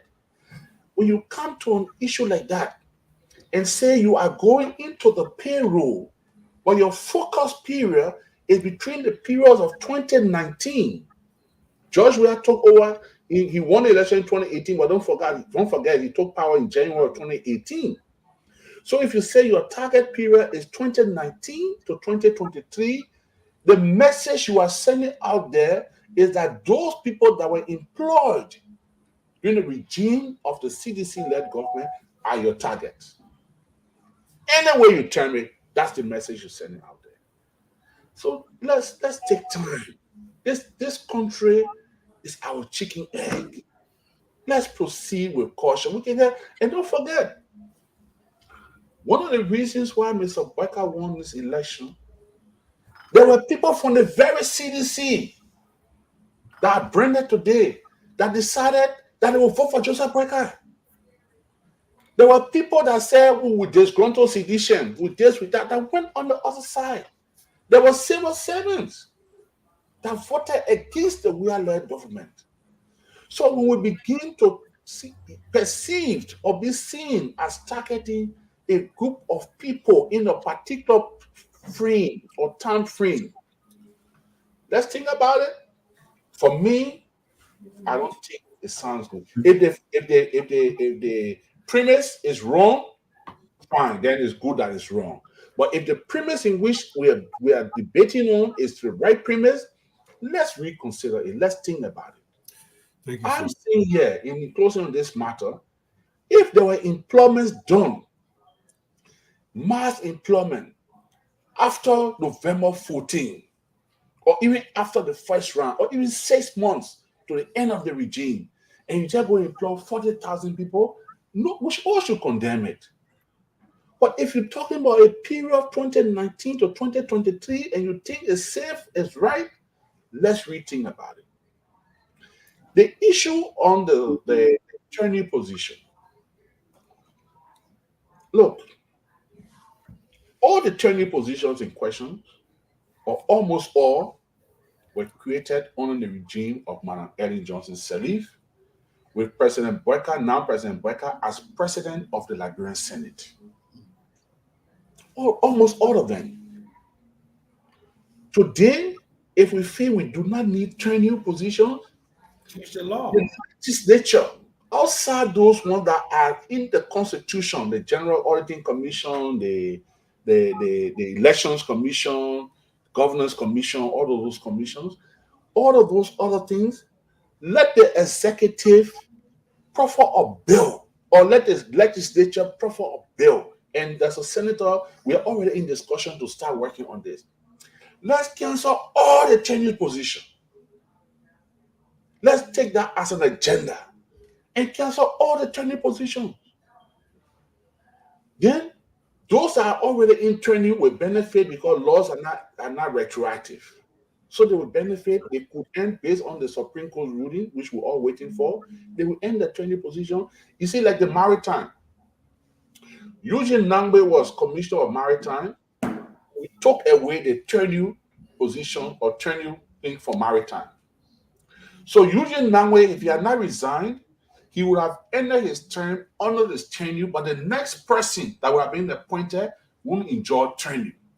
Honorable Senator, I know you gotta go home. It's getting late. I don't have to go home. I don't have to go home. I got time. Other people want to ask. I'm begging you. All right, let me close. But I got time. Okay. I don't have to go. If I'm going to show you now, I won't be here. Okay, I'm hungry. I want to eat though. Yeah, but you go eat and come back. Yeah. Go eat and come back. Will be here. Go eat and come back. So one thing I'm gonna go eat and come back. Yeah. Yeah, go eat and come back. Go run away. Yeah. I see you for long. I see you for long. I see you for long, and I happen want to see you out tonight. So please stay here. But I love you. I love you. I love you too. So, let me end on this. Yes, sir. My thing here is, baby, first we have an issue with the tenure issue. Let's go back to the legislature and cancel all tenure positions. Then when those people tenure in, or the Supreme Court rule, whichever way the court rule, the next people that will come there now will not have tenure. There will be no more argument about tenure business. But let's respect the law. Fair point. I'm not sure who's next. I think it was Dr. Brooklyn. Guys, for the sake of continuity, because the senator said you can be as long as you want, we can keep it short, 1-1. The senator can keep it short, and we just keep going around the horn. Dr. Brooklyn, it's up to you, sir. Thank you, Dwalo. So, the senator, you all know him. He's very eloquent, and he has explained a lot here tonight. But I want to say, in terms of the history of these ridiculous salaries that we have in Liberia. So back then, beginning at Ellen Johnson's time, the senators weren't making it, lawmakers weren't making the money they're making. But there were other people in the executive branch, heading agencies, that started making a whole lot of money.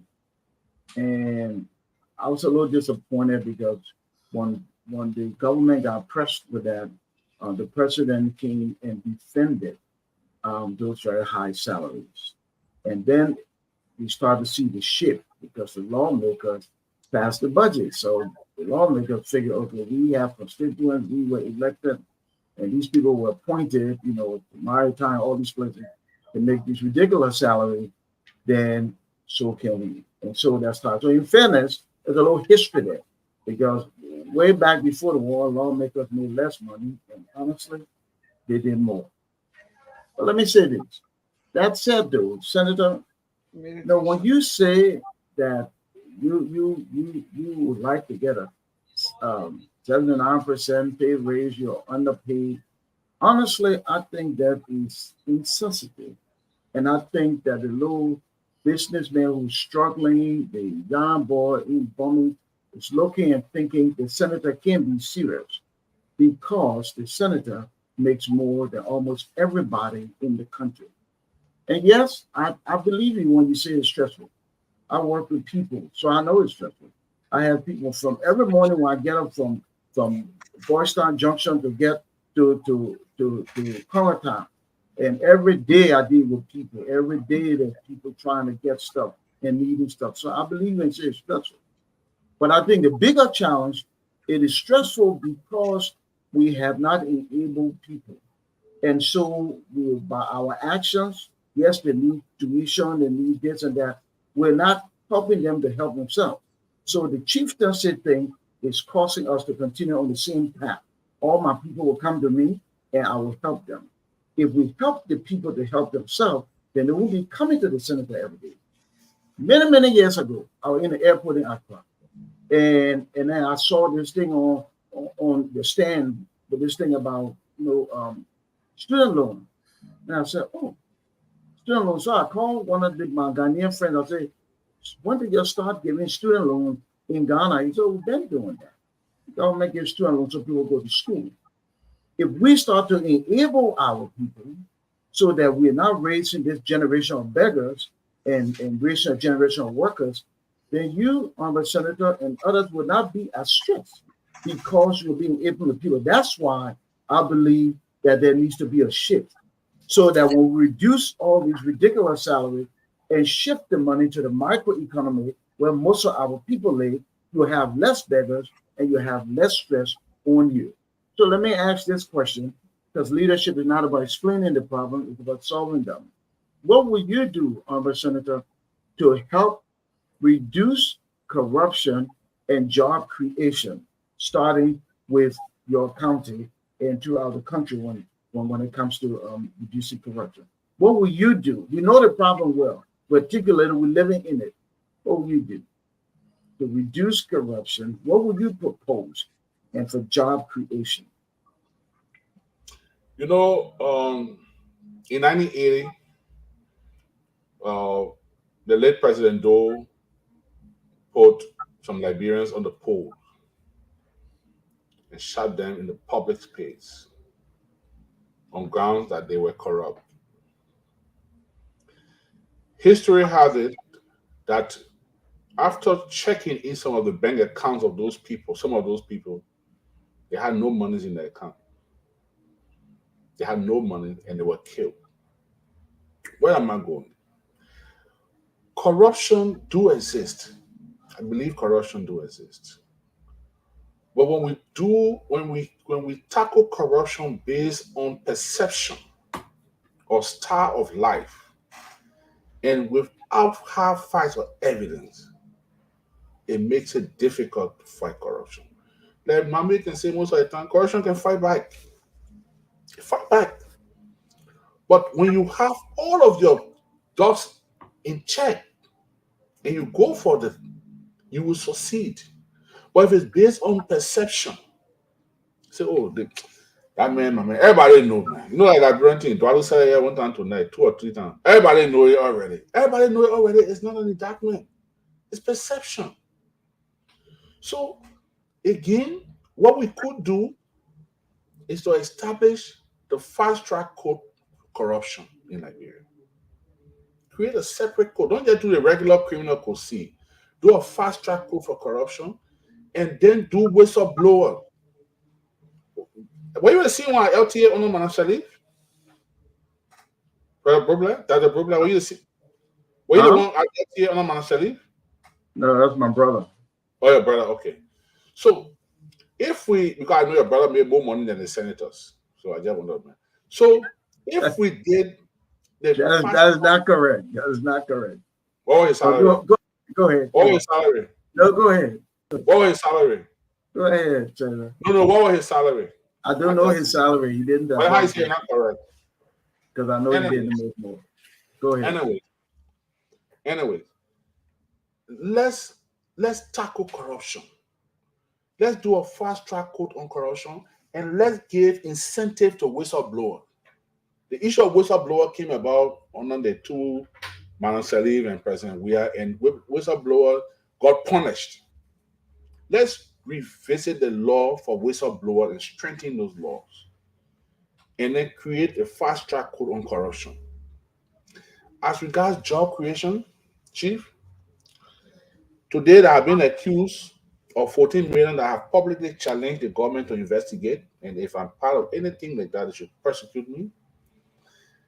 I made an attempt that the people I represent, there were no job in this county. Bomi was recorded as the poorest county in Liberia. And we went out there, we encouraged a company to return to Liberia. In return, I got whipped for it. They were not the judge, the senator to go bring company. What the senator went to India, what did not happen? I've been accused of document that I didn't sign. So even besides me, another member of the legislature will even be afraid to say, what happened to Snow going to happen to me? But it's our responsibility to provide means, legitimate means for our people. And job creation cannot be overemphasized in Liberia. The problem we have in Liberia, we have not been able to successfully build a middle class. We don't have a middle class because we have a very weak private sector.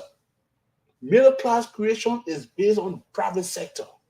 Once you don't have a private sector, you're going to go get a half and half not. You won't break anywhere in the middle. But it's the government job to enable that, though, to create the enabling environment for the private sector. But you know, Chief, sometimes it's easier for all of us to sit down and blame the government. But it will also be a good thing to hear on the news tomorrow morning that Dr. Brooklyn just arrived in the country with $100 worth of investment opportunity for Liberia. They will say, oh, a Liberian's in the country and brought in investment. So yes, we can beat on the government all we want.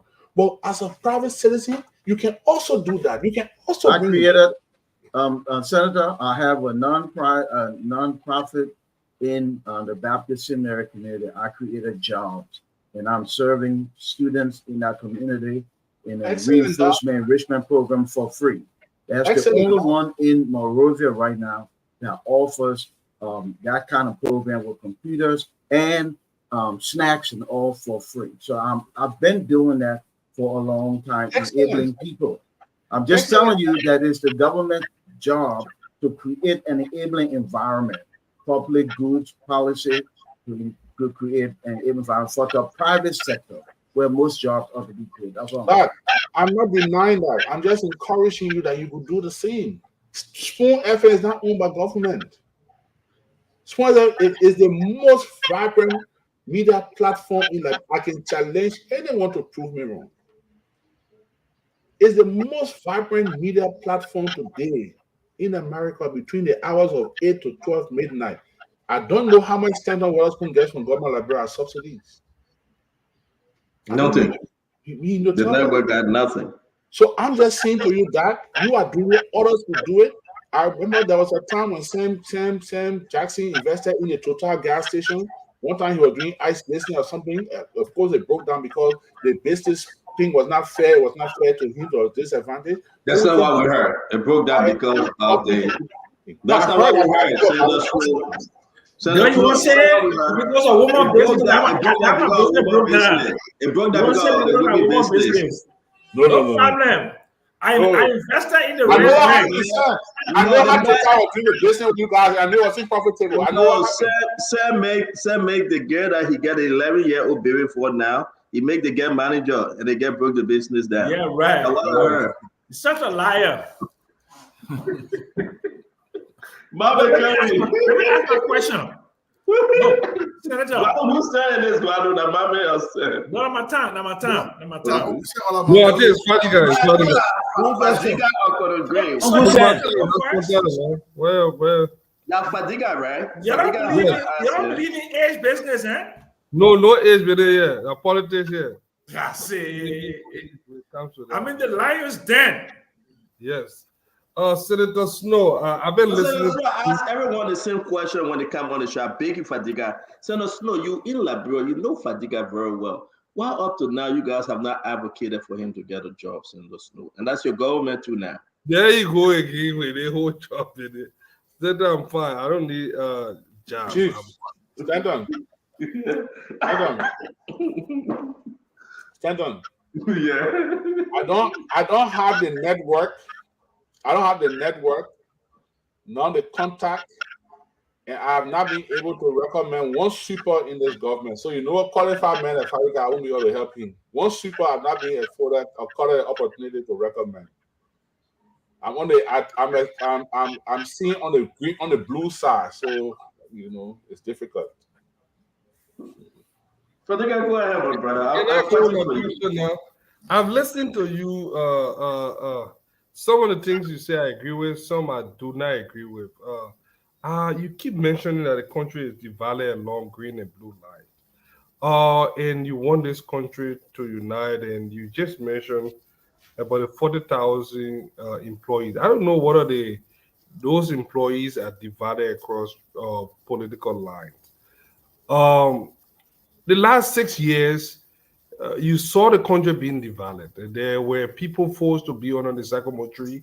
There were people that left that were denied jobs. I have friends in businesses that were marginalized. I can give some name.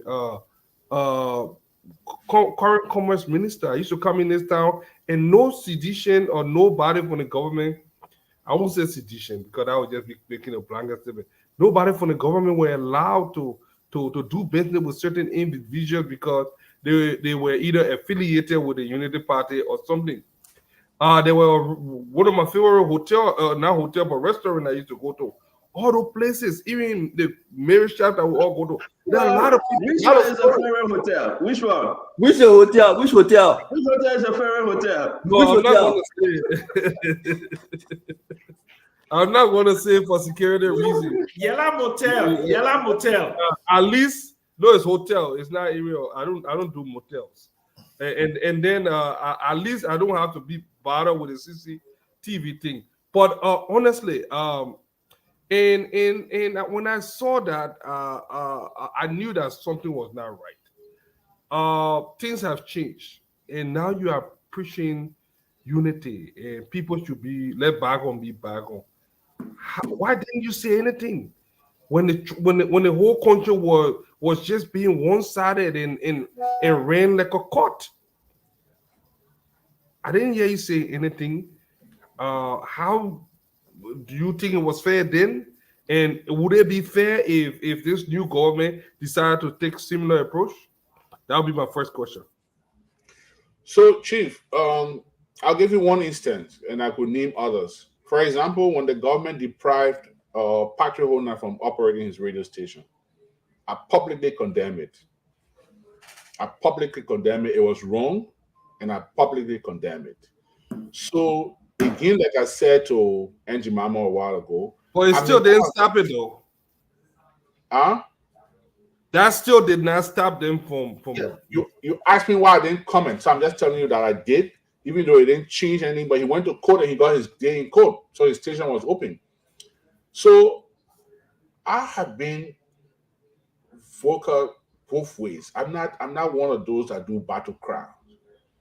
When the government is right, I say it's right. When it's wrong, and God has blessed me with my exposure at the ECOWAS Parliament. I've managed to go in other countries to mediate. And what's happening, what you just said, is what they experienced in Sierra Leone. In 2018, Sierra Leone, the opposition got majority members of the Sierra Leone Parliament. They refused to go to the Parliament for the president to address the country because they had a majority. There was no quorum. They left. ECOWAS sent me there to go and mediate. When I went there, I saw former President Nkrumah. You know what he said to me? Oh, Honorable Snow, in 1967, the SLPP did this to us and would not allow it to happen. When I went to see President Malabio, said, Representative Snow, in 1973, the APC did to us and would not allow it to happen. When I go see the other person in 19 days, and my brother, today, I keep using Sierra Leone as an example because they are our closest neighbor. Chief, trust me, we need to reconcile this country. If it was wrong under Mr. Weah, it's wrong today. If some of us did not talk under Mr. Weah, we're talking today, others can also talk too. I'm saying here, let us put this country together. When President Weah won during his campaign, he said there were 2 campaign speeches on that. My closest friend in this town, my closest friend is Eugene Nangwe. Eugene Nangwe said when we win the election, no United Party will get joy in our government. I felt it was wrong. It was a wrong statement.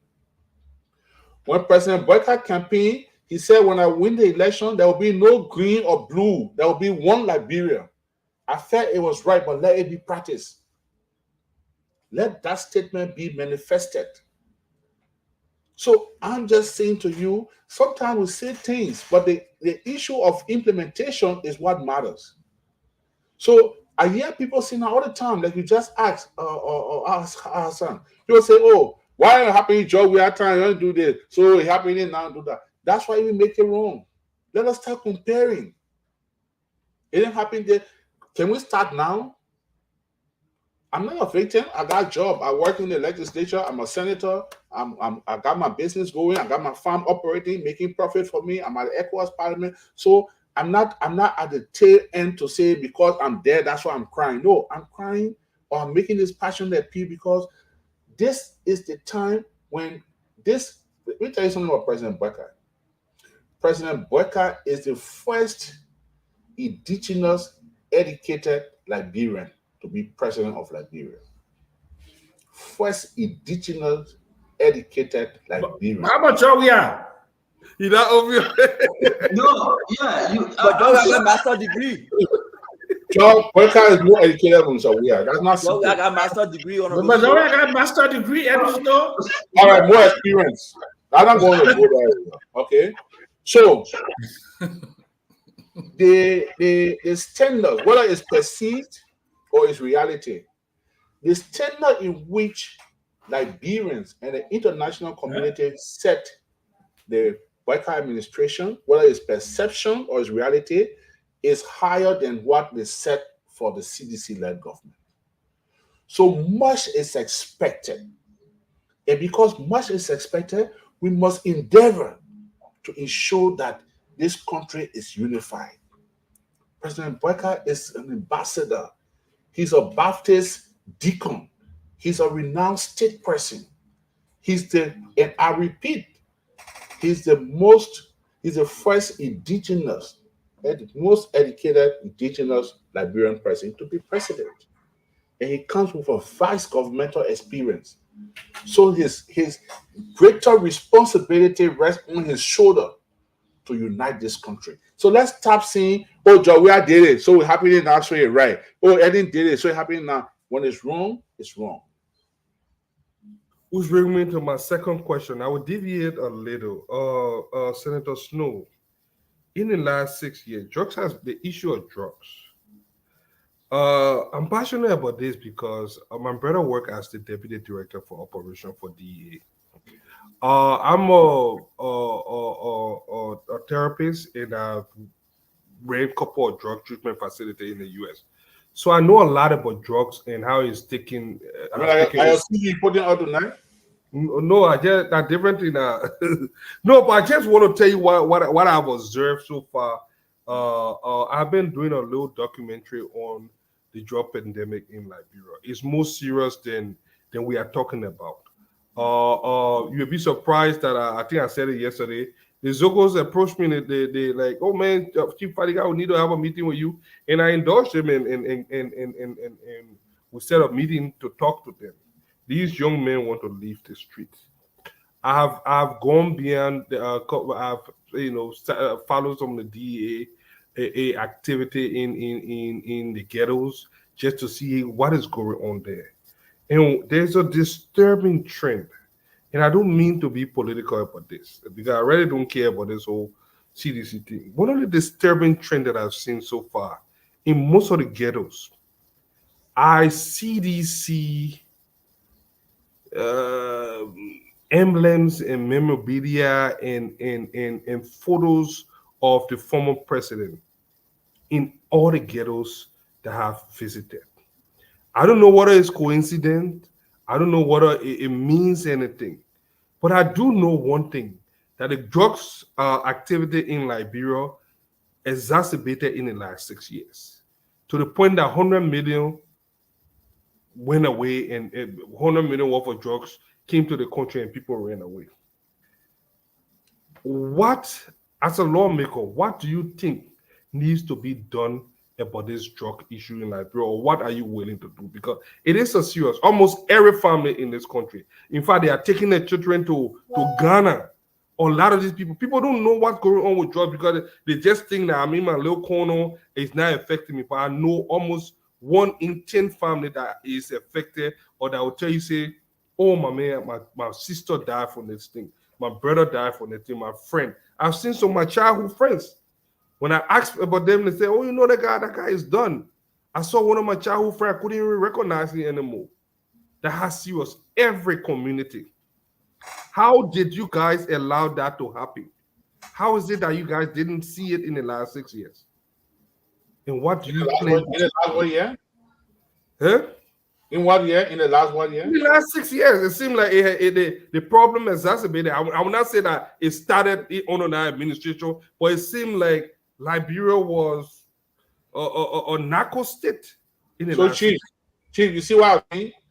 When you draw your lines on party politics or regime politics, then it defeats your purpose. You made a very I try to erase that line, and I try to walk one line. Yeah, but I'm Chief. just telling you my honest opinion as well. Chief, your honest opinion, your premise is very not even opinion. These are facts. I can show you videos and pictures. Chief, your facts that you presented, excellent, except that when you tie it to a regime, to say in the last 6 years, then you're defeating the purpose. Because there were Zogos in this country before Georgia became president. So when we do these things and try to tie it around the weird regime, then it defeats the purpose. Because I know for a fact that we always had Zogos here before Georgia became president. But when you say, oh, what you guys did in the last 6 years. Over the years. Thank you. Thank you. That's what I think, yeah. Thank you. If we do that, then we have a strong argument. Okay? The issue of drugs abuse in our country, our children are now seeing it as a way of life. And it's sad. And that's why I was very impressed when the president declared drugs as public enemy number 1 in his address. But I was very disappointed when the budget for the DEA was just about $1 million increase in the budget from the previous budget or less. So I think not just monetary value, not just giving money. We need to put into place programs. If we're genuine about fighting drugs, it's more than just going to arrest people and put into prison. But this time, let's say, look, let's go to Bela. Let's go to somewhere in Lofa or Bong or whatever county. Cultivate maybe 1,000 acres of farmland. And as we arrest them, we send them to go make farm. As we arrest them, we send them to go. But we're arresting them, we send them to prison, we got to feed them, we got to give them medication, we got to do it. So there's no return on that investment. That's how I would call it as from the business angle. So I think we need to set in place what AB Koma is doing is fantastic, but it's going to be short-lived. Because you get in the paper now, you move to the community, you arrest them, you put in. Chief, by the time you arrest the 500, other 200 will not be afraid. They will not be afraid. So let's agree first. We're going to invest in the agriculture sector, for example. We're cultivating 1,000 acres of land. As you arrest them, you get on a helicopter, you fly them there. You made them make farm, made them stay there. By the time they come from there, number 1, they order drugs. Number 2, they become productive citizens. So let's put together a program. The program is not just to go and arrest them. I think the president demonstrating going to do drug tests. Everybody knows Joe Biden now on drugs. I mean, come on. So it's everybody. They don't. I always ask that question. 99.9% of the officials that he appointed that went for confirmation hearing, the first question I think, have you done your drug test? They say, no, we didn't do it yet. So what impact has that made that the president, the vice president want to do drug test? When all the people he appointed, they even go do the drug test. You are all of them say, no, I'm doing my drug test yet. Are you ready to do it? Yeah, go call the people now. They go if on the legislature and they want to be conference, they go, yeah, we'll do it now. So let's put together a program. Second, you're sleeping, don't sleep, or you find me at the night, you stay on the show, stand on, don't sleep. No, I'm not sleeping. No. But you said something I think you're answering that I want to struggle. I received information, and maybe you can look into this tomorrow, please, that a gentleman was in prison. His name is Kaba, and he was killed by one of the prison guards. I'm about to send you those information, and I can read this. Just when you said that, the information came in, and the name, and I hope the justice minister is listening. We will share this information. The gentleman by the name is, his name is Ato Kaba. He was killed. A whole report that was submitted to the justice minister March 8, 2024. He was killed by the prison guard. They had the guy again, they beat him to death. I about to say our central prison. The document was prepared by the prison director of the prison, Reverend Salesi Quadet. That's the name of the prison director, Bureau of Correction and Rehabilitation, Minister of Justice. It was sent from Barney G. Lake, the superintendent of Monrovia Central Prison, on the incident. I'm going to send you this document, I hope, and I'll put it in the chat room, guys. I hope send us know you can follow through We want a full report as to what's the end result. They beat and killed a prisoner, an inmate, Arthur Kaba. They beat him and they killed him in prison. All right. I'm going to share this document, but thank you, sir. You can continue. Let the other guys come on. Uncle Sam, Babalu Mame, and no. Uncle Sam met me, so he has to wait. I'm first. Okay. No, you're not first. I beg you, Uncle Sam. Colonel Gray is right. He been in the back and quiet. Let him go. In the back, man. He never stay too long. Let him go real quick. Yeah. What I said. Go ahead, Colonel Gray. Across our border, like to be giving me a hard time.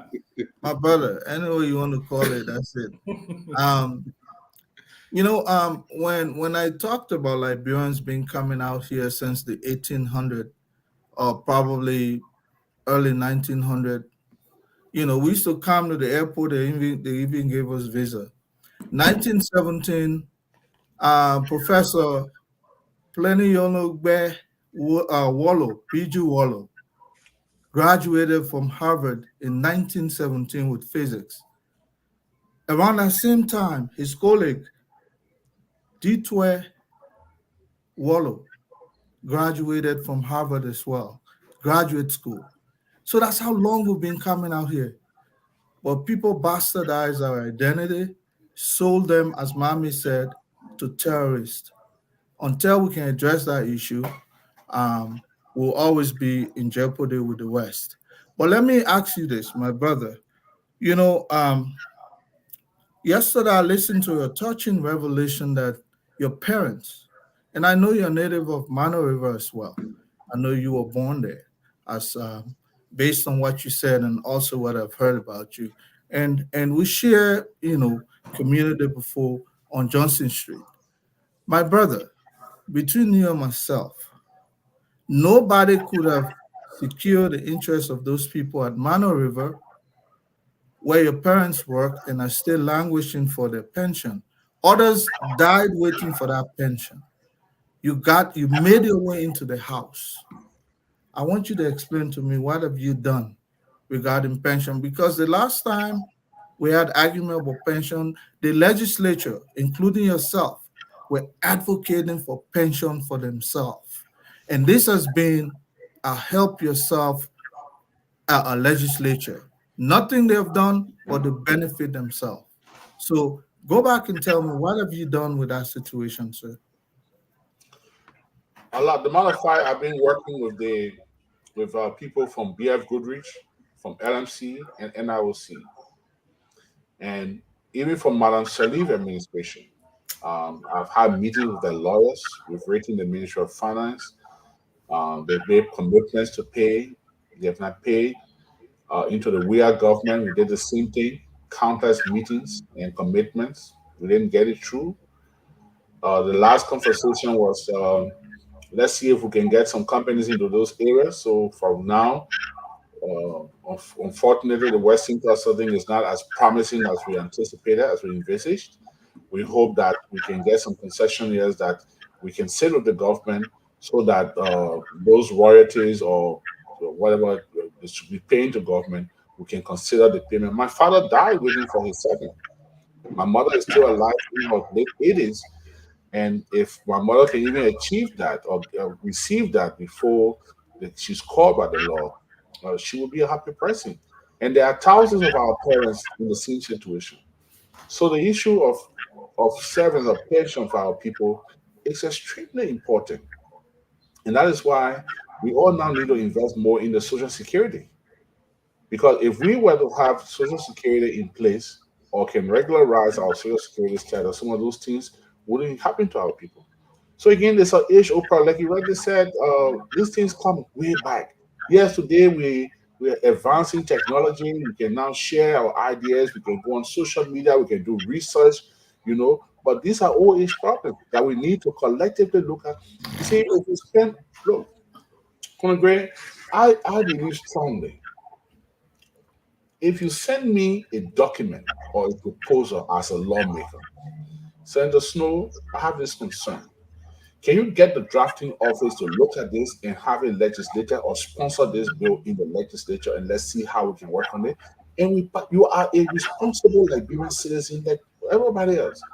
then we work on it. But if the approach is just to come the air every day, say the legislature is the worst in the world. They are all criminal. The money is so hard, and there is like nothing good come out of the legislature.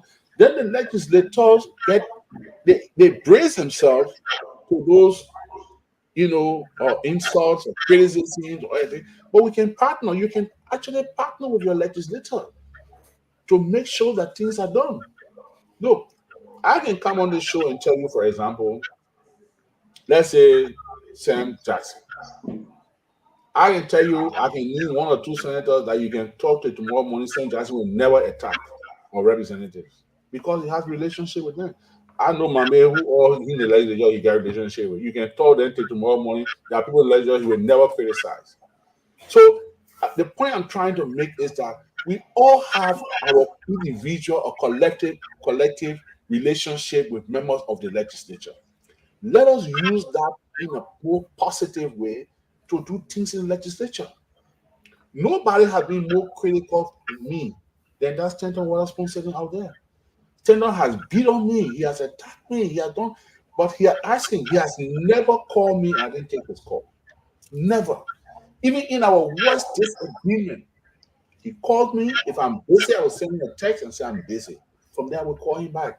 Even in our disagreement. So the point I'm making to you, big brother, some of these things, if you just send a text or just send a pick-up proposal, look, this thing is not working in our country. Can you sponsor a bill and let's achieve this as a country? And if the person don't do it, you don't achieve it, then you can come back on the air and say, look, that man should be my representative or a senator in Liberia or representative in Liberia. And I said this, I proposed something to him. He promised he would do it or he didn't promise and nothing has happened. But if our only result is to just criticize us every day, it's like, then what else can we do? Let me rest by saying this. There's something called epistemology. When you go to study at the PhD level, they always warn you of your justified opinion versus your justified belief. So I'm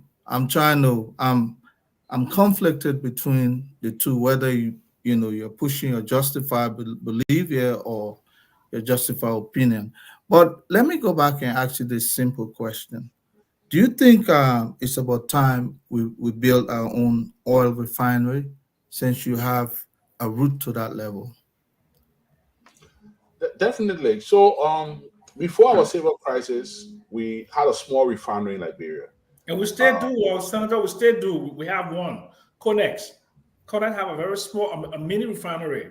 They do 10,000 barrels a day. I said before the civil crisis. So I'm going through the history. Okay. So we had a small refinery that did 10,000 barrels a day. So the cost of producing 10,000 barrels and marketing it, bringing in it as HFO, I mean also as crude oil, was costing the refinery more money than they were making. And eventually, as the war came, they generated or they migrated from the refinery to LNPC, where LNPC now started bringing in the heavy crude buildup. Where Connex is today, LNPC was there with Emmanuel Shaw and all that kind of thing. Did a big storage facility there, working with HFO, and then eventually LPRC died a natural death. Connex is also going that direction. There's another Nigerian in town called Chief Tony. He's been running after this Equals refinery for many, many years now in Liberia. The issue with refinery, it has its own benefits and it has its own disadvantage, or advantage and disadvantages.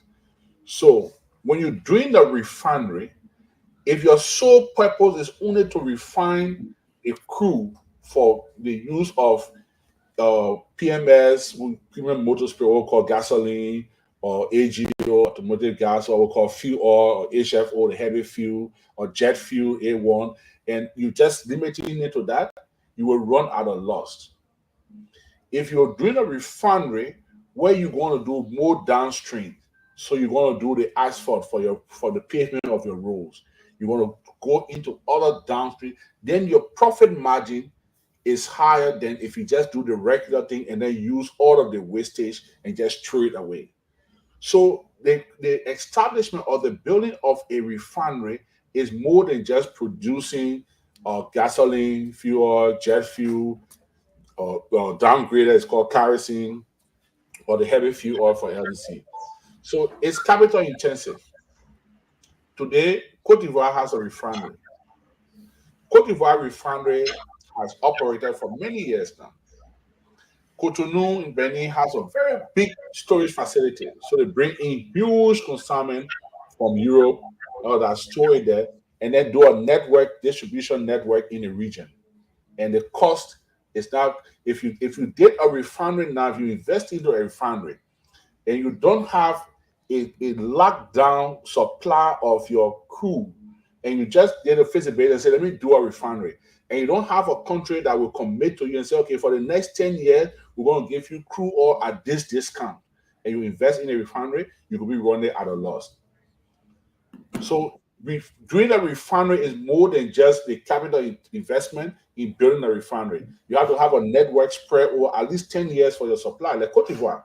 Cote d'Ivoire got a limited supply they get from Nigeria and other countries. They have a big refinery. Then, of course, now Dangote have done a huge refinery in Nigeria that supplying producing a lot of oil, but it's still not even enough for the Nigerian market. So again, refinery is a good idea, but the cost intensive, you have to study the market and have a lockdown. If you have crude, so when Liberia begin to export crude, if we found oil in Liberia, and we go into that, you can now agree that this percentage of your oil, of your crude, will be used for domestic use through your refinery. And then this percentage will be for export. But once you don't have that firm commitment on getting your crude to lock down for a refinery, you could be running at a loss. Okay, so Senator, thank you so much. Brilliant. I knew you from your youth, NPP, I think youth chairman, when you beat us in 1997. And I think 85%. But look, I want to get back to this war crime issue. So I get this flack when some people say, your age is not bringing you wisdom. I laugh because 90% of what I typically say would seem kind of stupid, to people, or that I'm going off on a tangent. But a year, 2 years, 5 years, it comes to fruition. And you can't be politically relevant for 50 years in Liberia if you're a stupid person. If you've been wrong, they don't take you seriously. They may not take me seriously now on this war crime issue, but I can tell you, let me just paint a picture for all of you, not just for Senator Snow. When you decide to implement a war crime, you need investigators, hundreds of investigators, or dozens of investigators. You need hundreds of witnesses, hundreds and possibly thousands of witnesses. Then you need to determine how you're going to protect those witnesses. Either to put them in a witness protection program or, right? And you can't put them in a witness protection program in Liberia. Most of them will be asking for what? Refugee status in other countries. They don't want to go to Ghana. They don't want to go to Guinea. They don't want to go to Cote d'Ivoire. They want to go to Europe. They want to come to America. You have to fund that. Then, when you set up the court, there's no way that you can set up a war and economic crime court in Liberia without an intervention force. No way. The AFL, and Conor Gray, I don't know how much you know about this new AFL. The highest attrition rate of any military that I know of, over 30%. All those children that they train, trained. Most of them come, they in America, they left. The recent batch they trained, 30%. So right now, AFL strength is not even at 1,500. The LMP, poorly equipped. Your paramilitary, the immigration, other people, they're not enough with the number of people that underwent or combat, not even combat training, but just forward work that have no combat training. They just put AK in your hand and say, go forward. you cannot have, okay, a full and effective war crime tribunal with the apparatus and everything without security. And I'm sure, Senator Snow, there are people within ECOWAS that you're talking to that they are shuddering at the possibility of us doing a war on economic crime without putting in adequate security measures. The security of ECOWAS, one firecracker fire in Liberia, it upset the region, displacement of people, and the undermined stability with 500 million people in the ECOWAS region. So, Mr. Senator, am I being crazy, or am I being, or just because I'm just like talking, you think he knows everything? Do you see what I'm saying has some validity? So, for example, a lot. It makes a lot of sense. And that's why I said we have to agree one day on the show where we leave the politics and just talk the legal part, legality and security. So when the House of Representatives first passed the resolution, I heard that the code would be domiciled in Winneba, Ghana. The representative from Winneba and stand and gave you his number, or saying his number. I called him. He had no idea what I was talking about. No idea. I'll give you his number tonight. Call him and talk to him tomorrow. He's the majority leader in the Ghanaian parliament. My very good friend. He's a lawyer. He had no idea what I was talking about. I spoke to the foreign minister of Ghana, who is also my very good friend. She had no idea what we're talking about. She was hearing it on the news like everybody else, that a core code in Liberia or going to Ghana. Where it came from, nobody knows. Excuse me, did they actually say that? Was it really in the resolution? No, not in the resolution, no. In the debate, the conversation, not in the resolution. It was not written. Yeah. I mean, but no, but it was. Let me just clarify it. There was speculation, and I believe it came from. But why would you want to elevate speculation into No, let me just finish. Let me finish. Mama, give me some respect, I beg you. Let me just tell you. Sorry, Uncle Sam. Sorry, Uncle Sam. The same Allen White circle. I'm not going to go quickly, man. We got to go. Yeah, no, but listen to me. They came to the conclusion. Answer the question. Yeah, let me finish. I want to tell you something. That the same thing that Senator Snow is saying, that because of security, because of laws, and because to house prisoners, where are you going to house war criminals in in central prison or in Zedru that don't meet international? That's the question I asked. No, but I want to get you on that. I want to responding to your question. So, yes, no. The thing is, the reason why they said they were going to domicile the court outside of Liberia, that one of the reasons that speculation came out from. So there was a newspaper article written by front page that the court that the prison was going to be in Winneba, and I can tell you freely that the people who pushing for war crime don't want it to be domiciled in Liberia and don't want the prison to be in Liberia. They want the prison to be out of Liberia because they don't believe that Liberia has the security measures to house high-profile war criminals. Thank you, Uncle Sam. Senator Snow, can you finish up? So what Sam said makes a lot of sense. And until we can really discuss war crime code, the legal aspect of it, and just leave the sentiment, we'll make a lot of progress. Because look, the court there's a lot you need to do. Who are you inviting? Who are going to be testifying? How are you going to protect your witnesses? Who's going to provide security? Don't forget, even the military and the security apparatus have their own. They have a riot. I'm a member of the Senate Intelligence Committee. I can tell you tonight that some of the problems, the root cause of the February 11 something, was because there are division, there are factions in our military. So even in our security apparatus, you have factions. So how are we going to be able to? it's like you're trying to build a 10-story building, but you say you're not going to dig 10 feet into the ground to set the foundation. You want to put the surface and build a 10-story. It's going to collapse. I'm not scaring anybody. I'm not trying to tell you that. Look, at the regional parliament, I chair the Committee on Political Affairs, Peace and Security. I talk about regional security. So it's more complicated than we think it is. So Honorable Sam, I think we got your answer to Uncle Sam. Real quick, and Mama will close with Jemima, please. Allow this. Folks are asking. First question. Is that a promise been made that ECOWAS will be sending 500 troops to Liberia? Not to my knowledge. Two.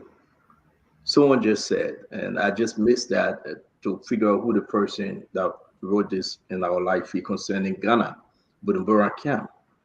They are saying that you have a strong relationship in the region.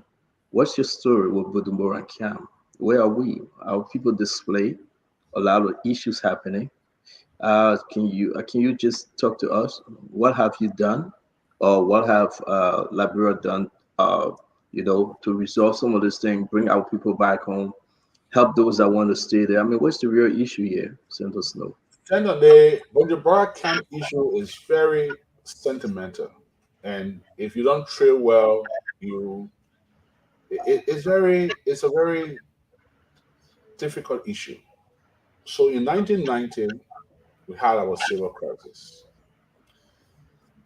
You had Bok Challenge, you had all the different vessels up and down taking Liberian refugees to Ghana.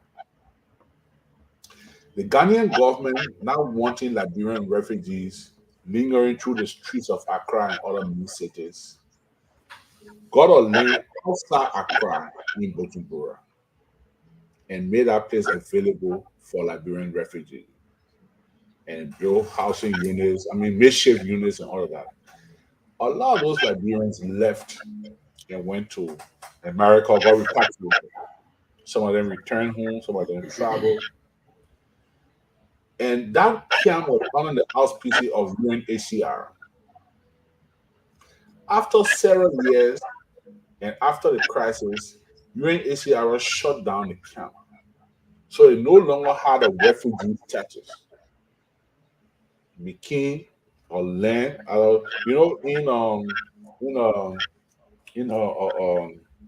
in Ghana, you can, like in other countries, you can buy an apartment, but the land is not yours. Fee simple in law, what you call fee simple. So the land has some private attachment to it in addition to government. So over the years, from Madam Salif government, there were representation made by the Ghanaian government to have the Liberians vacate the area to reclaim the land. I think it happened in the 2011 election, 2017 election was an issue. So it has come up continuously. Bujumbura today, if you go into Winneba, I was just in Winneba not too long ago. When you go to Winneba, you pass by Bujumbura. Before in 1990, Bujumbura was like, when you go to Bujumbura, you think you're far off from Accra. Today, with the mass development that is going on in Ghana, Bujumbura is almost like it's in Accra. Because you see buildings now, you see skyscraper, you see development going around. But that piece of land is occupied by Liberia on non-refugee status. So I think people got agitated, people want the land, they want to invest, they want to build this, and they took the law into their hand, which was wrong. They violated the human rights. But the Ghana government has raised this issue continuously. So I'm in the Foreign Relations Committee in the Senate. My advice has been, let's dispatch a mission to Ghana, which we did. Let's have a meeting with the Ghanaian government and let's meet with her, because that would be an additional extension we'll be asking for. Let everybody on the camp sign some document that within this period, the government will either repatriate will come back home, or you take residence permit in Ghana and you leave it, because it's private land. and they are seeking to invest. So they are saying you cannot have perpetual refugee status in our country. You either have a permanent status, and you can stay there now. You can get citizenship, you can get resident permit, you can get everything.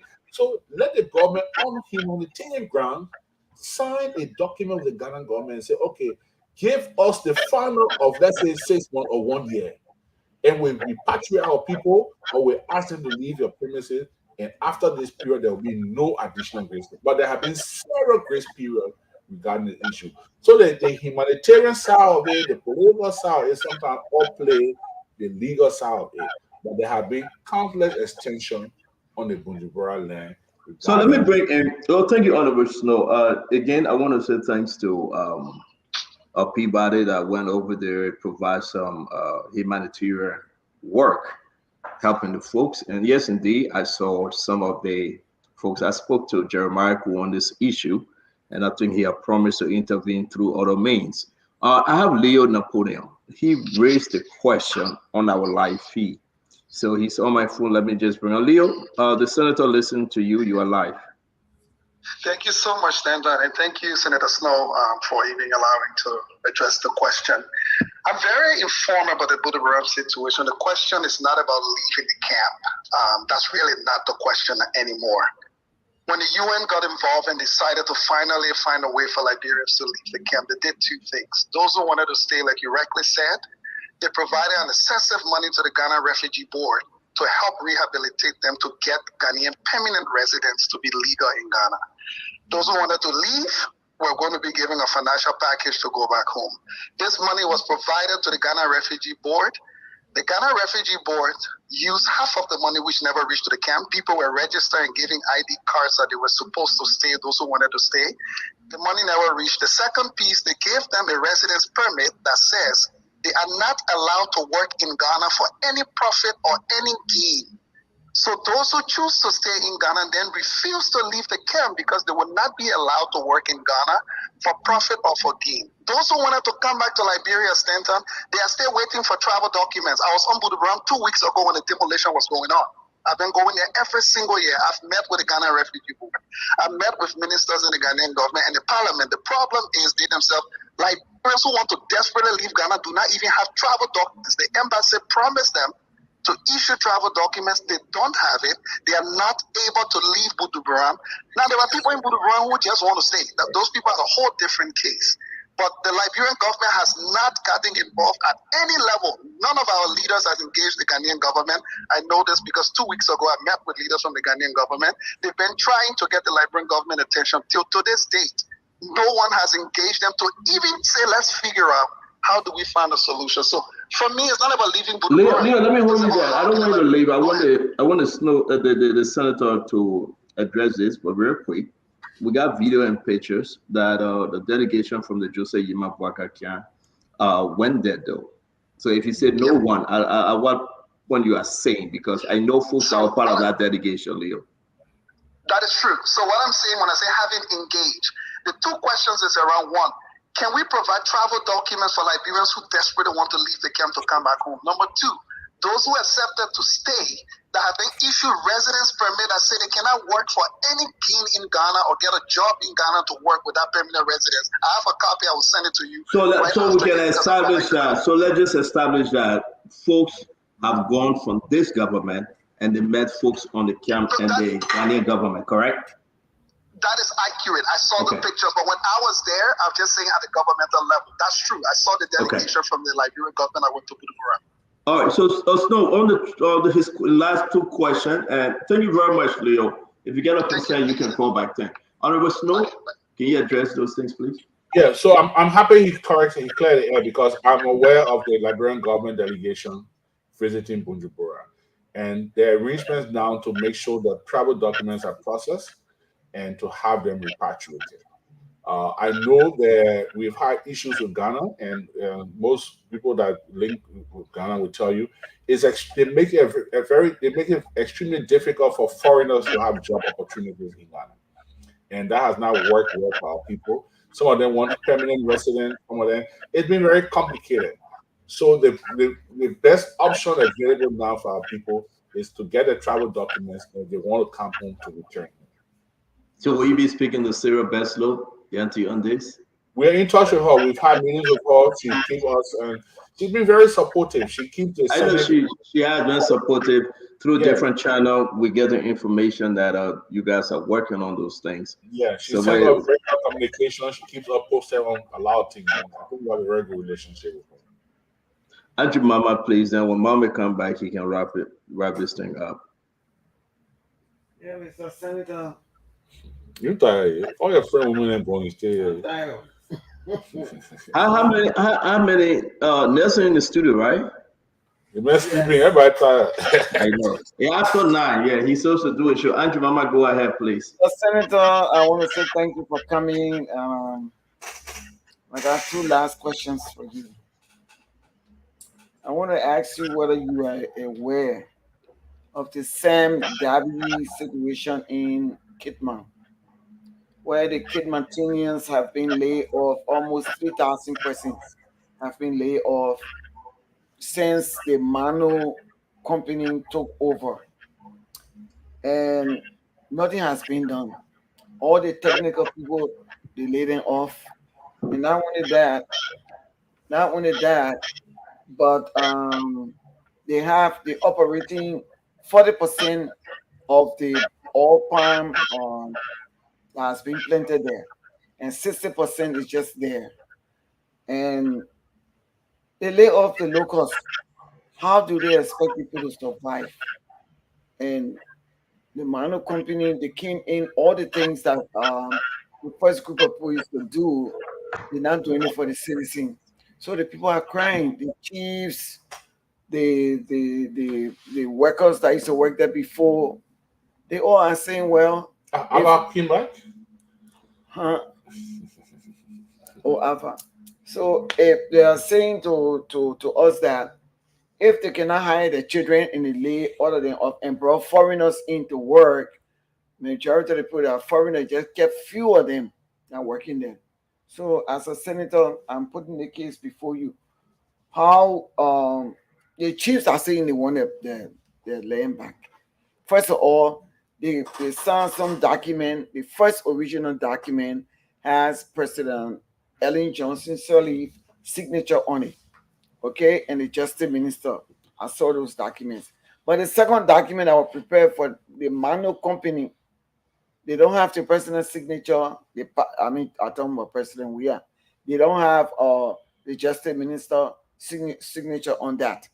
So the document is bogus. They have it in operating, and they have fired most of our people. They have without job, and they threatening, to come and either see the president or, do what they can do on their own. So I'm reaching out to you. Maybe you'll be able to find a solution to that. Sam Darby. Yeah, so we've been following up on the Sam Darby issue. The matter of fact, during the campaign, there was this widespread thing. I've always had to believe that, or always know that, Mano lacks the capacity to fully operate the farm. I'm aware of that.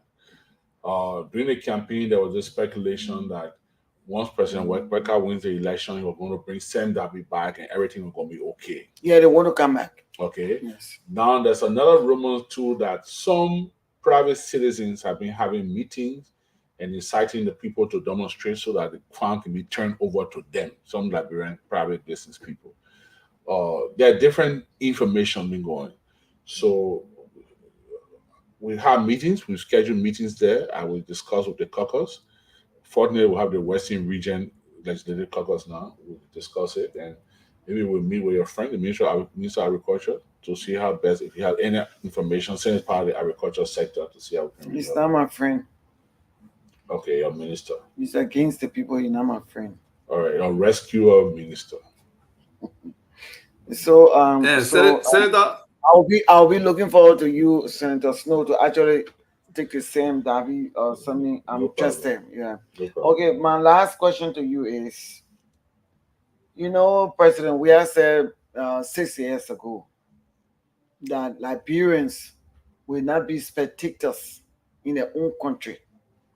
Now that we got a new government, I'm very happy and pleased. But you in the Senate, You are the people that will depend on because you are the lawmakers, first branch of government. Are you aware that the 26 businesses are heard that they added some other businesses to it? But are you aware that the 26 businesses that were set aside for Liberians only, it was set aside because they know that Liberians don't have money to just go into the bigger business? Are you aware that so foreigners have overtaken the entire businesses that were set aside for Liberians? And I can name a few: sand mining, travel agencies, block making, trucking, gas stations, ice making, ice cream making. So I just name it a few because I can't remember all of it. Are you aware that the foreigners have overtaken everything and everybody just complaining and complaining? So I want you to tell us what you're going to do about it, because Liberianization is going down below zero. So I want to find out what can you do about this situation, because the people are involved even in the travel agency business. They got people involved in it, all foreigners, and that's supposed to be there. So I want you to answer that question for us. So it's simple, what we need to be honest. There are a lot of problems in Liberia, and it has nothing to do with whether it's boycott. It's just a whole system issue, the way things are done in the country. And I think we just need to get to a stage where we have a national conversation on revisiting our laws, putting structure into place. So it's not a one-pound approach to say, okay, let's go for Sendabi. Then you solve that one, then you realize that this other sector has problem. For example, today we're still talking about how the people need CNT in the port. They're charging for nothing money in the port. For nothing money. When you talk to CNT people and say, oh no, they may have already with people in the new administration, so they are protected. Of course they're protected.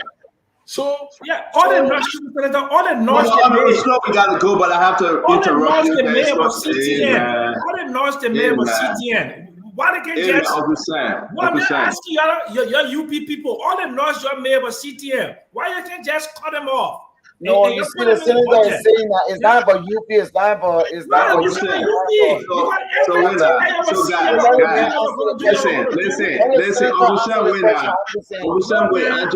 let me say this. It's 9:32. We just ran 32 minutes into the next showtime. Well, but I get investment center, man. Okay. It's okay. Take your blood. It's okay. It's okay. It's okay. No, here's my thing. Here's my thing. We are going. Senator, we are going to have you another time. It's good having you. No, but let Senator answer the last question. Mama, please, I beg you, Mama. I beg you, please. Yeah. So, Senator Snow, we beg you. Even Mama, I'm going to beg him to hold his question for another day. We really have to go. I didn't take note of the time. 32 minutes into the next program, Madam Titi will not like this, because that program, the young people, Late Night on Spoon, they pay for the program, and we should respect that. It's not free. So again, I apologize to you. I know you want to stay. I really, really apologize to you that we should wrap. Mame, if you have to do it under one question, because we really have to go. We 32 minutes into the next program. One question, I would need 20 minutes to answer the question. I see you came back very combative. So I would need 20 minutes to answer the question. So if you agree with that, then he can ask the question. No. Mame, can we have this? Can we have the senator back then? Maybe you can ask that question, please, for the sake of our audience. All right, let's just go ahead. No, but Senator, as always, we love having you. Again, we want to say thank you for making it easy. I want to close on this to inform you that on Tuesday, I will put on the floor of the Senate that Madam Wolokole has informed us that the Minister of Justice is in a pocket of a businessman. Not justice. Minister of Agriculture. And we ask the LSC to launch 30 seconds. He's the best. I will not stay on the show, Senator. I really think that Madam Wolokole have taken that back. All right. I'm taking nothing back. He's the best friend of Jetty. I'm not taking it back. No, but Dr. Nuta, we respect Dr. Nuta. He's a good man. No corruption in him, except when you found him guilty. To say that he's in the packet. You say he's in the packet of Jetty. It means that he corrupt Jetty paying him. And that's not. But still not giving me my chance now. My man, hurry up though. We really got to sleep tonight. What happened? Uncle Sam, what happened? I said, if that's why you will not sleep tonight. Yeah. Not sleep tonight. But, yeah, on a more serious note, I listened to Honorable Sulu, I got confused. When he signed the... You can hear us? Yeah, I can hear you. No, that's something. No, Snow, I know why Snow and Auntie Mama said they're not hearing you. I'm hearing you, Mommy. But they are saying they're not hearing you. You can hear me? Say no, yeah. Snow said no, you can't hear him. Go ahead. You're breaking up. Go ahead, you're breaking up, but go ahead. Yeah, so what I see happening with the whole MOU, let me say MOU resolution. All the concerns you're raising and all the other people raising, the resolution address it. And the way you people emphasizing it, it brings to question whether you really want war crime code or you don't support it. And you've made several statements, Honorable Sulu. In your flow conversation, you are is there just an NGO issue or is it a US government issue? You talk about all the legal challenges. You talk about how do we get money to fund it, all the security issues. The resolution did not seek to address that by itself. In the resolution, it says specifically the president will read the UN, will read the EU, will read the US to explain and provide financial support to that process. It's there in the MOU. Mm-hmm. The resolution, not MOU, resolution. You so much about Western Cluster MOU that everything are resolution. MOU. So the resolution is an expression of interest, an expression of desire to do something. Mm-hmm. And then it says the president will read all these diplomatic, international, multilateral partners to provide the resources both for the court and not only the court, for reparation of the victims. It's there in the resolution. Everything is there. Then you come back also and asking where we'll get the money from. It will be difficult, it cost intensive, but the resolution addressed it. So when you say in one voice that you support war crime code, you support it, you've been advocate for it ever since. And a resolution is passed to say, okay, we express our intention and desire to do it. Mr. President, let's read all our international partners and ask them about the resources to do it. Then you come back again and say, where the money will come from. When the resolution you signed gave a pathway to getting that money, you say where the money will come from. But here is my last point. What I sense that you are up to and other people who making similar comments are up to. Here is it. You said Ellen protected Prince Johnson. Forget about the war crime code. Joe, we are protected. Forget about the war crime code. Joseph Boaka in the first 90 days, 100 days, you go for war crime code. Then you went for a fee for Prince Johnson. A fee for him, made a whole war crime code about Prince Johnson. My suspicion is there is a political divide on this war crime code issue tied around to 2029. People like you and other people, yes, people like you and other people believe that this war crime code will not work. If you put up a voice for Prince Johnson, if you put up a voice for Maggie, if you put up a voice for Nukwe, you can form an alliance with them. DeLong and other people on the other side are saying, we make this thing a promise to the Liberian people, let's fulfill it. If this is not a 2019 appeasement you're doing for Prince Johnson, why will you sign a resolution that lay out a pathway for resources? And you come on a show and be asking, where will we get the money from? Thank you. So it's very easy. Chief, we say we solicit funds for the court.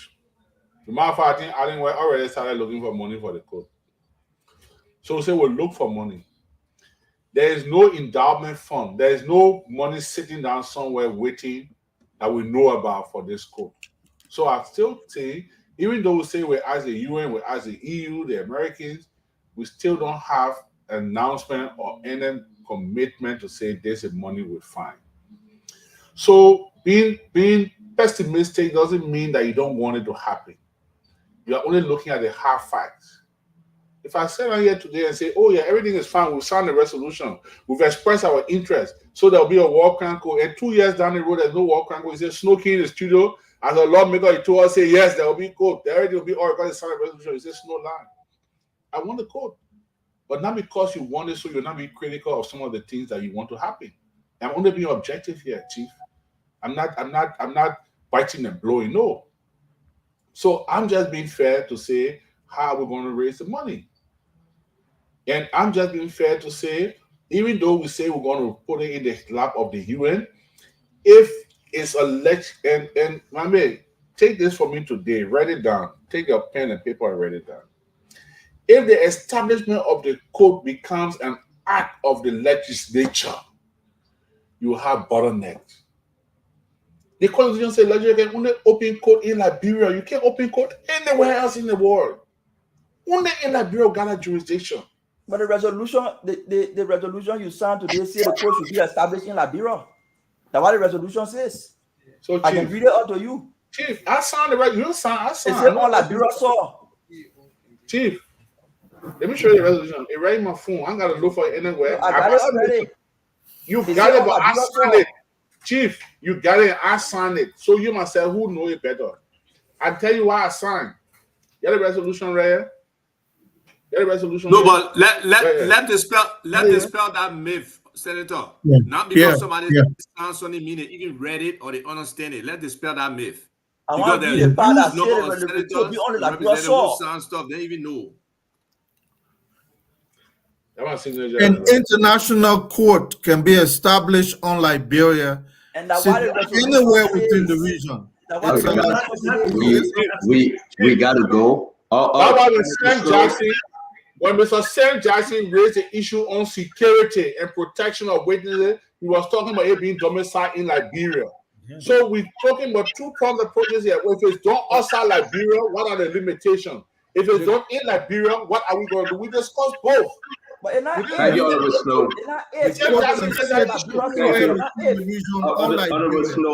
Honorable Snow, thank you very much.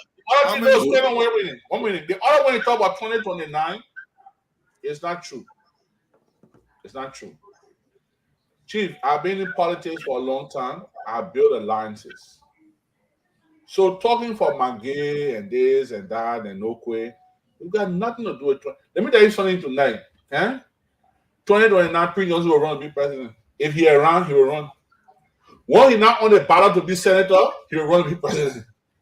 And in the second round, then whatever you're in the toy or talking there. So I'm not worried about Prince Johnson issue. Okay? So my political calculation has nothing to do with forming a line with Prince Johnson or me and Magay and this and that. And talk. No, I just been objective. I just been fair.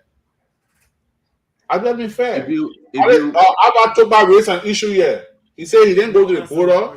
He was carried to the border, and I made an expression of him on the floor of the Senate. I publicly told him, say you were right or wrong. I regret the utterance. I said it to him, even though he had already paid there. He fought me. He wrote one long post. He insulted me good, but I still told him I regret it. So when I do the wrong thing, I say it. When I stand by something, I believe in it. I defend it. So if I'm calculating for 2020 now, I'll tell you, say, yeah, we're calculating. I'll tell you, I don't owe you explanation. Honorable Snow, thank you very much. We really need to go. It was a long 5 hours, 37 minutes. But we say thank you. Can I say something? Can I say something? No, we gotta go. No, we gotta go. We have called Jemima. We have called Aunt Jemima question that the honorable will not answer. I beg you. They want accuse the agriculture minister. He didn't say anything about it, and we're going to take it to LCC. I don't know. We want to say. I stand by my word. I stand by my word. She stand by her word. I said, how can you say that stand by her? She said she stand by her word. Answer the naturalization question. No. The woman said she didn't say it. No. The woman said she said it. I said, we'll give you a chance. I said, listen. I said, I beg you, we'll give you a chance. I tried to save the day.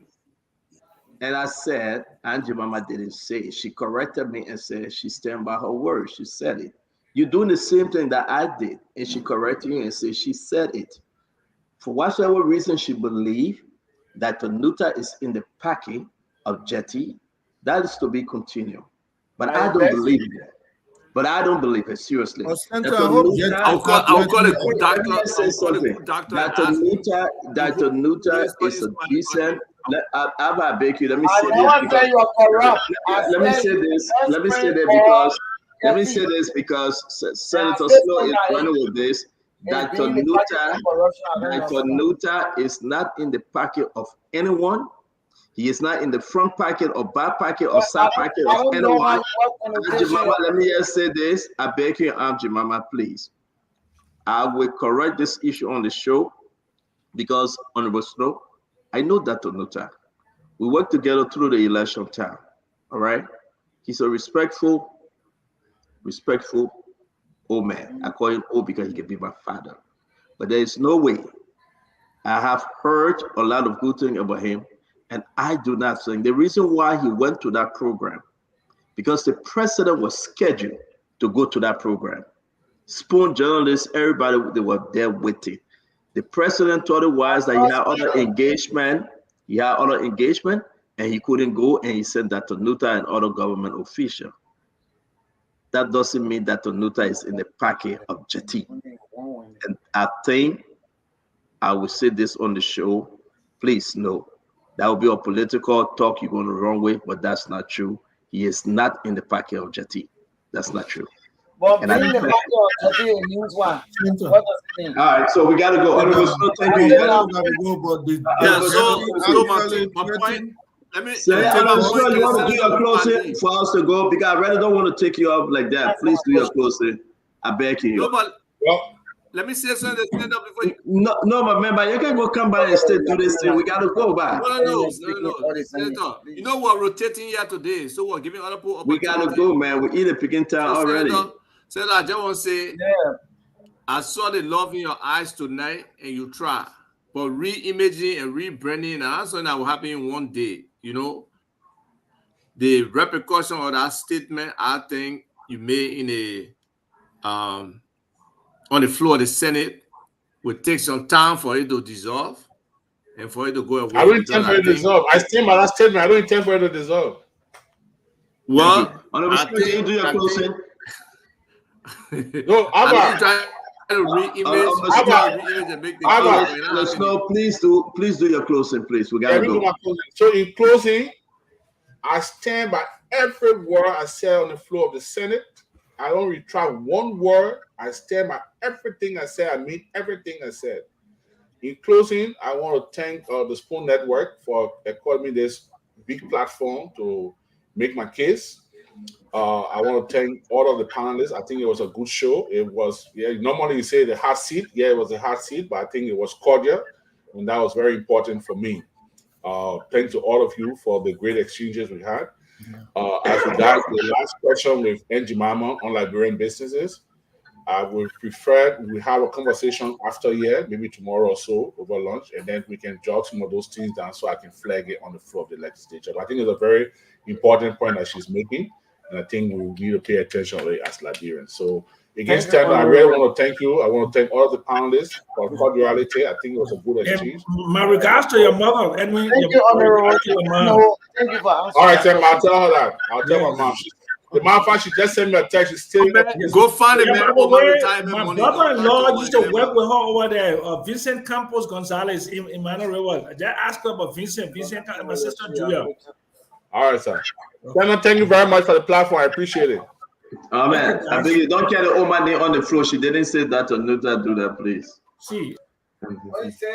The man in the pocket of Jetty. We're going to raise that issue at LCC. Oh, but I didn't say the name correct. I said that his best friend in the pocket of I stand by it. I don't deny. I stand by it. Want to say thank you, man. Colonel Gray. Let's shoot outside corner.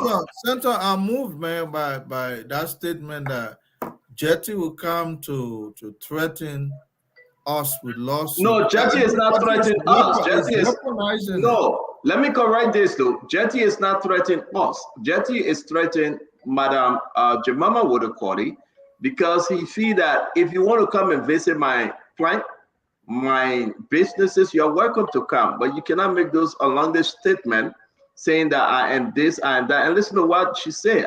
Listen, we can go in the back and have that conversation, Conor Gray, but I don't think it's fair, right, for us to sit here and say that a minister of agriculture is in the pocket of a business person. And those are some of the things Jetty saying is not true.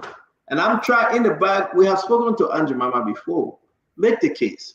You can love the 49,000 Robert Tapper, businessmen and women. We know so many sons are part of it. So, lawmakers are part of it. You can take on Jetty, but to say that a minister is in the pocket of the businessman, come on now. Well, besides that, that's not what I heard you said. What? What I heard you to have said was that any statement made about Jetty on he say he will go sue her. Huh? But that's her. That's this. I mean, what I tried. No, it's not ever. It's not. He called Madam Titi, and let me say this. He called Madam Titi and said, "Listen, Jemima Wodokori is making all the statement against him. I'm going to sue her. Yeah, it's my duty." No, now listen, I can agree. We not pass through a lot of legal stuff. That's something you don't know about. It's my duty to protect her, and we spoke to Madam Jemima Wodokori. But again, we will go in the back and discuss it. Let me say this. Sometimes, even as much we beat on business people, there's a way to do it. Can agree. We have done it on the show. All right. When they make those remarks, sometimes I say, can agree, let that one go. Let come from this direction. You can hold them. I don't know Jetty, but to tell you the truth, when Jetty went on, is that Central Street, he can feed the people, right? 20 election, we had a whole show here on Jetty. You remember that, Conor Gray? Yeah. Jetty never called us. Jetty never say anything. We beat on Jetty. We tied Jetty to join our government. But to say that, I don't want to say a lot of stuff. Let's just let it go, Conor Gray. Let it go. And Jetty cannot sue the network. The threat of lawsuits should not stop us from going forward. As long as it's not outlandish. On a job, we are lawsuit that stop us. Then that on a what kind of lawsuit will stop us. Well, I don't want to say that though. Private businessman threatening to sue us from speaking on behalf of the Republic. That I find problem with. It's like Jetty trying to weaponize, no man, Jetty. No, Jetty. Yeah, but Jetty trying to suppress free speech. Yeah, stifling. Is that how you understand it, though? That I understand it. When he said that, I said, "What? That's not Stanton." Yeah, anytime somebody make a threat to sue, that an effort to suppress free speech. Is that how you understood I it? want to know the math. That's not how I understand it, because you know why? Jetty can call the CEO. He can count the show. Let him count the show. Let him explain the math to us. Why? So let me tell you something. Let me tell you something. I said, let me say something to you. Auntie Mama get her group of Robert folks, right? So we say Auntie Mama. If you say which is Auntie Mama, you are a panelist.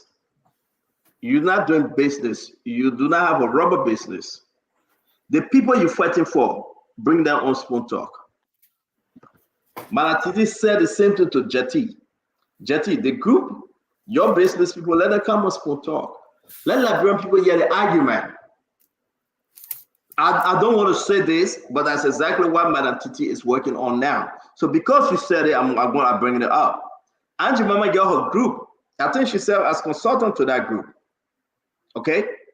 But you cannot use the Spoon Talk now if you're on one side of the aisle serving as consultant to come and attack Jetty all the time. Jetty people want to come on. I said, Jetty, Madam Titi said, bring two. Angie Mama, bring two of your people. Let's sit down and talk about the rubber business. And that's fair. That's the best thing we can do. But again, it's more to it, and we don't want to get into it. But I think now where we are, Angie Mama must bring her 2 or 3 individuals. Jetty will bring his own representative. And let's talk about the rubber business. You know who all here in rubber business? Okay. I said, you know who all in rubber business in the legislature? You know what they are doing? Senators or significant number of them, because when we had the opportunity, let me say, when we had the opportunity for our farmers to become better smallholders for these big companies, they took all the opportunities, they took the money instead of letting the poor farmers and other people who want to get in the business. Our leaders took the money, they do that all the time. And then the Snow are here crying about America gonna do this for us, do that for us. We don't do for ourselves, we don't do for our people, but we want other people to do it, and then the nation's resources, they just pocket it. We can't operate that out. Seriously, the country will not grow. There will be no development. And I agree with one thing Snow say about you, and I think you corrected him. Everybody that running to be representative, those people that want to be senator, they should put a hand up and say, all my paychecks should go towards the district or the county. If you don't do that, the people shouldn't. Not everybody the same. Not everybody got other sources of income for them to just sit and get if that be the case, but then listen, now let me make my point, because you are making your point. I think that the best way I would go, I think that's the best thing can sell to the people, and you should commit yourself to it. If you say no, you don't want to do that, don't go and ask for the $10,000. Look how many times we spent on the show, and what Snow says. Snow said, no, my money is small. I want more. So if you go into them and say, not everybody the same, Snow, they're asking for more salary. How can you say it? People are coming in there to take pay. People are coming in there to make more money. We need to stop. If you come serve the people, people cannot be making $200, you'll be making $10,000 a month. If that's what you agree with, so why we wasted our time on the show then, Isaac? Because you got to have equivalency. You got to have parity. You got to have some level of equity in government. No, government is not supposed to be a lucrative of an opportunity for people to get rich. It should be about service. And people can't come there and be talking about they want increased pay when you can't even increase pay, 7 pay 1%. You already in the highest bracket of income, then you're talking that kind of not seriously. It's not right. But why are you going contrary to what I just said then? Why are you bagging and saying not everybody the same? No, you say. Why you say not everybody? Yeah, but everybody same? not seem to say they offer the whole salary. No. Stanton. Oh, you want them to offer? You want them to offer part of the salary? That mindset, that part of the problem of that's not part of the problem. The problem here is the people asking for more money. You want to justify why they shouldn't get more money, but then you're saying that they are making too much. How do you know that too much is too much? Because you sit on the side and say it. That's why you say I need more money. You don't know what I'm doing with my money. We are making look. There's something called a salary schedule. We are making comparisons of the earning levels of different people and the disparity. It's not going to be like that. But on a serious note, the people, if we put 5 lawmakers in 5 different rooms and get them truth serum and say, you tell what your salary, all 5 of them will come up with different salaries. They can't tell any consistency about what they're making. You left the show, you went out, you ate, all right, and you came back now, you in energy, you in Zico, you keeping Zico, that chili was correct. Yeah, put pepper is I am saying this to you for me. My advice, 2029, people must sign paper. If you say the 6,000, 7,000 is too much, like you say, some people say it's too small, like Snow is saying, agree. District number so and so, district number 0. My name is Azif Atuba. I'm coming to run. I will give you all my salary and all my benefit. I will take 10 people for this district. We'll open a district office, and my salary and my benefit will be used to this district. We'll open schools. We'll do everything. We'll talk about oversight. We'll put money in the budget. We'll do everything to build this district. I'm not taking down on my salary. You're going to get Azif out and say, no, I will take my salary, but I will take only 50%. Those are good ways to start. Somebody will say, I will take 75%, to each his own. But I believe on the salary issue, as well. If you run it in a district that you're driving your 4-wheel Toyota 4Runner, you're driving in the dirty water with 3-4 security. People sleeping in darkness, but you can sleep in Boulevard Palace or you sleep under your air condition. You are not fit to represent the people. If you're making 7,000 a month, with all your benefit come to 9,000. Imagine in 2 months you get 18,000. You can hire 10 district leaders, open an office for them, and tell them this is the plan. The money go back to the district. Let's talk about those things. You cannot leave America and go hustle on the side of the Liberian people, make $10,000 and the people suffer. Found a way. But the people are open that's a wrong and on this. No. My thing is that I will say this: your own is wrong, and I'm telling you my own. Right? To each his own. In America, wheresoever place you find yourself, for example, they will say Hamilton Township. The high school name is Hamilton Township High School. The high school will not be Aseva High School, because he's a representative. Stanton Witherspoon University, no. It would be Hamilton Township University. Folks from there will run that institution. It should be like that.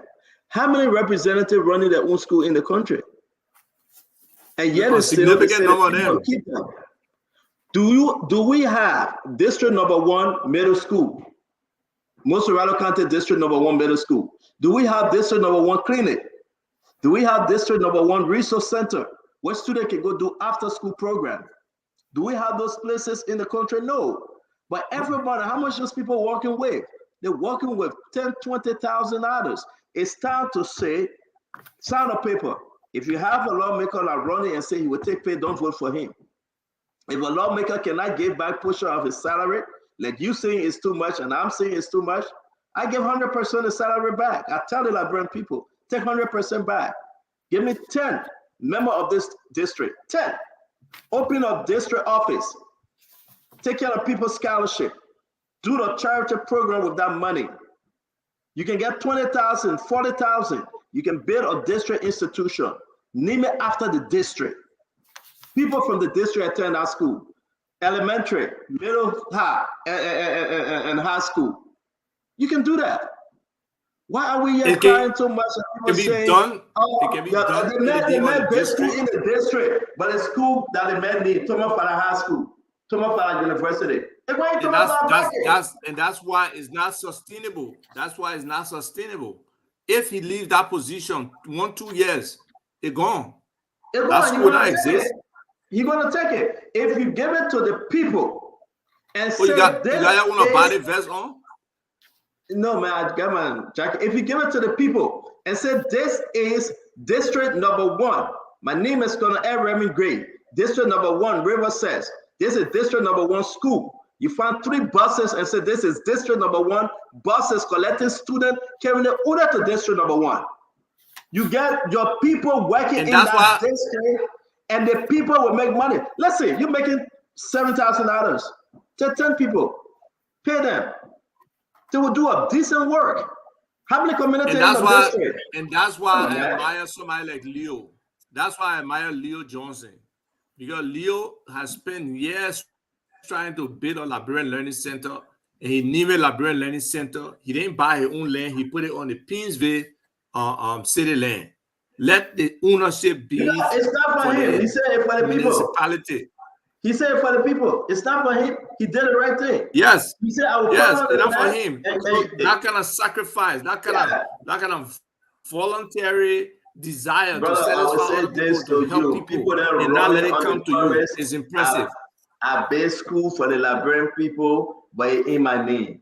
I build hospital for the Liberian people, but because the men looking And that's at it, another when you thing. for them- That's another thing. Stand on. Seriously, that's something we need to talk about, right? Look at how Liberian has taken on that kind of responsibility. I've never heard anybody in government, the previous or the current, talk about building a partnership with that guy to accelerate the development of that institution, to make sure that it's fully equipped. The government should be proud of this kind of association, not just go to court ribbing, or not just going to be seen at community ceremony.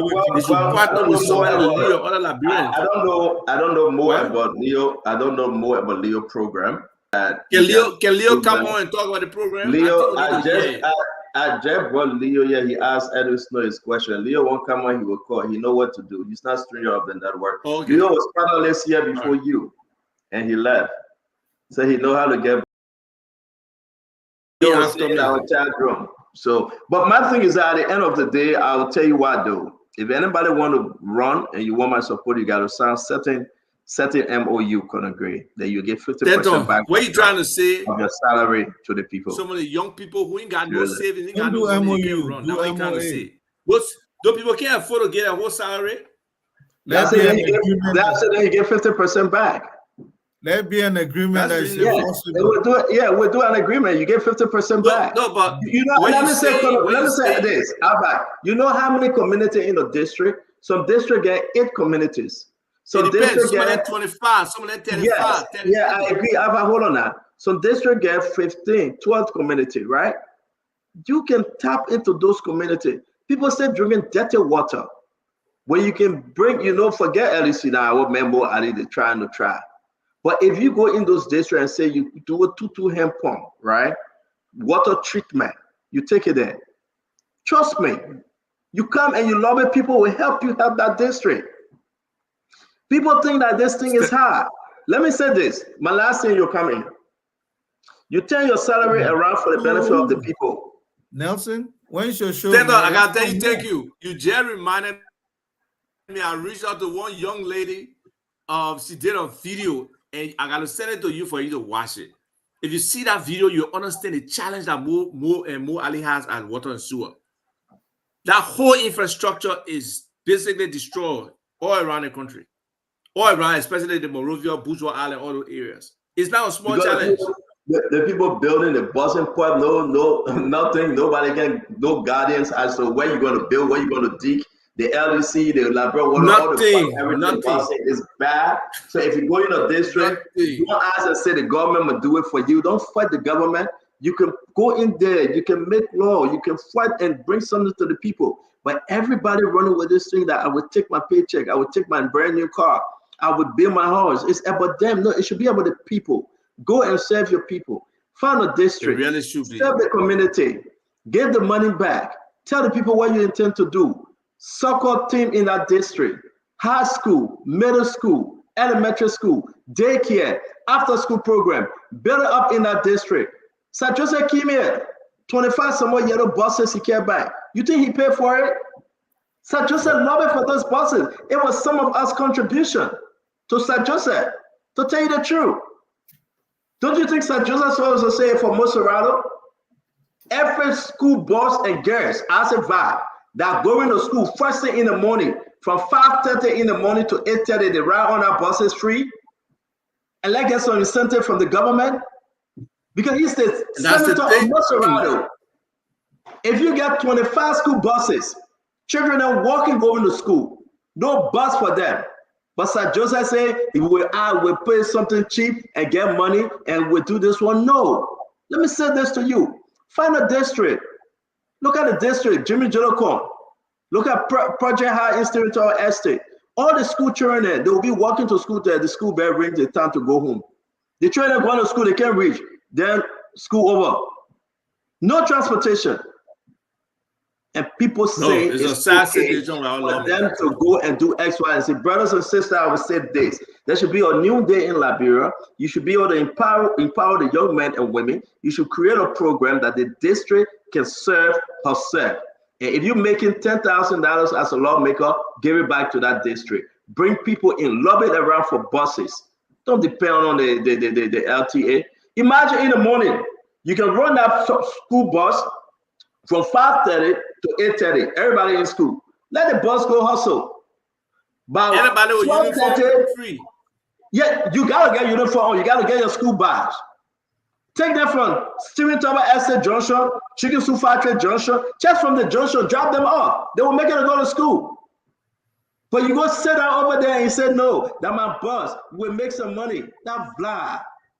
People are willing to help our country. And he got that bus in the country free.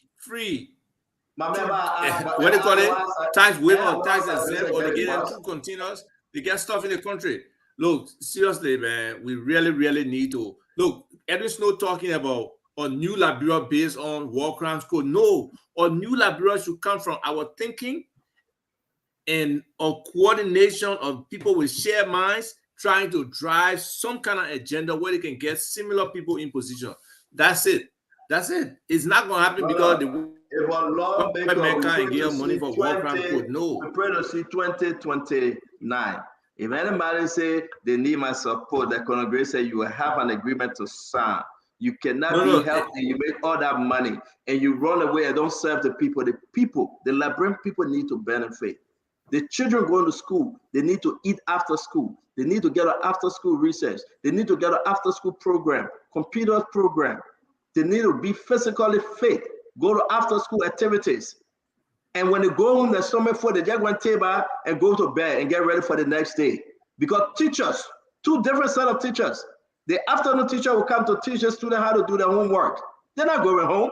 Our Liberian students should be in school from morning to 5 o'clock or 6 o'clock. Then you will not find them on the street doing drugs. You will not find them on the street doing drugs. They really need to spend time from Monday to Saturday. Saturday, they should come and start doing family work. Our country is too rich. Take them somewhere. Take them on a field trip on a Saturday morning. I mean, this is all part of the culture of impunity. It's so bad for us. We'll try to say that I can't dance. I'm concerned about Nelson's show, though. Nelson has to carry on with the show unless he's not doing that. Nelson show cancel for today. Nelson cancel his show. Nelson cancel his show. Yeah, he canceled it for tonight. He canceled it. How do you know? I mean, after 10, man. Well, Nelson can talk. I mean, I texted the beginning. Nelson boss will say he canceled. Nelson will say he canceled. I beg you. No, man. You mentor, man. Stop finishing. There are people who look up to Nelson for that show, man. We can't. That one allow. That's the same thing we're starting here. You put us this attitude, we go in the house. It will only be about us. Nelson said he canceled the show. He just sent me a text. He said after 10 he canceled it. I hope we're not. He sent me a text. We can't be imposing. I would say this, Colonel Gray. This is bad for our country.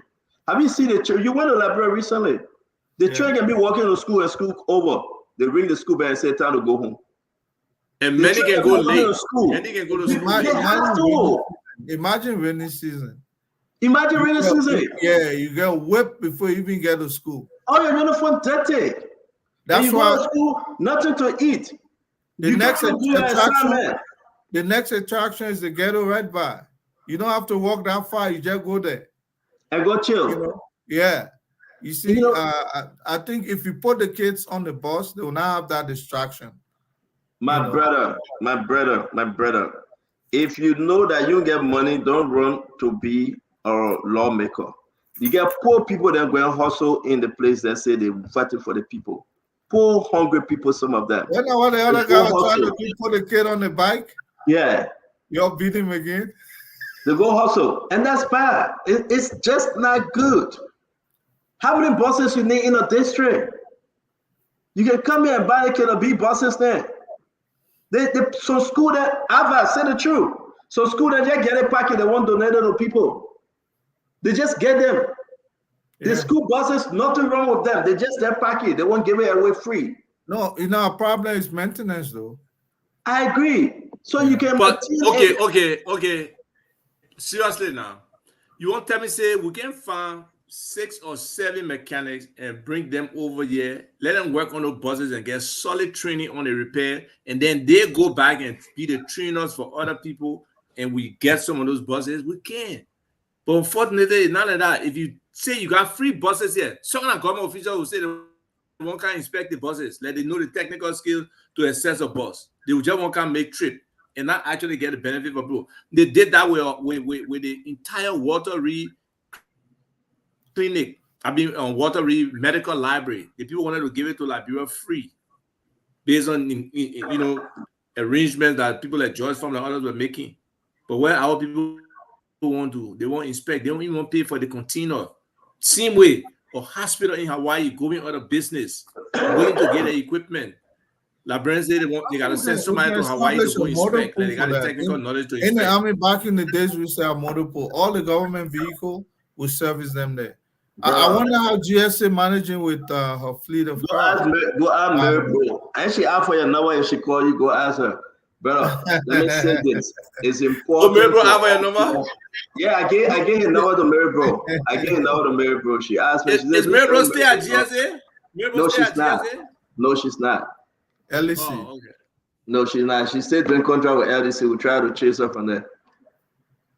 But man, the whole thing I would tell you, Colonel Gray, it is important for us to help our people, help themselves, and, but again, we got a long way to go. Thanks to Honorable Snow. My man Nelson, thank you. You say you can still do your show, so let's leave you. He just texted me by, he say he can still do his show. Thank you. All right, Nelson, you want to thank you, man. Thanks for your patience, man. Sorry, my brother. So tomorrow that what they call it, tomorrow that 100 day? Yeah, we gotta discuss the 100 day. No fear, no fear. For real? But we need the papers ahead of time, so we can be informed. What paper? It's in the chat room. It's in the chat room. You say you need paper. Where? The 100 days, something in the chat room, man. For me, no, not the 100-day list. You said you have proof that many of those things have been completed. Isn't that what you said? Who, me? In Liberia?